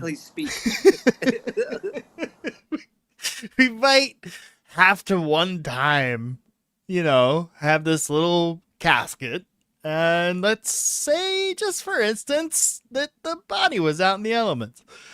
So, oh yeah. my God, it just progressively gets worse. He's like, okay, and this is like just listen to this guy's tone and everything. He's such a nice guy. Imagine fucking weirding out this dude who's who's already a mortician, right? Like, Oh that's a pretty God, right? strange job. I'm pretty sure you come across some wild things, right? Yes. But to get weirded enough out that you are like, no, this is strange. I got to get this national fucking record. How weird the military Yes. is. Like, imagine it's Yes. also just a prank call. Like, the military boys are fucking bored, right? So they're just calling around It's like, like- okay. What people say about this Arfani call? What if that was just a prank call back in the day? Oh man, it's just a poor guy with cancer that Jack Sarfati misinterpreted the Oh whole thing. man, would that be terrible? Okay. Bad, we have a metal line, box metal line that we put the body in and make a solution of formaldehyde and water. It's almost straight formaldehyde, and they would say in like 19 to 24 hours. And I informed them that definitely that would alter a lot of the composition, and you would lose a lot of, of the effect of the blood and all that. And so then we discussed on making the removal. How would you make a removal?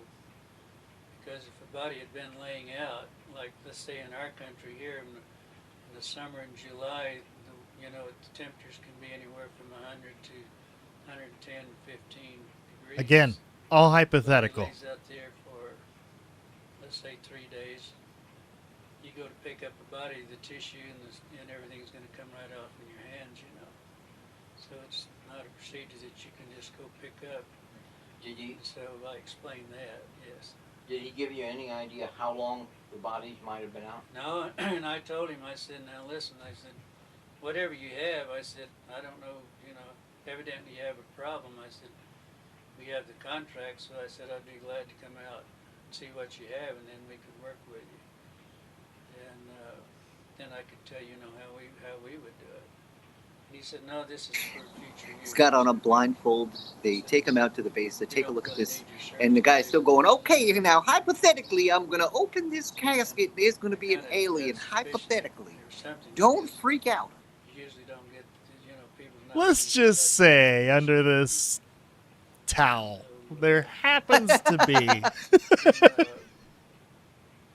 When I talked to him, It's a big fucking towel, though. If you have a problem, I thought maybe what we used to call, did you have a hot one? It was like if you had a VIP or something like that, that they didn't want to make any announcements or anything, but also they needed to determine the cause of death. And I said, what you better do, if you have a pathologist, which we didn't in Roswell at the time, better call your pathologist and ask him, and he'll know what you have, and you better ask him what you should do, and then you better follow his procedure, because otherwise, you could do a lot of damage to the cause of death. And I said, what we would probably do if it was something like that, if we had to take it to Albuquerque, we would probably put it in a pouch and then try to freeze it immediately possible with dry ice. And that's probably what we would do. He said, okay. He said he appreciated it, and that was it. Then let's say probably another hour, 15 minutes. I get a call. We had the only ambulance service, and I got a call on an emergency. There was an airman that was injured in a minor accident. He had a laceration in the forehead and in the nose. I think he had a fractured nose. And I took him to the base, but I didn't put him on a stretcher. He just sat up in the front seat with me. I gave him first aid, and then we just drove out to the hospital infirmary. And where I usually park the ambulance, there was 3 field ambulances, old Army ambulances there, and 2 of them there was an MP standing right there at the back of those field ambulances, and I really never thought too much about it, because usually there's an ambulance, something back there most of the time anyway.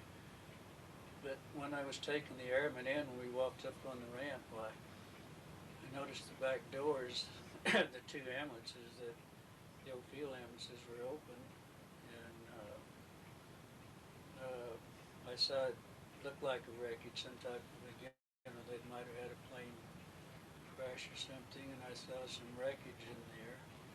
but what I saw looked kind of like the bottom of a canoe. It was kind of in a shape, but it looked, it reminded me, but it wasn't, let's say, over 2 feet, between 2 and maybe possibly the most of the pieces wouldn't be over 3 feet at most. Now, when you say the bottom of the canoe, did it include the curved? Well, yes, end? it was part of a curve, like maybe the head of the front of the canoe, maybe just, but it was this shape, but it was kind of just on a slight curve. But like I say, there was kind of small pieces. And How long did well, these objects they look? couldn't have been. They were very small pieces. I wouldn't say that they were. They couldn't, I don't think, been over maybe 3 feet at the most. But anyway, there were some pieces there, and both of those kind of pieces like that, some pretty good size, But really never thought too much about it, because when we go out on those crashes and clean up crashes, a lot of times in the field ambulances and even in ours, a lot of times we would get a call and be there on the site before they would. And when we made removals of bodies or parts of it, there would be a lot of dismembered part of the bodies, and some of it would be embedded into the crash, into the parts of the plane, and we used to, bring parts of it in, and then we would take them in when we would start identification, and that's when we would remove different parts of the anatomy from the crashes. What did it appear to be made of? Well, what it looked like to me, it looked like I don't know if you take stainless steel and put a torch to it, you can see how you'll get a blue or purplish tinge off it, and it kind of looked like that. An even color? Well, not particularly. It was kind of mottled. Did it exhibit gradations in color? Was it a The different only color thing, at one part of the the purplish stain? Was it lighter or darker? Well, yeah, it looked like, it might have been in a hot flame. Some of it might look more like stainless steel, but most of it was kind of bluish, purplish tinge that I saw. But the only difference is on this outer edge on the curve there that it looked like that there might have been some inscription, something which I kind of thought reminded me of some Egyptian symbols or something like that. But it was, I was walking past, and I really never thought about this until I got back to the funeral. No, this would have been around Jack's time at JPL and stuff, and they were putting fucking weird hieroglyphics and Greek symbols on shit. So who knows? Yeah. Maybe they did some sex ritual and this thing popped up in Roswell. Like, how fucking crazy. They called the right saucer, and they had the proper sigils. They were listening to Paula Abdul's Walk Like an Egyptian while banging in the desert. That's the thing. You get to researching this stuff, and it can just go in so many directions. Well, can you imagine they found a craft like that already, right? Like before Parsons, right? And that kind of just nudged Parsons towards that whole thing, especially when you have the IWAS or what was his name, Lem, whatever the guy that Aleister Crowley saw that was like the alien type. So that was the thing. Really the first recovery you can find on record with credibility is the 33 recovery in Italy. And so, yeah, that was before JPL. And that came to the U.S., they say, in 38 via a Vatican informant, which is a really interesting story. I don't know if you ever looked into that one. Flying Saucerly, I remember him. The great Pope of Constantinople. I made that up. I'm pretty sure 100% of that was false. I apologize. Yeah, no, I'm pretty sure, but I am pretty sure it was someone from the Jesuit order that put that together. But anyways, yeah, very interesting that the Catholic Church if there's truth to this, that the Catholic Church was interested in getting that UFO out of Mussolini's hands and into the hands of the United States. It's kind of crazy too, because there are a lot of odd things in early old masters style paintings. Finnish, like the Finnish masters as well. I don't exactly know what to call them right now. But like the youngers and the olders and the middlemen. But all those, they had weird Vimana looking things hanging off in the distance. There's one with Mary holding Jesus, staring off into the sky. And what's weird enough is like there's a man on a cliff looking up at it, like reacting to it being there. So. Yes, I've seen that exact one you're talking about.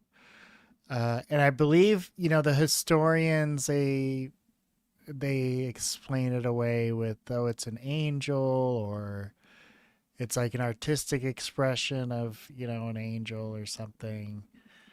But it doesn't look that way when you look at it in the picture, right? Yeah, I saw a few in person, visiting a couple of galleries in the UK. Oh, that's amazing. The problem is I didn't take any pictures of those. Like, I was more drawn in by. Yeah, you're allowed. Some of them, there's certain ones that don't allow flash photography, but it's all right. Okay. But I did see one where, it's just a macabre painting where it was some nobleman who had died, a lot of money, but they burned his body on a funeral pyre on the beach, right? So, but the funny thing about this painting was like, kind of like an opening into the soul of the painter, where he put way too damn much detail into the burning body on the thing, and he almost ignored the people in the procession around him. You know what I mean? Like, you would think that at least if the body got that much detail, the rest of the painting would have gotten as much. But like the landscape, because it was a rainy London day is what it looked like, on a beach with a cliff. So it was like all gray sky, really cloudy, kind of rainy, but like super detailed funeral pyre where you could see like the body burning, and like the body was kind of greenish, like dude put a lot of work into that. It was like, why are you concentrating so much on that one thing? Yeah, it's artists over the years, very interesting characters. You were talking about Parsons, and I recently downloaded, oh god, what was his red temptress mistress muse, how she became a witch after his death. Well, I guess she was a witch before his death. Is it Victoria or Sarah? Victoria, yeah. And, okay, cool. I downloaded her works that were available online. Definitely some creepy stuff. Well, yeah, she continued all that. Like, for everything that Jack wasn't, she was. If the problem was like the order put more faith in the men.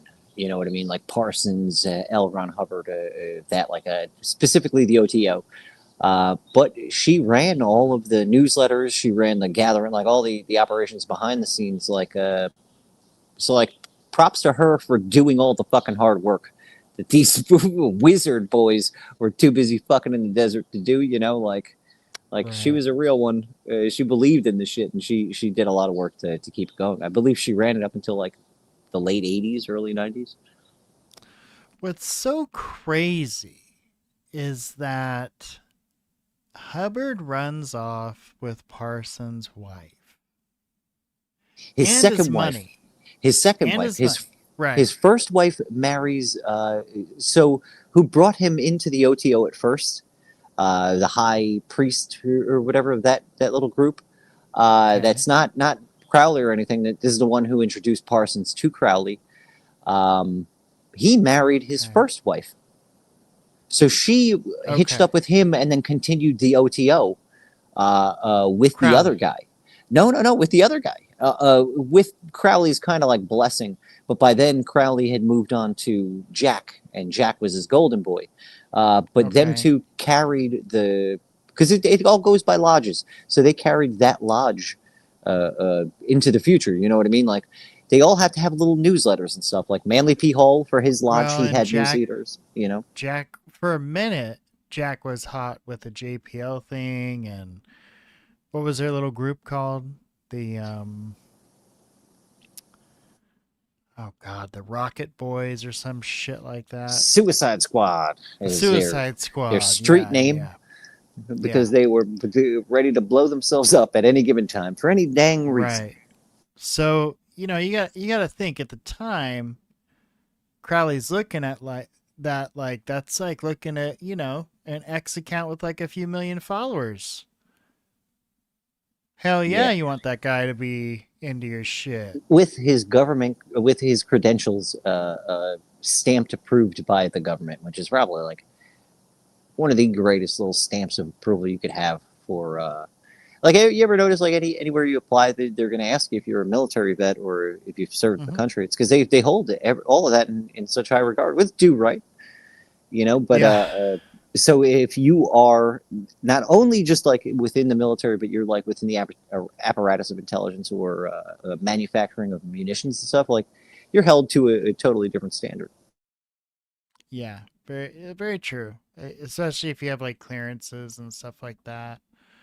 Yeah, and this is or if outside you public were- opinion. This is like a business wise, that's the best letter of reference that you don't need. Like it says it all within the thing. But a quick note to Aquino is so like you mentioned how Jack was kind of like preoccupied with his stuff. That's only Jack though. Jack's a fuck around when it came to that stuff. Like it seemed like he That's did what they dabble say. seriously. He seriously dabbled, but Michael Aquino wasn't. Michael Aquino has you know what? Let me pull it up, and I'm going to run through some of this real quick with you, because all right, it didn't cut the mic out on me, did it? No, you're good. Okay. Tell me what's up with Aquino. I know, I didn't know all that shit about the accusations until we talked about it, and I thought that was pretty crazy. So yeah, definitely I have some of his stuff that I've filed away. But I'm definitely not as interested as I once was in Well, looking because it gets into dirty and dark, like real dark. Yeah, I just don't understand, I don't know. I guess I do. Well, Like, can you do me a favor? Because he's got, like, I've got his entire occult career right in front of my face. yeah. Right. So I'm going to quickly I brush go? through this. Well, see what the order of the trapezoid is. I'm going to guess prominence within like mid 60s to late 80s. Okay. I'll do that, and you tell us about the Aquino stuff. So I'm just going to name every association to every occult society he has ever had and has ever boistered. Okay.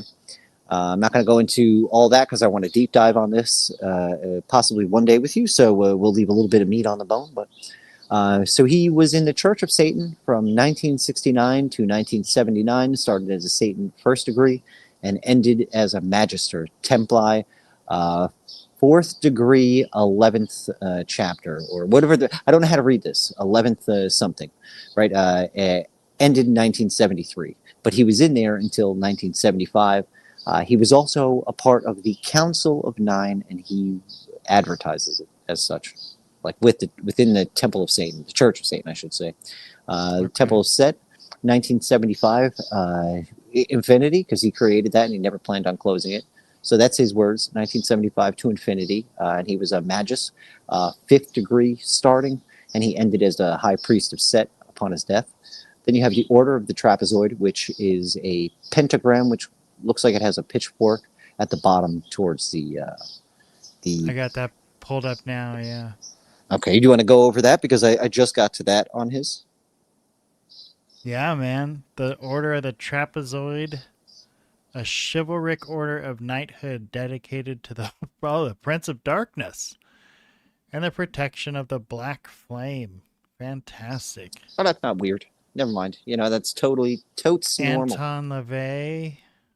Why do I know that name? Oh, that was he was in a circus. He used to play the calliope. Beep beep beep. I don't know anything about his later in life career. It was a circus, wasn't it? It was. That's actually a pretty cool fucking job to have. Aside from all the other horrific jobs, just a calliope player is not so bad. So this is saying what the order signified morphed at various times. Caretaker of the hidden tradition behind the visible tradition, exemplified first by the Church of Satan and later by the Temple of Set. And that's a Kino shit, right? Temple of Set is his own, actually, like 100% a Kino's own. That's it. He started that. Right. So I guess this turned into the Temple of Set with approval, because he claims that he left this in 88, 87. Oh, it says right here, the order of the trapezoid was finally given a definite form by Dr. Michael Aquino, High Priest of Set, in 82, and took its place as one of the 3 oldest still extant orders or areas of specialization under that leadership and teaching of a Grand Master within the Temple of Set. So yeah, looks like it. All right, now you understood this man's military career. Like I don't know what he did. Like I don't know how much of this is boisterous things, but it's pretty bare bones. He doesn't say anything that he does in any of these programs that he's in. But he's enlisted in school after program after school. He's getting constantly approved for more and more classifications and stuff. Like every year, he goes in for 2 or 3 more classification upgrades. Right. So that means he's like a square, pretty much. He plays by the book. Yeah, He but doesn't CIA rock any square boats. by because let me go into it now. I'll give you some hard evidence for this coming out of his own mouth. Where we offices held, honors received. Now we won't get into that now. Military decorations and awards. We won't get into that now. Hold on. Here we go. Governmental schools attended.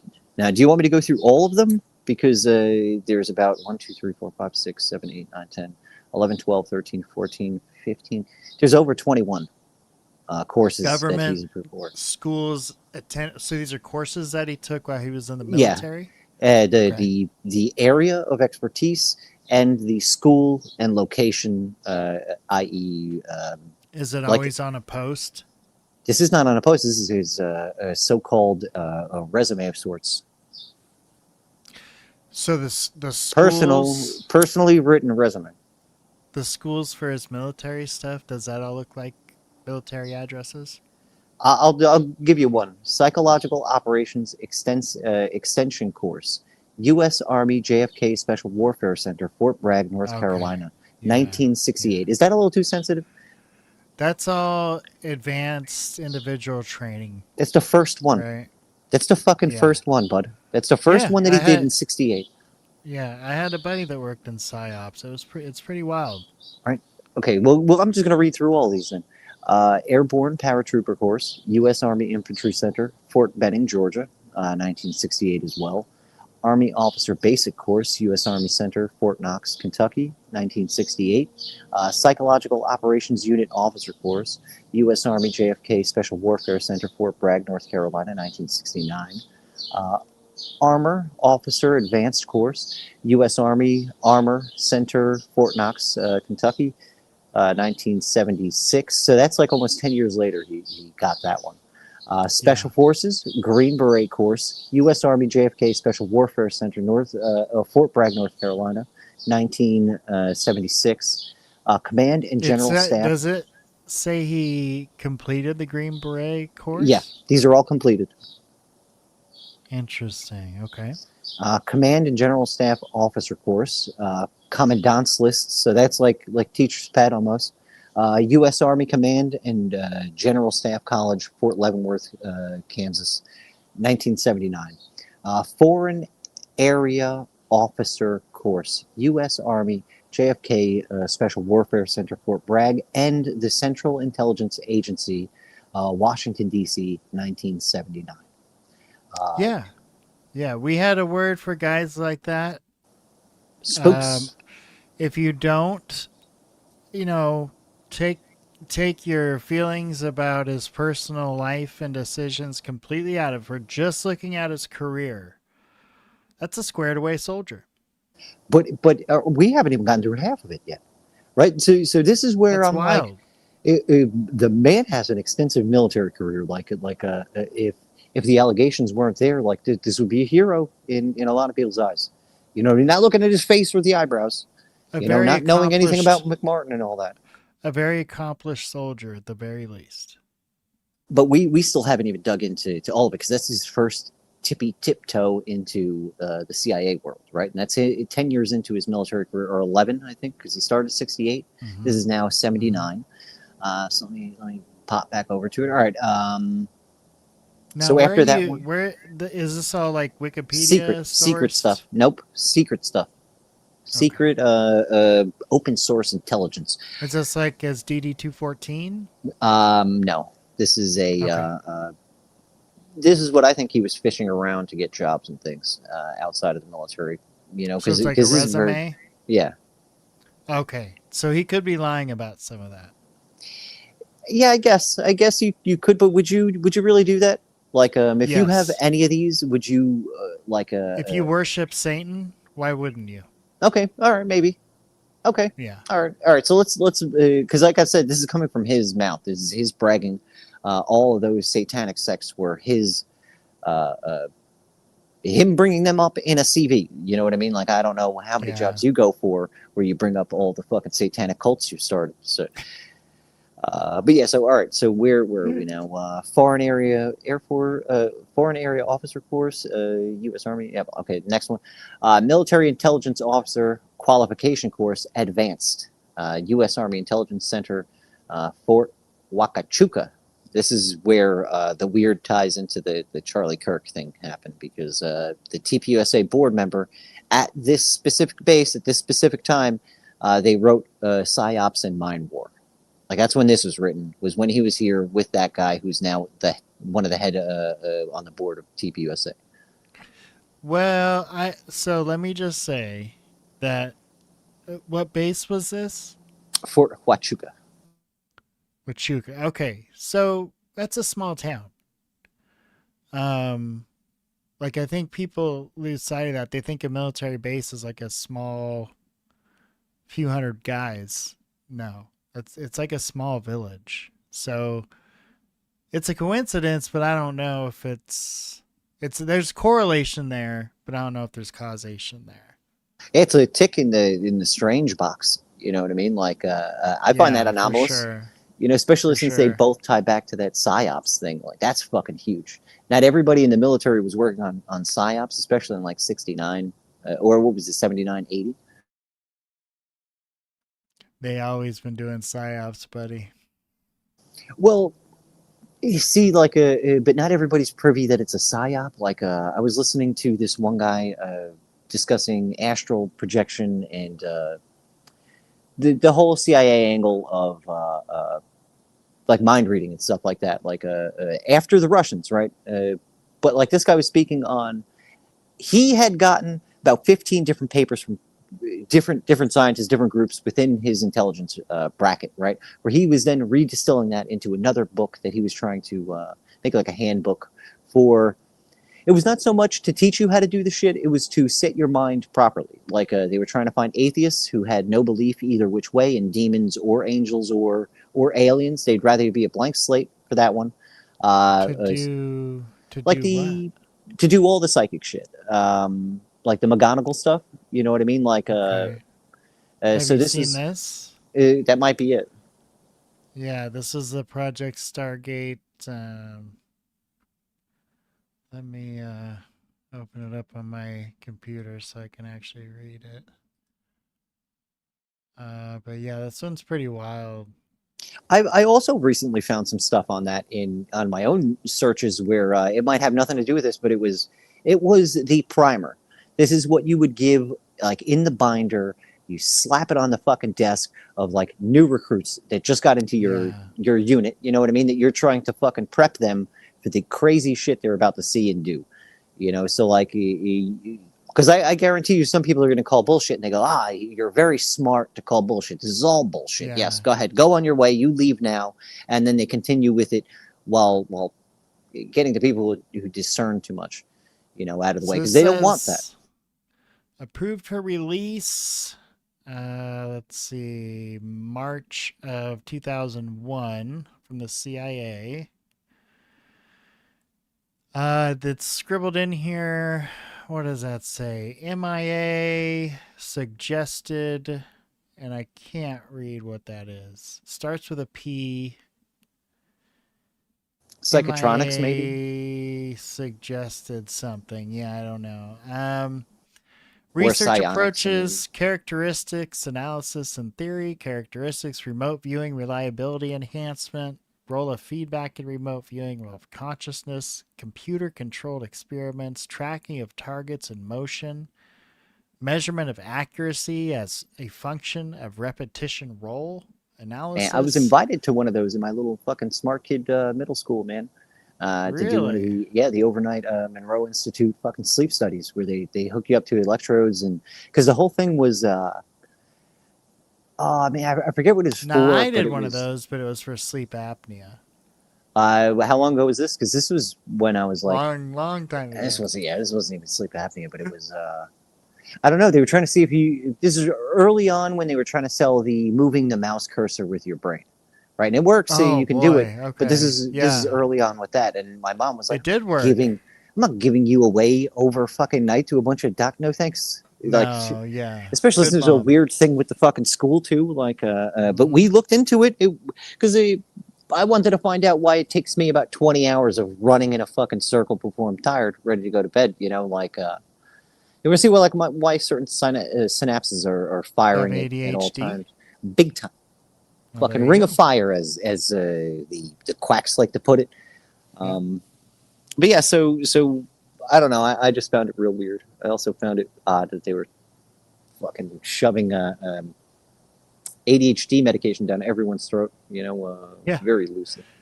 Yes, it is very interesting. The pharmaceutical thing is a totally different subject. I don't even want to open that can of worms. We could do a whole nother thing on the pharmaceutical subject. This was on UAPs, but now we're talking about Satanists and all right. So should I finish the CIA reports? But this is good shit. Finish what you were reading there. Just because we only got a few left. Military Intelligence Officer Qualification Course, Advanced. Reserve Attaché Course at the Defense Intelligence College Agency in Washington, D.C. West Europe Area Studies Course, Foreign Service Institute, Department of State, Washington, D.C. Interdepartmental Foreign Affairs Seminar, Foreign Service Institute, Department of Washington, D.C., Strategic Intelligence Course, Defense Intelligence College at Washington, D.C. yet again. Civil Affairs Officer Advanced Course, Distinguished Graduate, U.S. Army, JFK Special Warfare Centers. That's intelligence again. National Security Management Course, National Defense University, Washington. Industrial College of the Armed Forces course, National Defense University, and then the last thing that he did was Joint Space Intelligence Operations course, 3423 Technical Training Squadron, U.S. Air Force, Peterson Air Force Base, Colorado. And now that's I believe now that specific base is the Space Force base, right? That's crazy, man. I mean, if that's all legit, that's quite the fucking resume. You were in the service because he's got pictures with all of his medals on. I'm assuming that's what some of the medals and the shiny little ribbon things he's got going. And you can't fake that in like your, I guess like when you got to take official photographs and stuff. You can't just be pinning extra shit for cool guy points, right? It just depends, man. You know, I mean, you can go to like a surplus store and you could buy a lot of shit like that. You put it on, you know, you get a picture taken in front of an American flag. You're a hero veteran. Yeah, It's not that touche. hard to do. It's not that hard to do. Now, if he has the receipts, that's a whole nother thing because at least the assignments, maybe not the training, but at least the assignments would be listed on his DD 214. I got a list that he accredits to himself of right here, military decorations and awards. Should I run through this? Because I would imagine faking this shit would get you in a lot of trouble. I don't, I'm not sure how the law works on that. Okay. I think you can get in trouble, right, for lying about ribbons and shit. I'm pretty sure. I know that it's extremely frowned upon by just veterans in general for any of that. Yeah, it's bullshit because you worked hard to earn that little ribbon that you paid. You paid with your blood. You with your livelihood. Yeah. Shit, So I'm not going to sugarcoat it. These men are fucking heroes for the things they have done. But again, it's like when we're talking about Satanism, they don't have. It's not regular morals and values like we have. Exactly.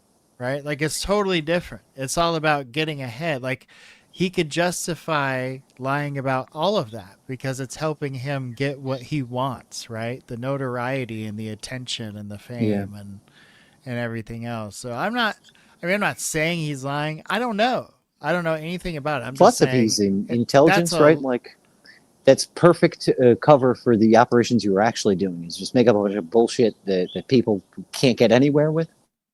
Right. Like you can't call the military and be like, "Hey, did this guy take a psyops class in 19, so it just doesn't work that way." So, yeah.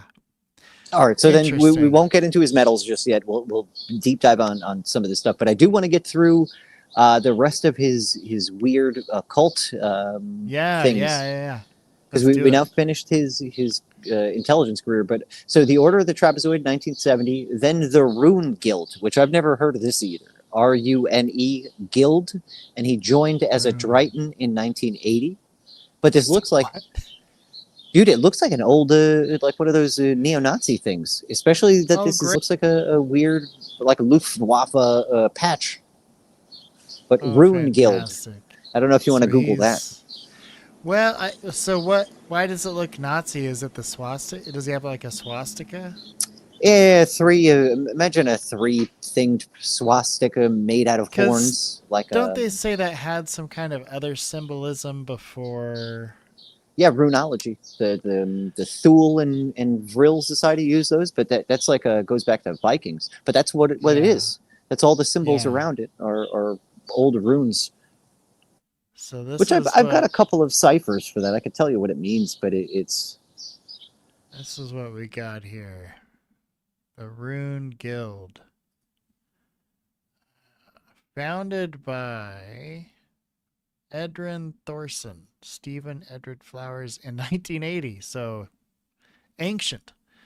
The Rune Guild is an initiatory school devoted to the esoteric and exoteric study of the runes, the holy mysteries at the heart of ancient Germanic culture. The Rune Guild strives to nurture its members in their intellectual and spiritual pursuits.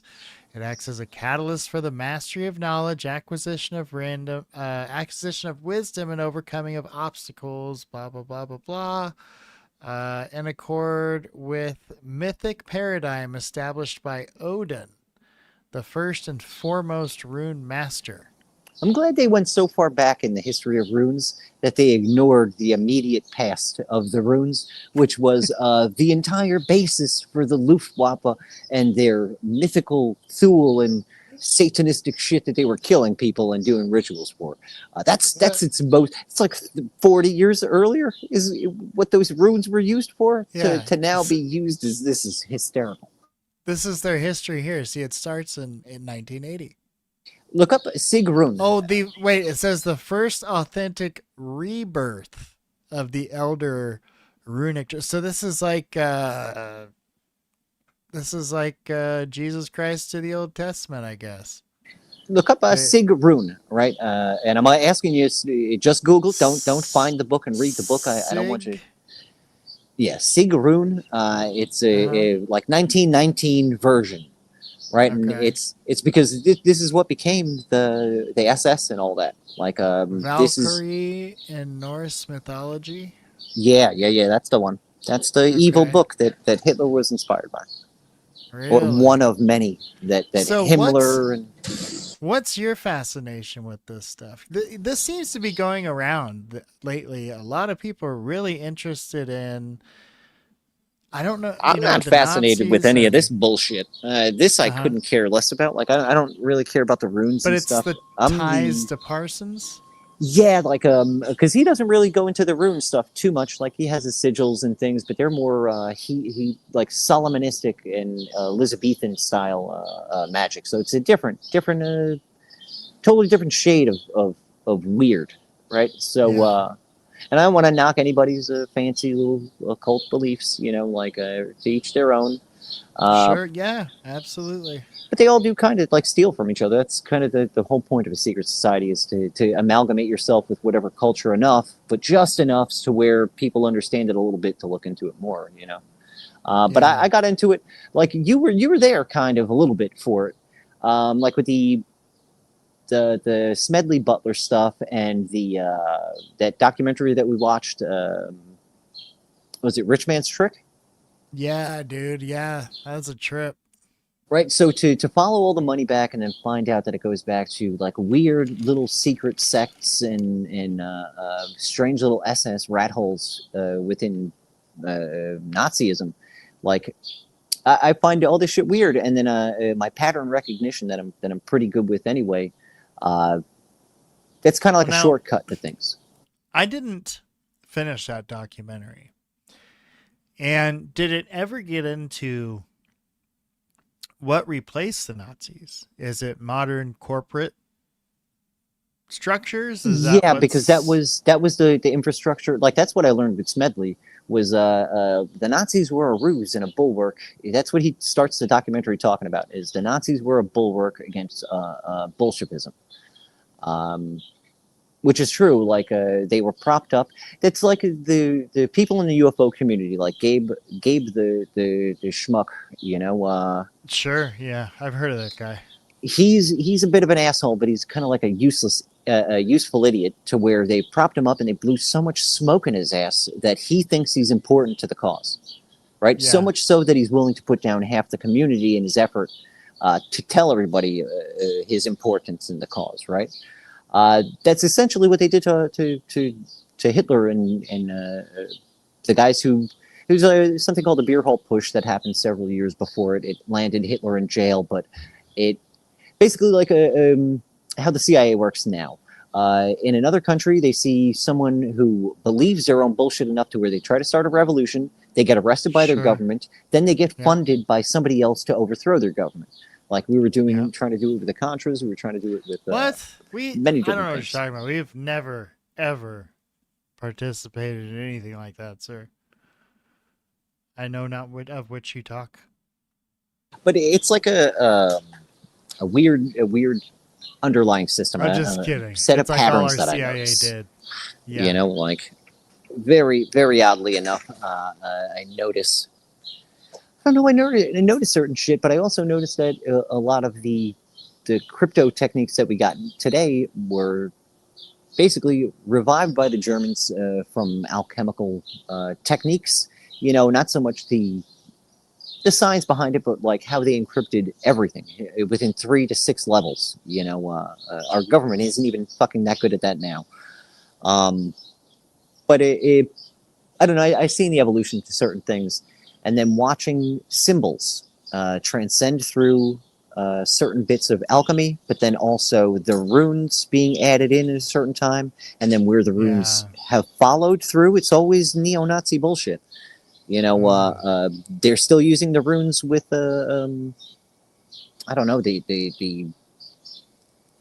Some I mean, European versions. symbolism is all over, and like the more you're aware of it, the more you see it, and it really makes you question the real meaning behind things. You know, like if you just look at some of the buildings in our own nation's capital, there's some weird shit. And, you know, why do we have obelisks in our nation's capital? Exactly. Like, what is that about? We're not fucking Egyptian. Why are they in other capitals across the world? Just Weird. think of the base. Think of the base of the Statue of Liberty. It's a tetragrammaton, which is a 10-pointed pentagram, I believe. Well, technically, it's not a pentagram, but you know what I mean. Like but Voltaire and a lot of the French were very big into occult magic and stuff like that. Like in the 16th and 17th century, you know, it went from I believe it was Germany to France, back to Germany, and then. Are you saying the Statue of Liberty is a giant pentagram in front of New York City? Oh yeah, with a big, beautiful statue of Columbia right on top of it. The significance, the occult significance of Columbia is fucking crazy. And then you have NASA's affiliation with the Columbia. Tell us about it. What are the highlights? Oh man, Mithraism. You've got a lot of really deep, dark. How about death the fact cults. that it's in front of the Big Apple? What does that say? Or Wall Street, goes? or Babylonian money magic fucking headquarters, aside from the Federal Reserve. Mm-hmm. Pretty insane. Yeah, like these are things that I'll butcher because I don't have the references right in front of me. But this is kind of what I've been reading. This is what I've been getting into. Like this is not even an obsession. Like I've read one thing that it kind of intrigued me, and in order to learn about the intriguing aspects of it, I have to have so much back knowledge that I don't sound retarded trying to explain this to anybody else. You know, but like I don't know why there are like societies and groups now worshiping deities from before the Bible and things. You know what I mean? Like these are archaic sacrifice deities, you know, that are still being worshipped by certain groups and bloodlines. You know, very odd. Why? Yeah. Well, that's faith, right? That's the power of faith. Or indoctrination at that point, because this isn't that too. Like to believe in Hathor now and like it's one thing to be into the esoteric side and I don't know, like I have a few friends that are into like the whole magic thing, and it's different than having that be taught from your parents, and your parents taught that. They're like I kind of can see the overlap within Christianity and stuff, but yeah, I don't know. It's just odd. Magic to me, when I think of magic, to me, it's trickery.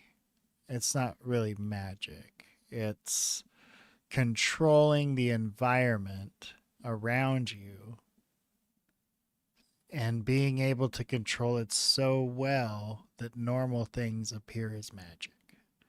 So it's really about controlling your environment. Oh yeah, big time. And what's weird is like the affiliation between magicians, you know, whether it's alchemical magicians or like David Copperfield types that still associate with presidents and royalty and things like that. Like, why do you need someone who's extremely good at sleight of hand within your immediate circle? Like, that's just weird. Like, I'm going to have a professional pickpocket with me at all times. And I'm going to let you know he's a professional pickpocket. I'm going to advertise him as such. You know, he's going to bump into you too. You know, maybe not. He might take something, maybe not. You know, that's the whole game. You ever seen the guy that can walk right up to strangers and get them to hand over their keys and their wallets and shit? No, that's wild. It's all in the eyes, man. Probably. Dude, this no, it's all in just human psychology. Hold on, let me get this pulled up. I'm up feeling some time. Chase Hughes talks about doing that as CIA work. how to make a statement and get the answer to a question you didn't ask. You know, like he used this example. Like if I go to you, I haven't seen you in a little while, and I go, "Whoa, man, you look great. What have you been on vacation all week?" That's an assertion more than it is a question, to where you're going to be like, "No, I've been busting my ass, but thanks. I'm glad I look great. You just now told me more about your week than I would have if I just asked, hey, have you been on vacation?" Okay, do you know who Darren Brown is? I'm not exactly sure who's that. Okay, you're about to find out. Now, he's walking up to complete strangers in the city. The cameras are other people helping him film, but they just look like people on cell phones. It doesn't Now, look like a would this be full-on New York camera City? breakdown. I don't know. I can't. It looks like New York City, but I can't say that definitively. I'm only asking because people in New York are, especially after the 90s and the whole like 3-card Monte, people like figuring out the ruse of like the street busker. You know what I mean? Like Looks like New York Chicago, is. actually. Oh, I would imagine Chicago had the But I same don't thing. know. You know, with the amount of corruption and scams that were going on. But because I was going to say, like, New York is pretty fucking discerning. So in order to get that from a New Yorker would be wild, too. Dude, you're not going to believe what you watch here. This is amazing. Back to get them. And then he gave them back again before he left. Like that's what you can do to people by fucking with them. And all it is doing things they don't expect. So he see here, like he greets them without touching him. But then I think all of a it's sudden, the confidence when of he giving goes- him one of his things, right? Like that's got to Right. be a key thing too. He holds onto his hand here for a long time. And then, yes, he hands him something. He hands him, here's something of mine. And now I need you to give me something of yours. So, like, you showed me where something was, and then I gave you something of mine. And now you give me something of yours. No matter how weird, you're off put by me holding your hand for a really long time when you weren't expecting it. You're gonna like, what the fuck? Oh, What is this that would do fucking it. weirdo doing, right? And Like, here, so take he this, go hands away. you the bottle, yeah, and you're like, oh, okay, whatever to get me out of this weird situation, I'll do. And so you just hand over all your shit. Man, It's he didn't even insane. need a knife or anything sharp or a gun, and he just No. he's ended up with all that man's stuff. That's wild. Twice. The guy came back to get it, got it back, and then handed it back to him again. If you watch the full video, it's fucking incredible. He probably got him with another handshake. He was like, Yeah. ah, shit. He got me again. Here, just take my stuff and let me go. That's Darren Brown. I subscribed to him after watching that video. I was like, holy shit. Think and if dude, he had, he's got a lot of videos like that. It is like, insane. sticky syrup hands? What if he made it real bad for you to hold his hand? You know what I mean? Like, what is going on? It's like sandy in some parts, but like sticky, like syrup in others. It's like, Yeah. oh, this is the worst. Get me out of this. So your brain So just you- shuts down. Exactly.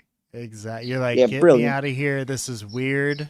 Get me out of here. And then you Keeps just are staring compliant. in my eyes every time I look down. He jerks me in closer. Oh, that's perfect. I feel like I've been on Yeah. job interviews where they do this, where like I just want to get the fuck out of there. You probably have. That's just the whole interview. It's 35 minutes. He's still holding my hand from the initial handshake. It's like, why are they both sandy and sticky? Oh, buddy. All right. Well, this has been going for a while. I think I'm gonna close her down. And man, it's like 3:30 a.m. here. Yee-hoo! It's 6:45. Yee-hoo! It's time for me to Partner. go to bed, son. Yeah, it's late. It's time I mosey on out of here. Party hard tonight. Hey, thanks for hanging out, Flak. It's been a pleasure, dude. It always is fun when you come chill. Oh, anytime. Like, I'm supposed to also be on some kind of fucking hiatus, by the way. I told everybody in Nate's space that I was taking a break to do research and things. Oh, really? You know, Well, yeah, hey, because, you dude, I feel bad. Like, I hit the ground running with everybody, and then like my fucking tech issues, me breaking my phone and shit, like kind of fucked me over a bit. So now Dude, I'm trying everybody has their own journey, man. You know what I Well, mean? I tried to make the time useful, you know what I mean? But I Yeah. seem to have dug myself in a bit. But like you pulled me out of my little fucking my rut that I was in. I appreciate Yeah? that so much. So anytime you want to Good, do this, man. dude, you're my fucking homie, bro. We'll get to it. We'll do some digging.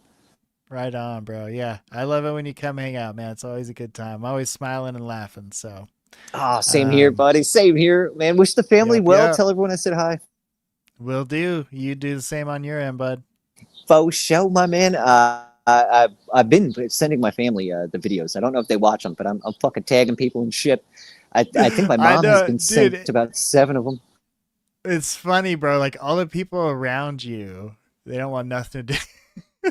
They're like, But actually, then you'll get all these they're grateful supported for you. messages from people you don't know. Yeah, for sure. They're like, tell Gaby's doing a wonderful service, so I don't have to hear it anymore. So they appreciate you.